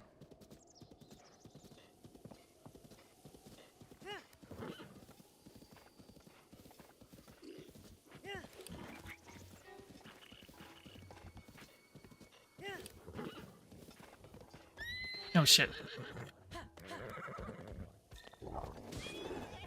Yeah, I'm just gonna... You can kill my horse, whatever.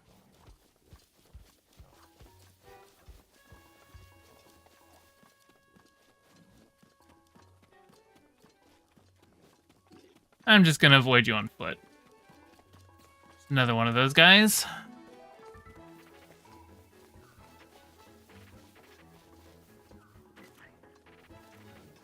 Eh.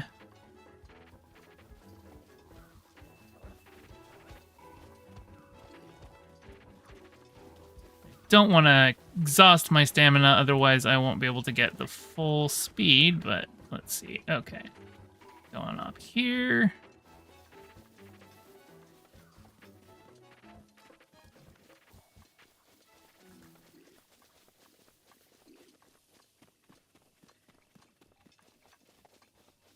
Okay. Looks like we are in a climbing lane. Oh, I just realized. Let me get the game audio up.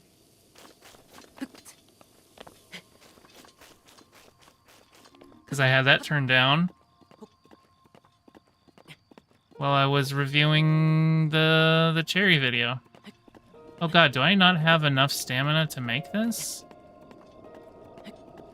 I might not. We'll find out, won't we?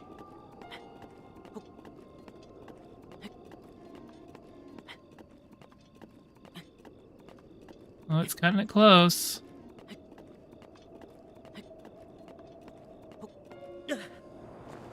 Oof. Ow. I don't have the stamina to make this one. Now, what was the, Okay.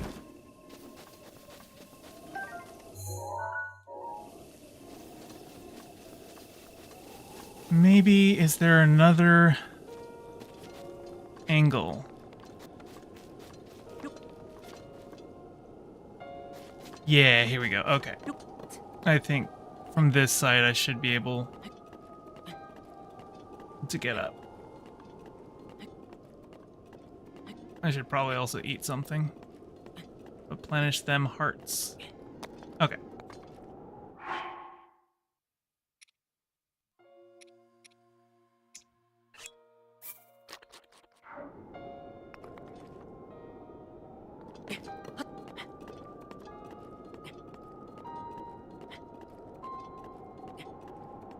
You're feeling sick now, Sai? I'm sorry.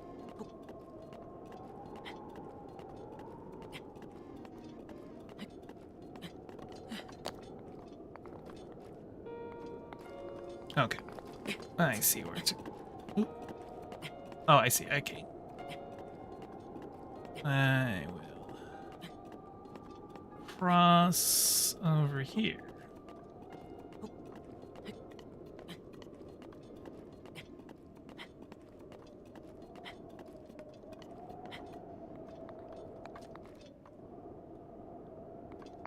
Uh-oh.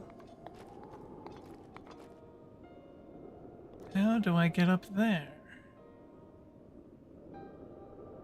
I think it wants me to climb down that way and then back around. So let's try that.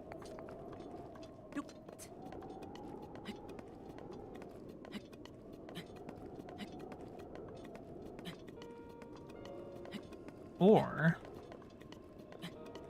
perhaps, yeah.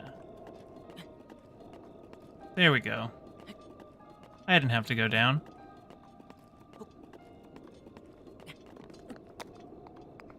And then, where's next? It looks like it's just got to be up this way. Aha, yeah, okay. Up and around here.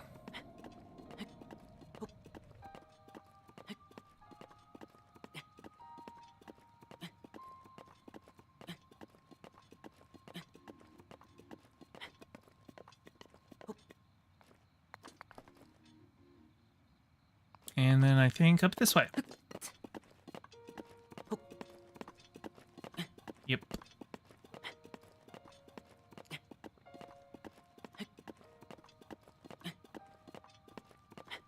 To quote the almighty Star Wars, this is the way.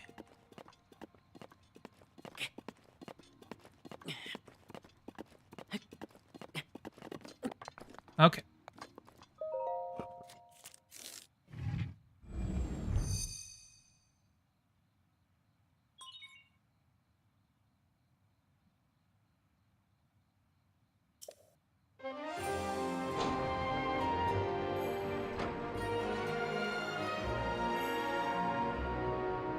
Witty.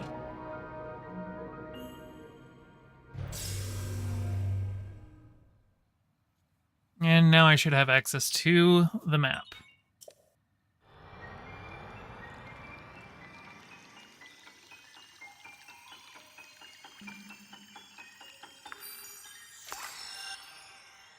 Bloink.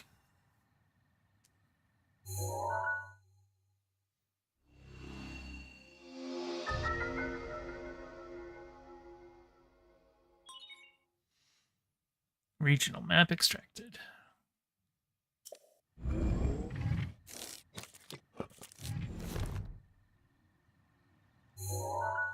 Okay, now from up here.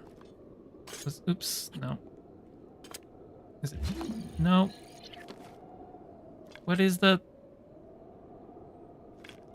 That's the one. It's been a while.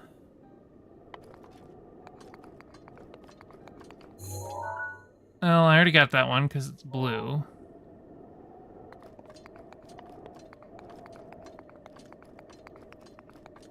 Can't really see much. Oh, there's one up there.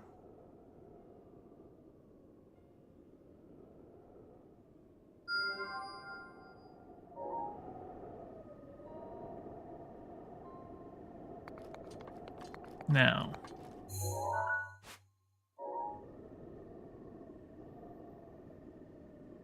So that over there is the area I want to get through. Locked mementos.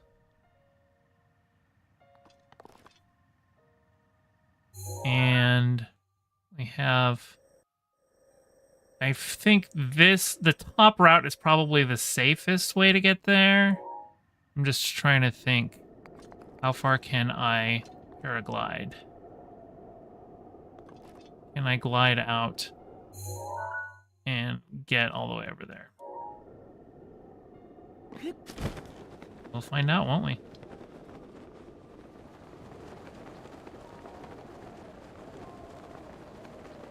We'll also find out if I'm going to fall and die.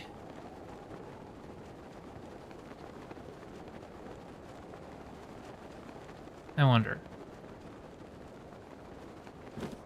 Okay, good. I can, in fact, drop it and release it. That's good to know.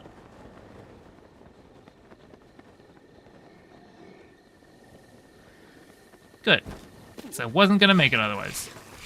Look at that horse. Oh, shit.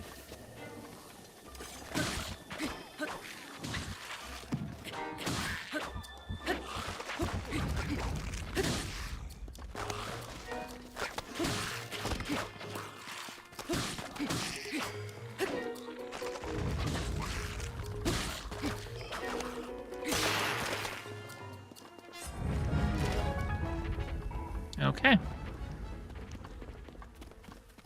Well, I rescued this dude. What's up? That was close. A little too close for my taste. I'm lucky you were here. Please take this as a sign of my gratitude. A tough vegetable risotto grants a low-level defense boost. The sweetness of the ingredients gives this risotto a mild flavor.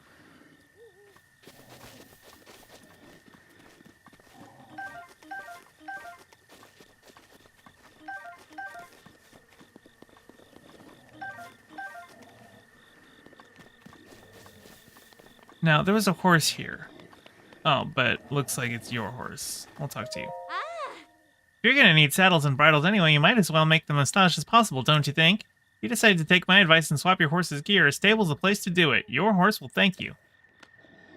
Well, I abandoned my horse, so I'm gonna need to steal a new one. That's not a horse, that's a deer. Bees. I wonder what happens.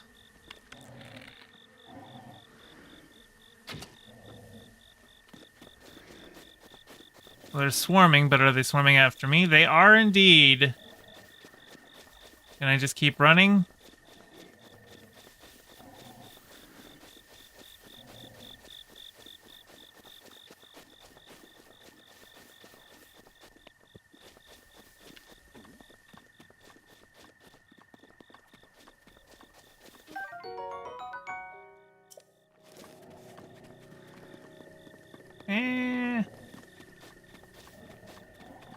I know I stole your hive, but will you guys ever give up?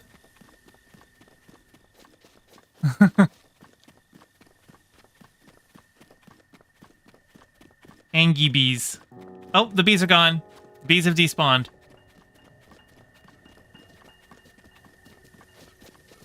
Turns out all I had to do was that. Hey, Donu Umayoa, welcome in. How is it going? I am playing Zelda very badly. I've forgotten how to play this game since last stream. In fact, see, I pick things up and I expect the throw button to be the same one, but it's not. So I keep picking things up and then putting them back down instead of throwing them. Uh-oh. There's a guy who's looking for me. That's okay. I got around him.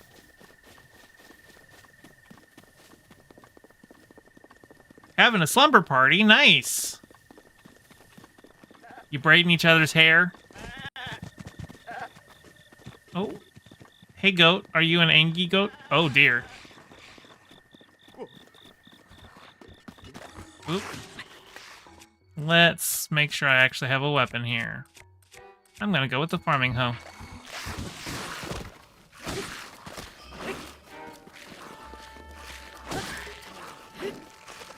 Oh my god. Looks like I am getting ambushed by skeletons.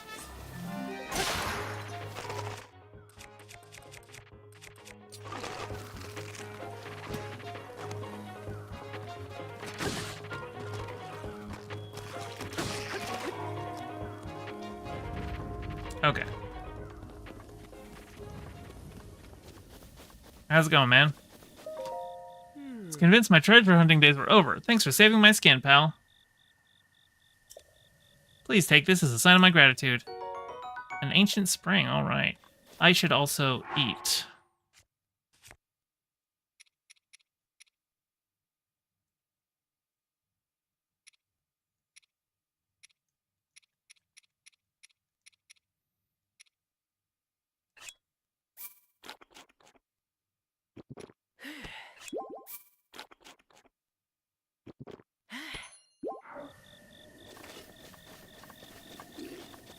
Alright.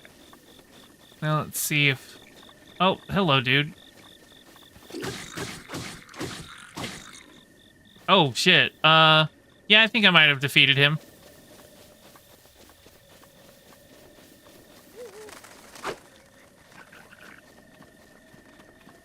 This weapon is a very fast strike. Hello, birds. Mushroom. A silent shroom. I need to start cooking more stuff, I think.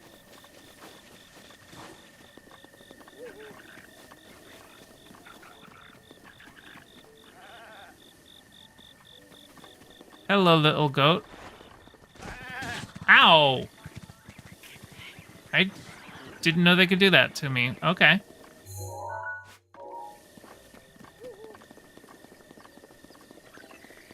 You almost forgot you're allergic to mango? Don't do that. You shouldn't forget what your allergies are. Those aren't good. Ooh. I think we got a little village up here. Atano Village, alright.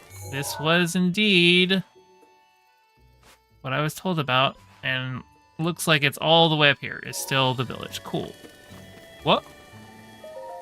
What? Who are you? I demand answers. If you're up this late, you're probably up to no good. I'm a traveler. You certainly do appear to be a Hylian like the rest of us. Hylians are generally good folks, so sorry for getting all worked up. You're free to go. We're just a waypoint on your winding road, huh? Ah, the life of a traveler. Well, you can get most things you need at the general store, and the inn is just back there. I would have thought having a pitchfork would either be like, oh, that guy's a simple farmer, or oh, that guy just murdered a simple farmer.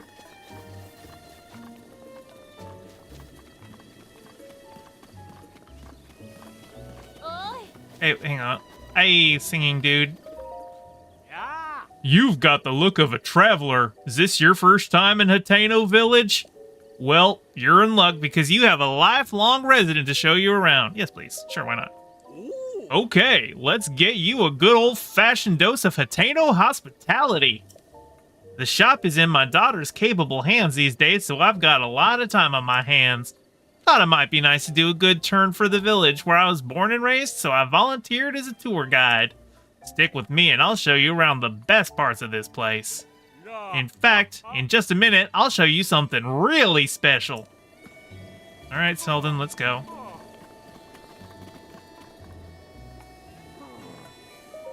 This is the general store, East Wind. They sell a lot of everyday goods and even some everyday greats. And now on with the tour. Oh, hey, what's up? Yeah? Morning! What great weather! The East Wind General Store is open and it's just as lively inside there as it is out here. Go take a look! I've decided that they all have just country bumpkin accents because they're farmers.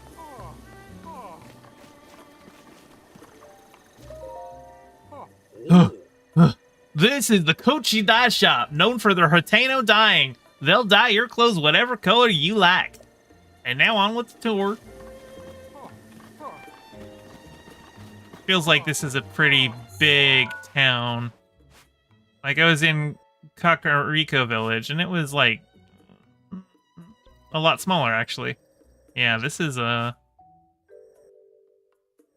Because this marker still shows the village as being out here. Although the map does show most of the buildings are still here, so I don't know, maybe.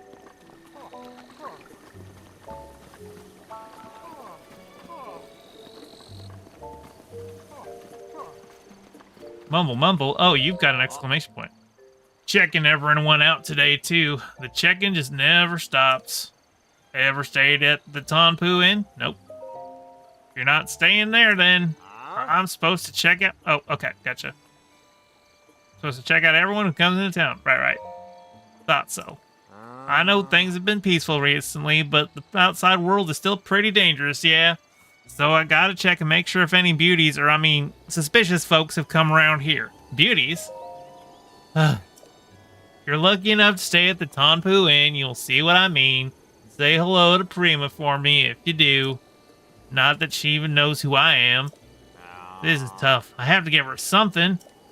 What kind of gift do you think Prima at the Tonpu Inn would want? Take a guess. Not for me, you understand. It's for my buddy's friend. A gift for my beloved. I have a side quest now. Hey, Selden. This here is Tonpu Inn. If you need to sleep overnight, then this is the place. And now on with the tour.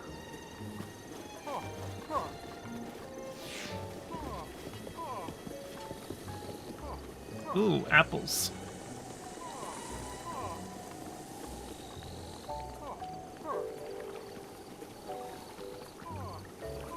Did I do a divine beast? No, not yet. I've just been following the main quest markers, so I was heading on over to locked mementos. I have not done any divine beast yet. This is the clothing store, Ventus Clothing. They sell, well, I'm sure you can guess what they sell. To be straight with you, this is actually my store, so come hang out when you've got some time. Stock up here first before heading over to Kochi Dye Shop. Phew, I'm pretty much beat. Let's call this the end of the tour, yeah? Just don't have the pep for tour guiding like I used to.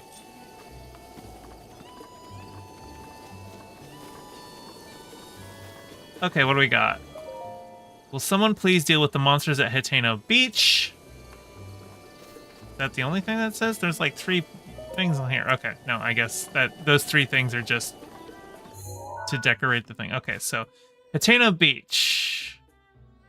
It's down here. That sounds like a side quest. But up here is locked mementos. So I just need to follow. Now, I have to imagine there's got to be a waypoint here. Because the previous town also had one. I just need to locate a nearby shrine. I haven't actually run into a shrine in a little bit. I had the tower, but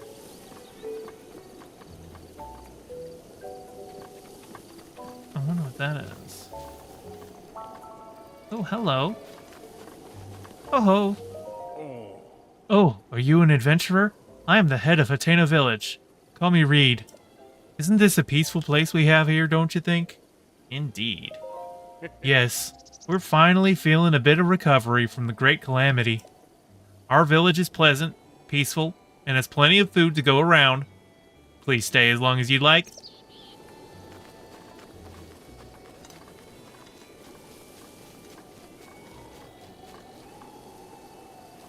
I don't know what any of this is. What is it? What are you? What are you? You are something.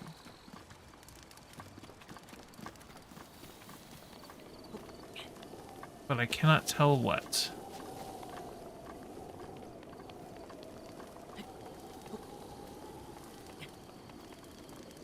Are you like a blocked off shrine? What is this?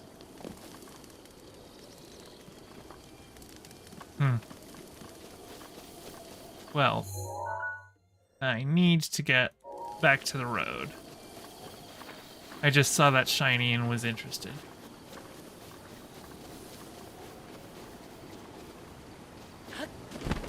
Oh dear. I thought I was gonna get washed down there.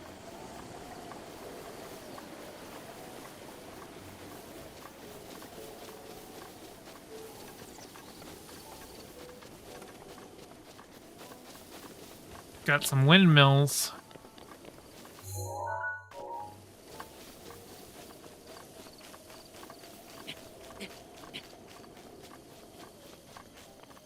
Well, something tells me there's probably going to be a waypoint right there. Okay, so we're on the road now. I'm just gonna follow it till I get to the thing. Oh, it's an ancient flame. Go back. Okay. Well, how do I light the ancient? What do I do with an ancient flame?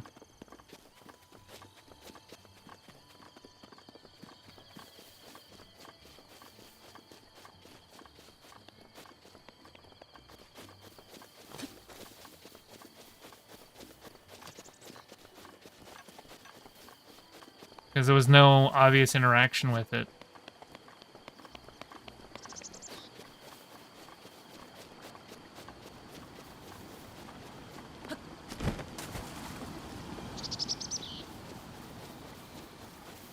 Eat it. Hey, tipster, how's it going, man? Right now, I'm trying to figure out what to do with this ancient flame. I could... Actually, let's see, I should have a torch. So. Okay, now I've got the ancient flame. What do I do with it?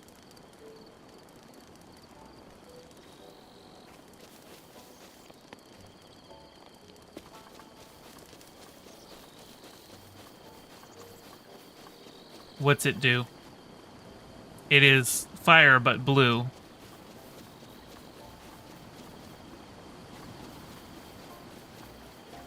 Go to the ancient tech lab. Where's that? Up here?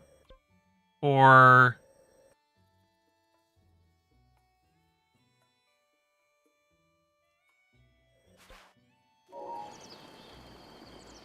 Because if it is just to go on up there and take it, is it... Yeah, I'm not sure. Do I have a Gayfesh shrine in my broom closet? You know, I do not. I don't have a broom in my sea anemone. Because I am the broom. I eat all the little parasites off of the anemone.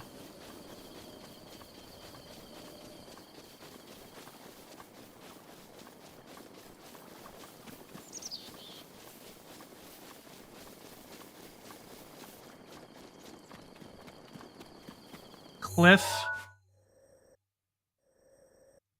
Well, right now I think I'm just gonna see what happens. Oh, hang on. Wait.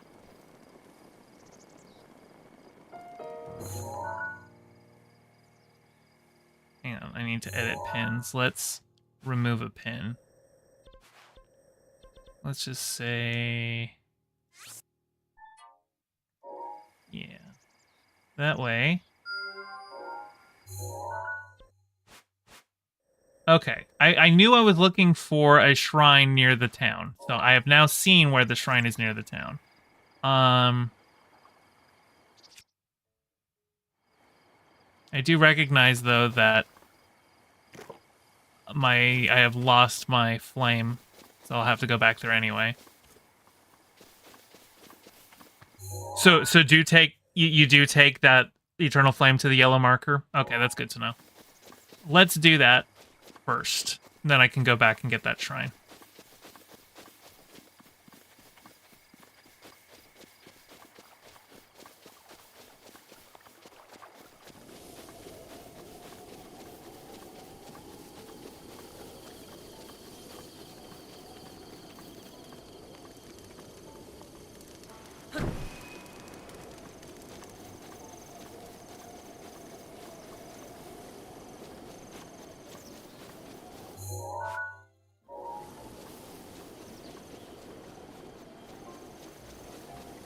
Head on down here. Getting... Oh! How did I lose it? I lost the fire. How long does the fire last?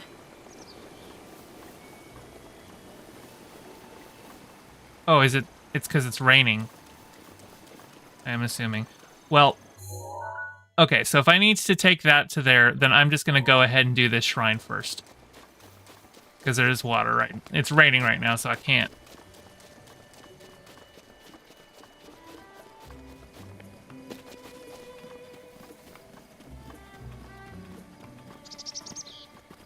Yeah. We'll get this shrine first, and now that I know, I can get this taken care of.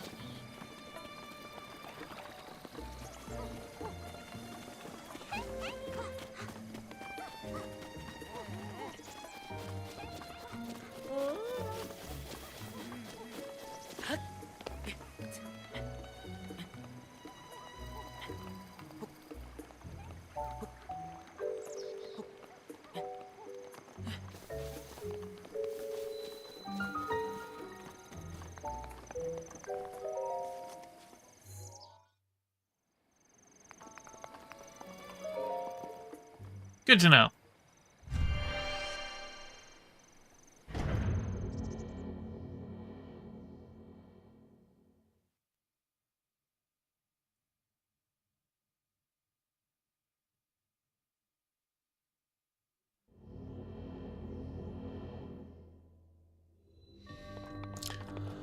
Okay, Shrine, what do we got today? No, first things first. There's two paths. So we've got this staircase up here.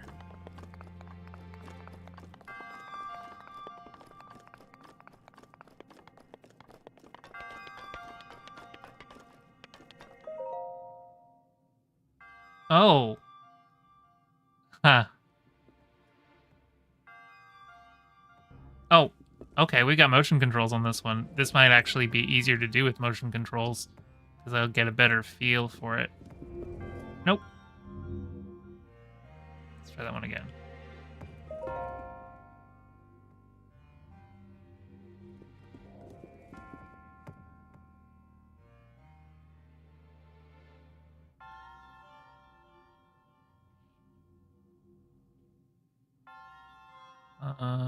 There we go. There's the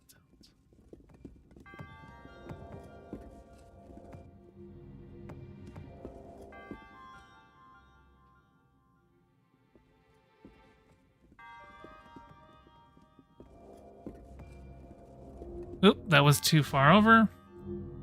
Give me another one. Thank you.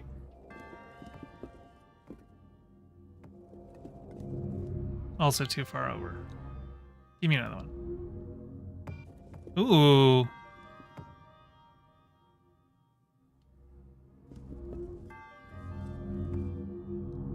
Now hang on. Do I want to do it like this?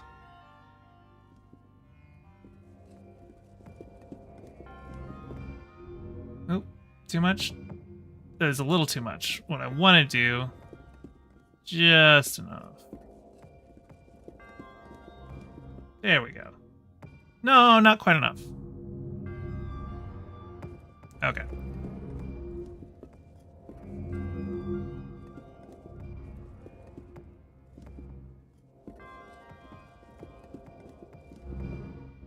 I think I yeeted that one.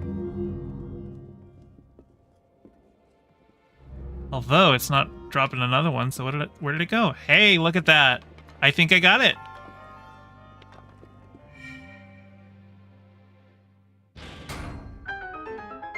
Now, the next thing I need to do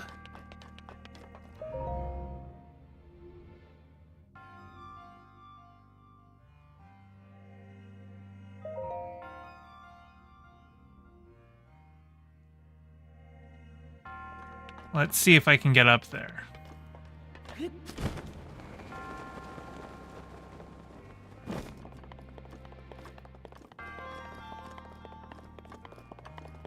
Because there's a thing.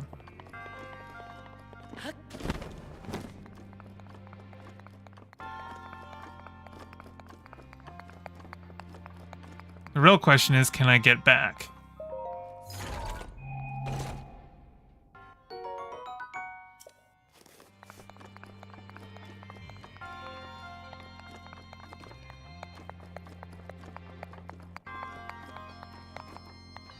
No. If I fall and die, is it going to... Am I going to keep that bow that I got here? Is it going to reset everything? Well, I'll find out, because can't get back, so...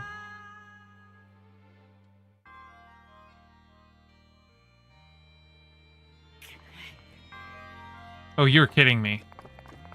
I'm actually going to have to figure out a way to tilt this. Oh, you know what? Uh-huh. I've got an idea.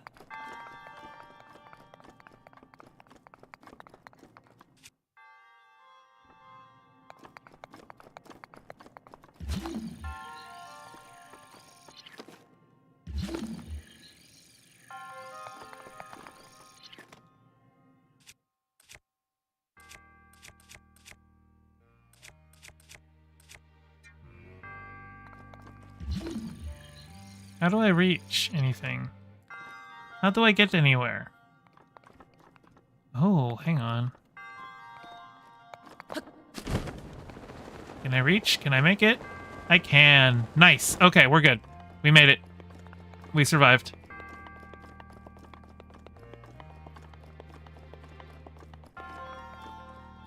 Learn how to window? I don't know what that means.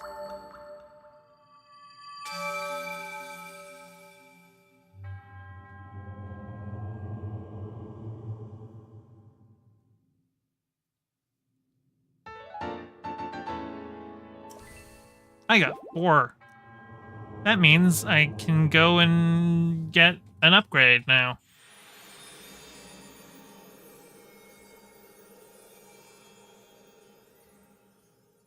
Autocorrect, learn how to wind bomb? Oh, gotcha.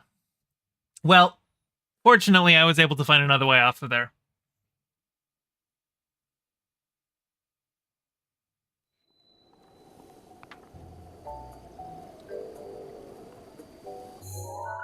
It probably wasn't the intended way to solve it, but I got it to work.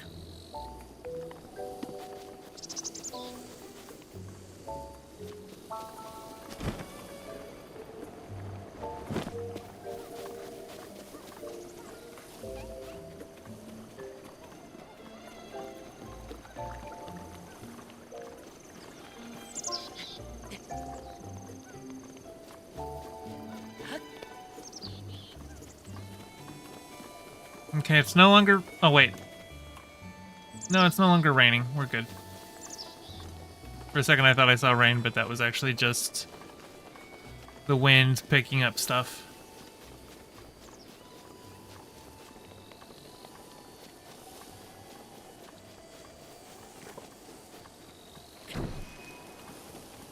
All right. Let's go get this fire over there.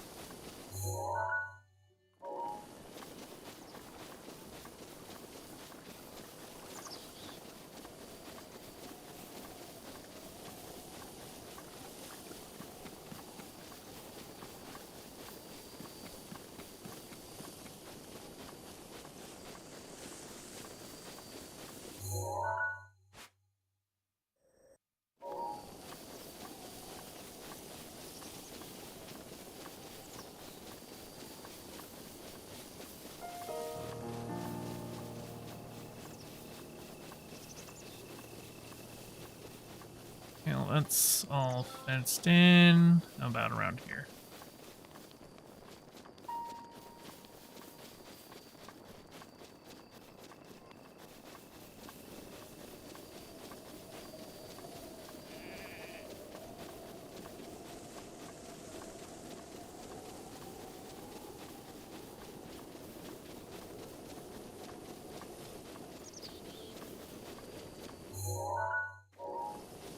Well, I guess maybe this wasn't... Yeah, I guess I need to follow this road to get up there. Okay. Hopefully it doesn't go out unexpectedly again.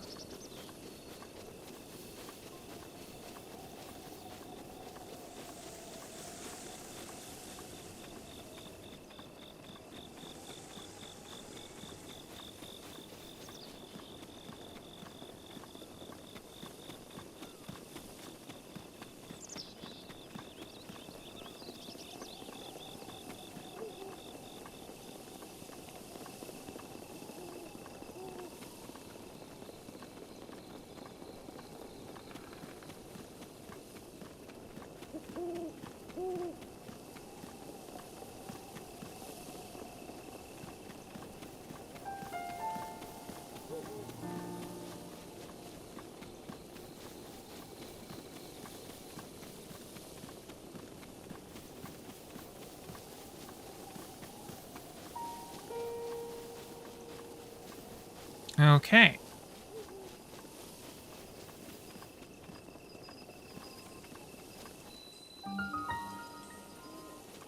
Is it... Do I want to do something with it here? Yes, there we go. Perfect. Tino, Ancient Tech Lab is now set at the night. It's a travel gate. Is there anything else? There's a big torch to light up top. Okay, cool. Let's do it then. Let's find our way inside.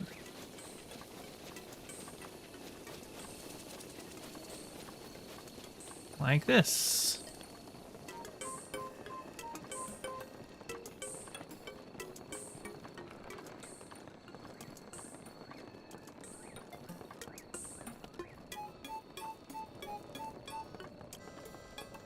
Is there another one? Or did I already get it? Was the one down there the one that you were talking about then? Go in the front door? Okay. Well then. I'm sure I can just re-grab that light from the fire down there anyway.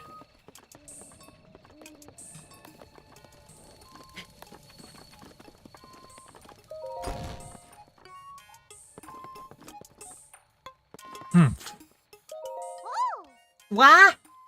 Linky, is it really you? Snappity snap! No. Now is not the time for this. The guidance stone is suddenly working again, and now Linky has arrived. Say, Linky, did you by any chance happen to light the furnace with a blue flame? That's true, but if you figured out how to do that without being told, you must have come out of the slumber of restoration in good shape. Oh, yes, I forgot to introduce myself.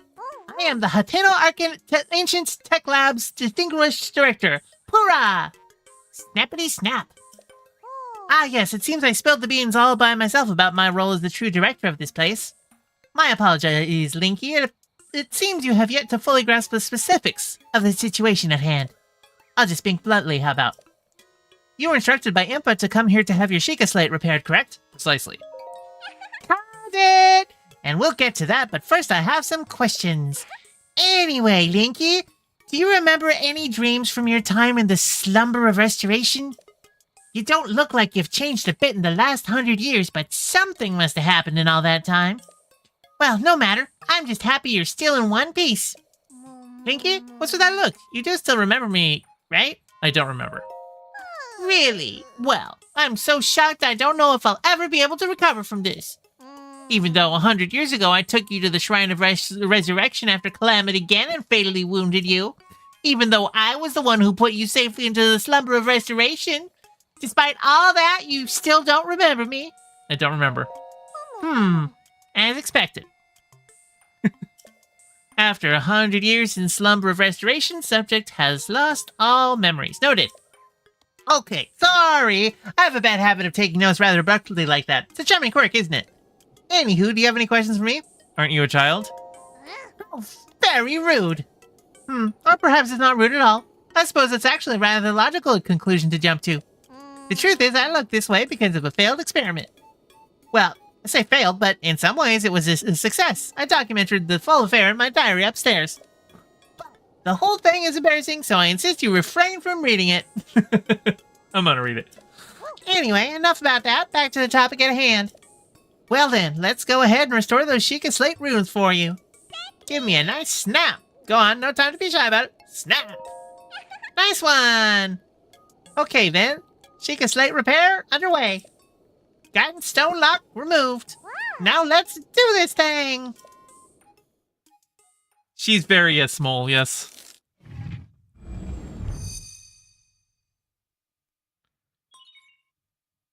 Sheikah slate authenticated. Camera, Hyrule Compendium, and album missing files confirmed. Starting repair.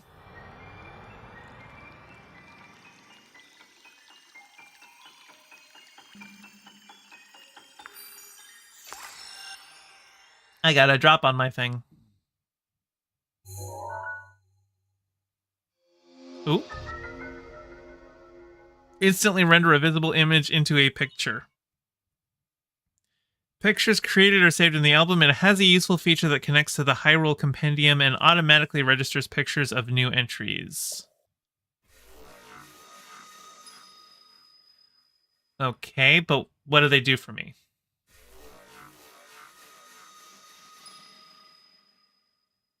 Do I need to be taking pictures of new things to add them to the compendium?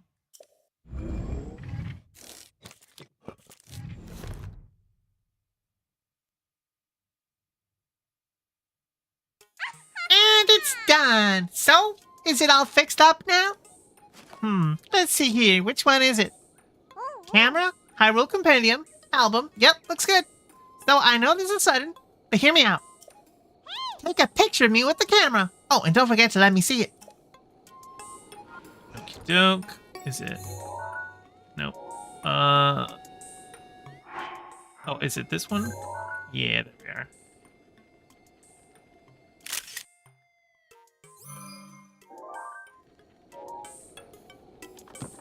Talk to you. Hey, how's the picture taking looking? Did you get a cute pic of me with the camera? I took one. Oh, I can't wait to see it. Let me see, let me see.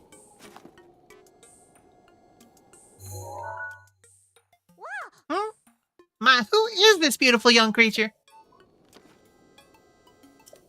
Huh? Oh, I guess that's my cue. Sorry, I kind of lost it there. It wasn't on purpose. It's not just a pretty girl in these images. Yes, there are also some old landscape photos stored in the album. I knew Princess Zelda had made frequent use of the camera feature, but this... Hey, Linky, it dawns on me that you were Princess Zelda's appointed knight, which means there's a strong possibility that you accompanied her to all of the places where these pictures were taken. Oh, right. The lost memory thing could prove troublesome. But don't lose hope. It just means these pictures could be the missing piece to help restore your lost memories. If my hunch is correct, I suggest you check in with Impa. She knows more about Princess Zelda than even I do. Oh yeah, there's just one more thing I need from you. You don't have to worry about this until after you see Impa, but I want you to bring me back some ancient materials. Bring them either to me or to Robbie at the Akala Ancient Tech Lab. As if my joy weren't enough, if you bring us ancient materials, we'll give you something good as a reward. Alright, let's do this. Snap! Something on your mind? Who's Robbie? Robbie is my subordinate. There, I said it. I think he's still up on the edge of Akala researching Guardians. Haven't seen him in 100 years though, so who knows? Anything else? Something good, yeah. I'm glad you asked. If you bring me some ancient root materials, I'll power up your runes. You'll need 3 ancient screws to power up your Sheikah sensor. You'll need 3 ancient shafts to power up your remote bombs. You'll need 3 ancient cores to power up stasis. If we're on the same page, stop staring at me. Hurry up and bring me some ancient materials. Alright. Hey. I think you should go see Impa first, but if you're saying you already have some ancient materials, then why don't we go ahead and power up your Sheikah slate? Ancient materials. Now, in exchange for those ancient materials, I'll power up a rune on your Sheikah slate. I'm game. Let's go.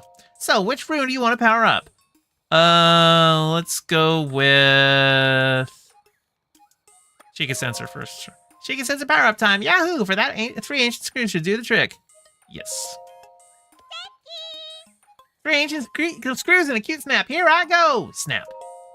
Hey ho, got it! Okay then, Sheikah sensor upgrade underway. Guidance stone lock removed. Now, let's do this thing!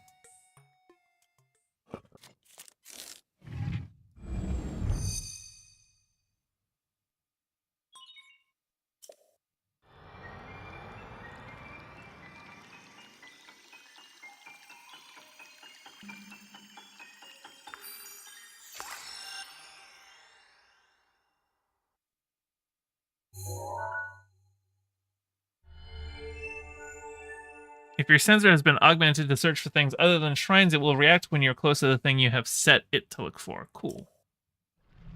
Oh, and I can search for compendium items too. That's handy.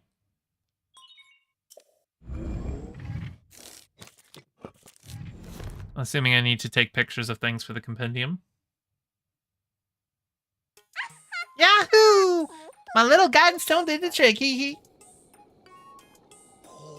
Ooh, the Sheikah sensor. I really want to see it. Yes, quite. So if you don't mind, how about showing Simon that spiffy Sheikah sensor later? Can I do more upgrades? Yeah, I think you should go see Impa first, but he's saying it's already... Yeah, okay. Ancient materials. I'm not going to read this again because I already did it. Let's upgrade them all. Oh, I don't have the necessary materials.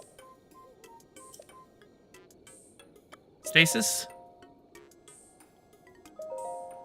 Oh, let's stop everything. Okay, I don't have it. Okay, cool. I upgraded what I could. Hey, Simon. Good evening. You've acquired the Sheikah sensor? That should come in really handy. With that, you can sense things that you've captured with your camera. Explaining won't do it justice. Why not learn by trying? Let's give it a shot, so to speak. Let's see here. First, go take a picture of a sunshroom with the camera. There's one behind the lab. Okay.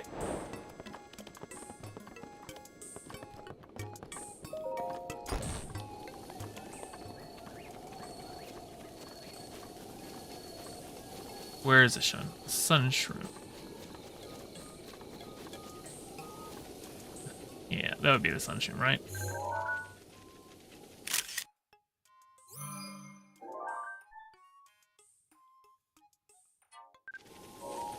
I'm gonna take the sunshroom. Alright.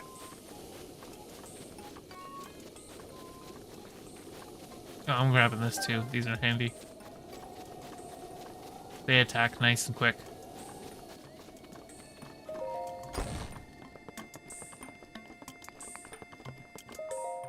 Ah! Were you able to take a picture of sunshroom? Yes. Let me confirm. Seems like you got a picture of a sunshroom. Excellent. Next, open your Hyrule Compendium and tune the sensor to your picture of the sunshroom. The Sheikah sensor will be able to sense sunshrooms. Detailed instructions are written in the book. Seems bring. Oh, you want 3 sunshrooms? Okie dokie. I will go ahead and do that. Let's see. So, Sheikah sensor. Pick from compendium.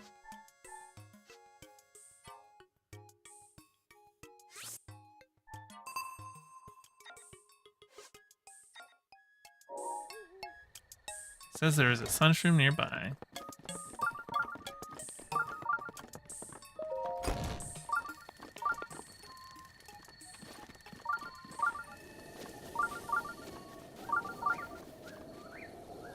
Could be down here, maybe.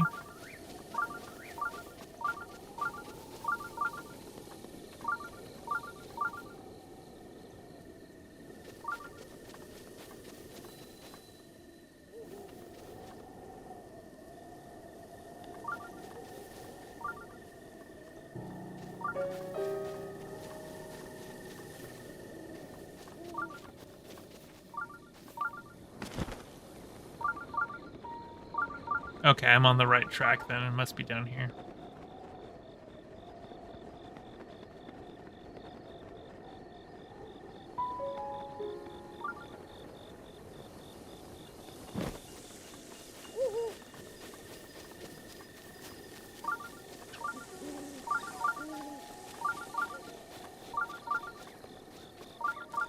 Hey, there's a sunroom.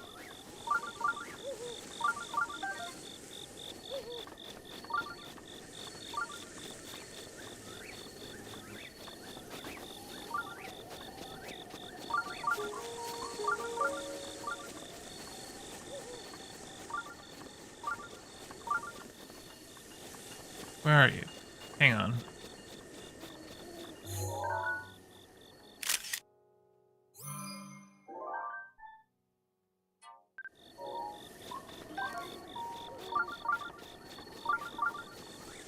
Oh, there's another one. Okay.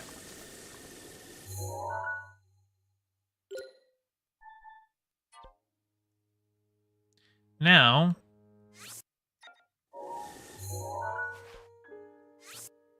I can just travel while I'm up there. Once I finish, by the way, can I play Tears of the Kingdom? Well, I don't have Tears of the Kingdom. I do have this game, though. I might get it, but we'll see.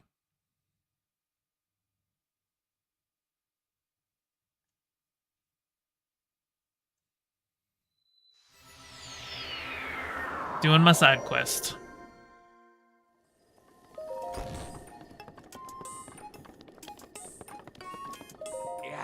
Good evening. I see you brought the sunshrooms. Okay, now please hand over the 3 sunshrooms. Here you go. Thank you. Here you go. A hearty truffle. So, was the Sheikah sensor to your liking? Oh yes, I just remembered there's something else I wanted to talk to you about. Stop by when you have time to talk, okay? Ah. Link, I've got some news that should be music to your ears. I found a way to help you search for new objects using the Sheikah sensor.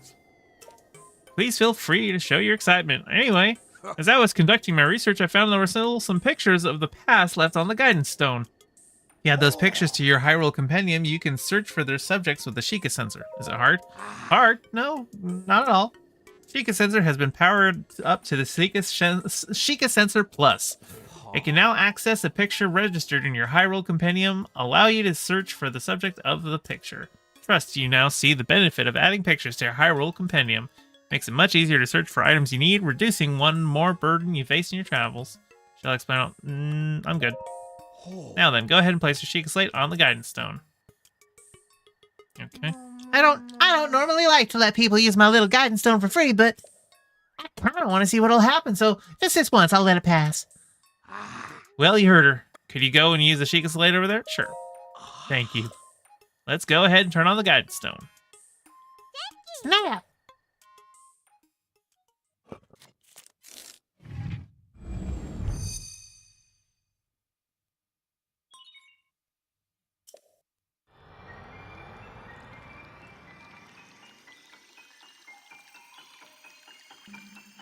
And drop.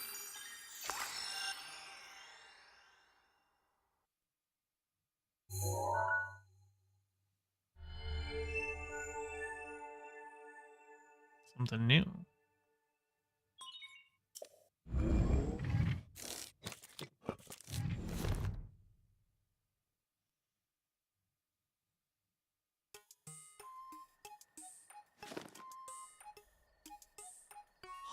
Oh wow, this is... Seems the Hyrule Compendium recovered a picture from the past. Here's the picture from the guidance stone was transferred to your Hyrule Compendium. Can't restore transferred pictures, so be careful of overwriting it. You can fill in open slots by taking pictures with the camera or using the guidance stone. And it won't be free from now on either. Keeping a lab like this has expenses, you know. Yes, what she said.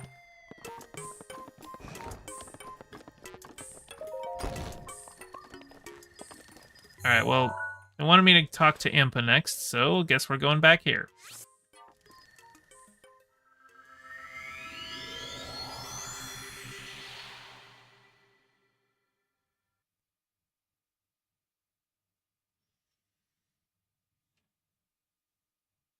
Oh, and looks like it's just about 10, so I think I'm going to talk to Impa, and then I will call it for the night.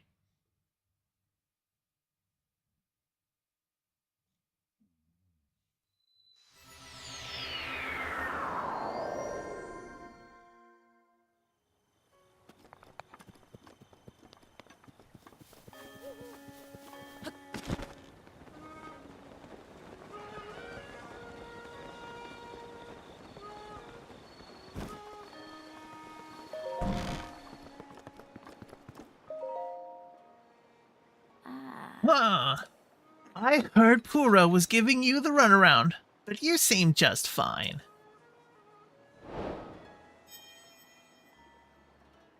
Now then, let me see.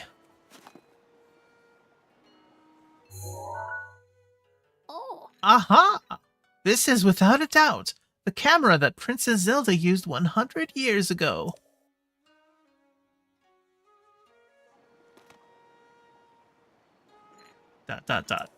It could be that if you visit the locations within the pictures, you will be able to restore some of your lost memories. Come back here once you have tried going to at least one of those locations. There is something I wish to give to you. Okay. You may not remember your last meeting with Ganon, but it did not end well for you. If you want a different outcome this time around, you'll need to be properly equipped. 4 divine beasts? The 4 divine beasts are the ancient Sheikah weapons yielded by the 4 champions who Ganon defeated. The divine beast... Oh, yeah. She's actually told me this before. Yeah, I've had all this conversation before. Yeah, she shows me where they are.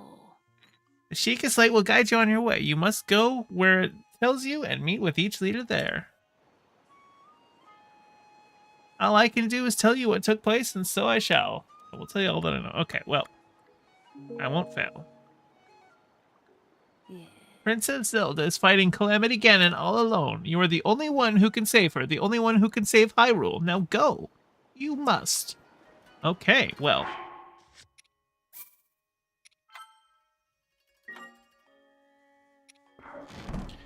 Well, it is past 10, so that's usually when I call it. Let me see. I bet Demon Mama is still streaming because she tends to go late. So, let's see if I can raid y'all into her. Yes, she is indeed still live.